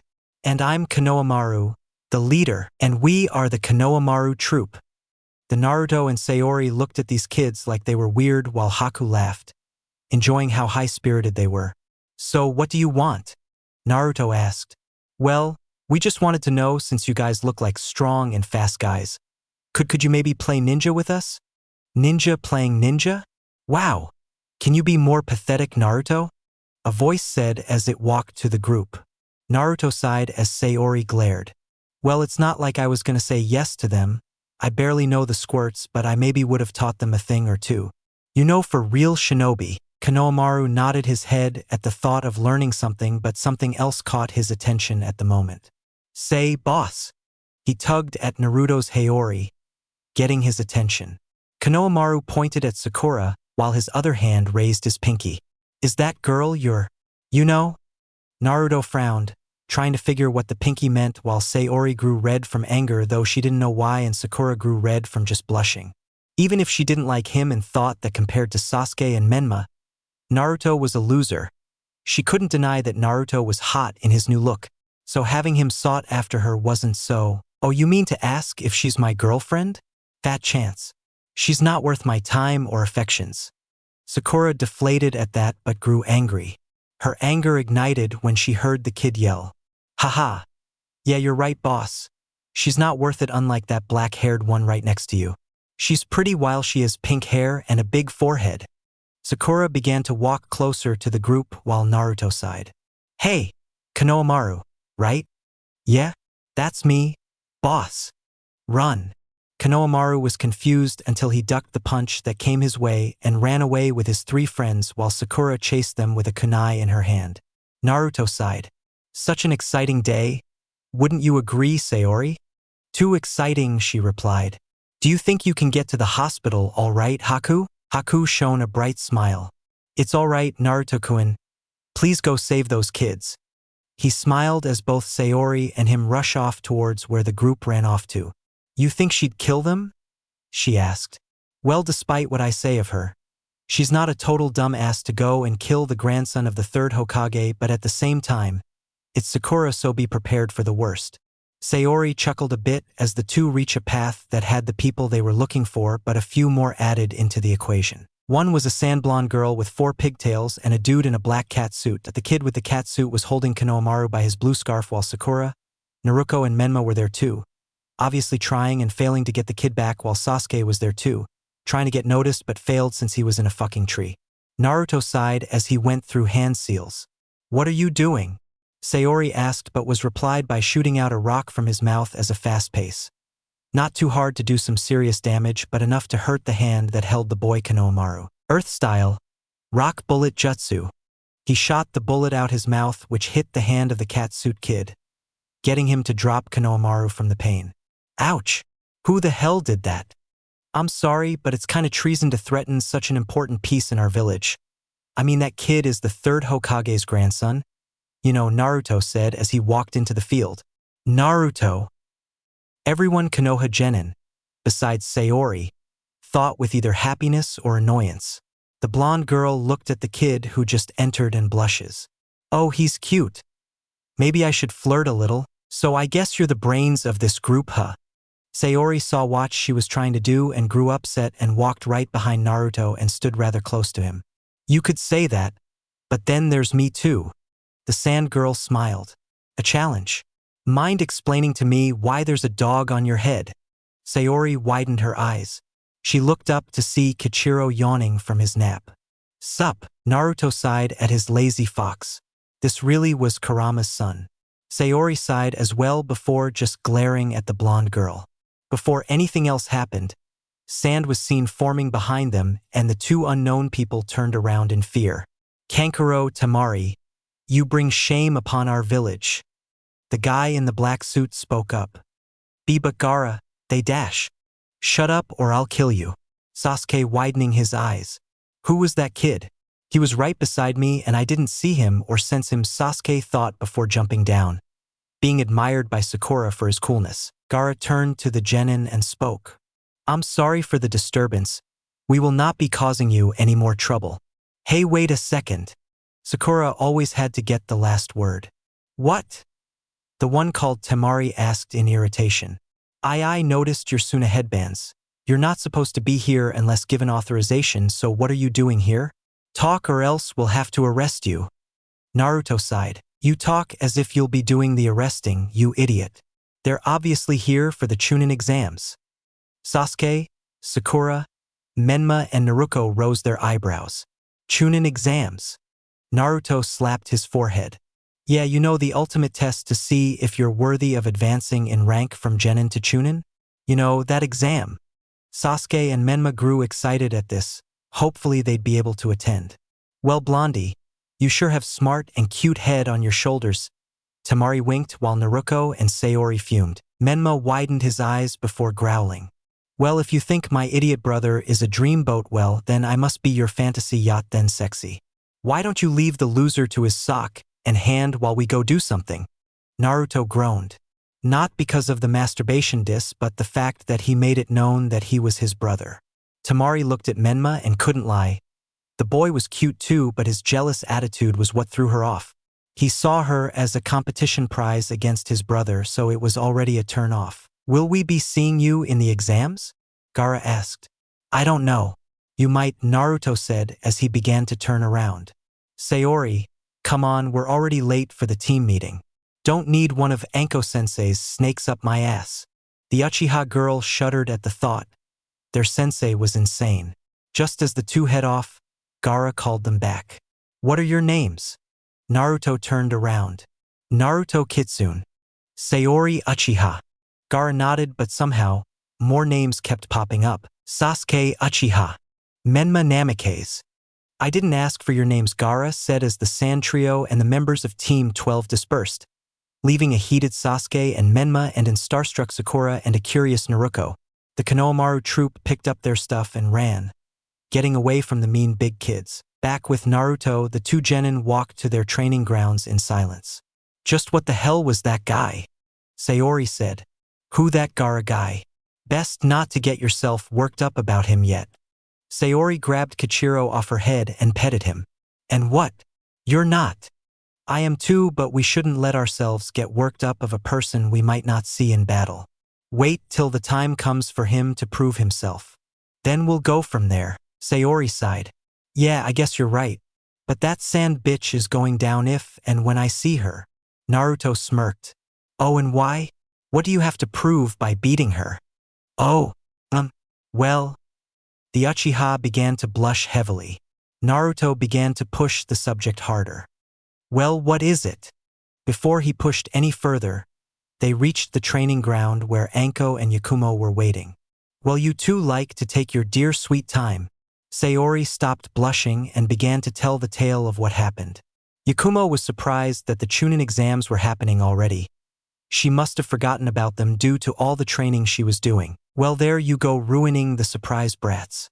This meeting was about me nominating you all for the annual Chunin exams that takes place tomorrow. FYI, I wouldn't have nominated you all unless I thought you all have improved. Your teamwork is strong as your trust in one another is unbreakable, and individually, you all are strong. Yes, even you, Yakumo. The girl looked up in shock. Even me? Naruto smiled. Yes, even you. You got this, Yakumo, with your genjutsu, my strength and Naruto's. Something. Will win this, Sayori added. Naruto glared at her. My something? Can you please give me credit like I didn't just own that wave mission? Yeah, you did all right, I guess. All right. I saved your life, you onion head. Wah! What the hell did you just call me? Gee guys, please. Don't fight. Stay out of this, Yakumo. This little bitch has it coming. Anko watched her team with a smile, and she secretly wrapped her arms around the kids. I love you guys. The genin stopped their bickering and saw their sensei's happy, teary face. Yakumo embraces it while crying slightly, also while Naruto and Sayori blush a bit, but with a smile or smirk. The next day, Naruto was walking to the academy, where the test was supposedly going to be. Oh Kit, just a FYI, that Gaara kid is a Jinchuriki of Shikaku of the One Tail, so watch him. He's unstable. I knew it. That's why he was so off. It makes perfect sense. What can he do as his Jinchuriki? Well, I think it gives him control over sand, but it also leaves him with insomnia, one of his reasons why he is so unstable. The Jinchuriki of Shikaku can never be able to sleep as he tries to take over your body, Kurama states. Naruto sighed. Now he had a little bit of Gaara's backstory. Right now, in front of the academy was Sayori and Yakumo waiting for him. Sure took your time, idiot. Hello, Naruto. Naruto smiled at Yakumo and greeted her with a smile, but Sayori, he just looked at with a mock unpleasant look. The three just head inside and see a huge crowd by the door. Yakumo noticed something was off as her two teammates were heading to the crowd too. She grabbed them. No! There's a genjutsu there.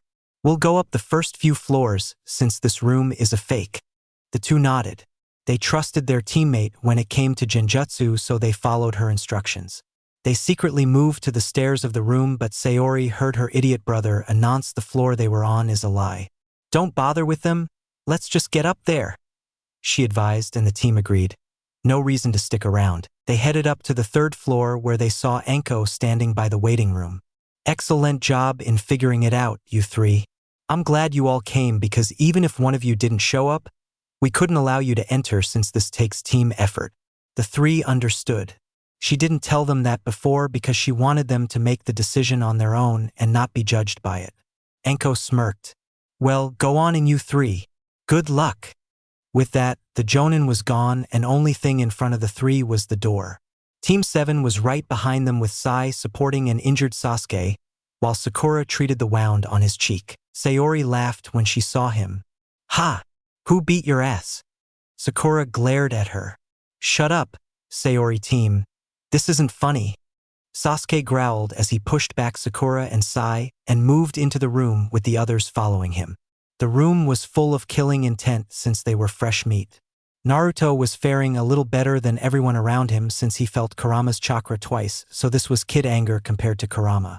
Suddenly, something clung to Sasuke. Hey Sasuke-kun. You're here too, huh? Get off him, Ino pig. Make me billboard brow. The two began to bicker and Naruto just sighed. This is some bullshit. Soon Shikamaru and Choji pulled up by him. Man, you guys are here too, huh? Funny. Menma was going around the room saying you weren't gonna show up. Naruto sighed. His brother just lives to get humiliated. Ino looked over to Naruto and Sayori. Those two seemed to be closer than before. What's up with them? Ino thought, getting curious. Then Team 8 showed up with Kiba hollering as usual. Hey you guys. So you guys showed up too, huh? Seems we'll kick Team 7 and Team 12's assess too.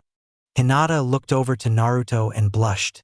Hi Naruto-kun. Huh? Oh, yeah. Hey. He said dryly before turning back to Sayori, who was just talking about the genin present. Hinata saw how engaged he was with Sayori and glared in envy. So Naruto is more interested in her all of a sudden? What the hell? She thought in slight anger before Kiba opened his mouth towards Naruto. So you think you, if all people have a shot at becoming a Chunin, idiot. You should have just stayed home. Naruto laughed. Says the one who was nearly as low as me in the academy, Kiba. The only people who did worse than you was Shikamaru and I, and we just didn't care enough. Whatever, idiot. If I see you in the exams, I'll crush you. Kichiro stuck his tongue out at Akamaru, who was in Kiba's jacket as well. The dog growled. Naruto rolled his eyes. Before he said anything, however, a guy with gray hair in a ponytail with glasses spoke. You all should really keep it down. Yeah. And who the hell are you? Ino shouted. The man chuckled. My name is Kabuto Yakushi. I'm a experienced contender for these exams. Experienced?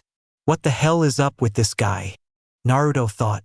What the hell does that mean? Kiba asked. It means that this not my first time or second time taking these exams, but actually this is my 7th year. Menma, who just pulled up with Naruto, chuckled. I'm sorry, but did you say your 7th time? If that case, give up, dude. You suck. Yes, well, some of us just have die-hard dreams. Anyway, I use these times at the Chunin exams to gather details about others, even some that have yet to even enter, like you rookies. Sasuke moved up. You have information on the genin here? The gray-haired genin nodded. Anyone in here who is in this exam I know about. All right, I have a few names. Gaara of the Sand, Rock Lee of Konoha, Naruto Uzumaki and Sayori Uchiha. The two people in the group frowned. Well, you made it too easy now. Kabuto pulled up the first card, revealing Gaara. His name is Gaara of the Sand. His teammates are his siblings. Temari of the Sand and Kankuro of the Sand. Their sensei is named Baki. Not much is known on Gaara in terms of skill, just that he has control over sand. His completed missions are 100 D ranks, 30 C rank, 2 B ranks, and 1 A rank. Get this though. He completed the A rank without being injured one time. The genin widened their eyes in shock. This guy is serious. Rock Lee. His teammates are Tenten and Niji Hyuga. Hinata flinched at that name. Their sensei is Might Guy. His skills show that while his ninjutsu and jinjutsu are not quite well, his taijutsu is off the charts. Naruto frowned. That was not surprising to hear since he's a guy mini-me. Naruto Kitsune, or formerly known as Uzumaki Namikaze. His teammates are Sayori Uchiha and Yakumo Kurama. Their sensei is Anko Mitarashi. His skills are actually Ha. The card? It went blank. Yakumo frowned as she released her hands from making a hand seal. I will not allow you to expose my teammates. If I can, I will keep their secrets. Naruto and Sayori smiled at her. She really was ready. Sasuke and Menma were livid at being interrupted in finding out information about Naruto. Soon the room was covered in smoke. All right, you idiots. Listen well. My name is Ibiki Marino, your first proctor of the exams, but from here on out, I'll settle for being your worst nightmare.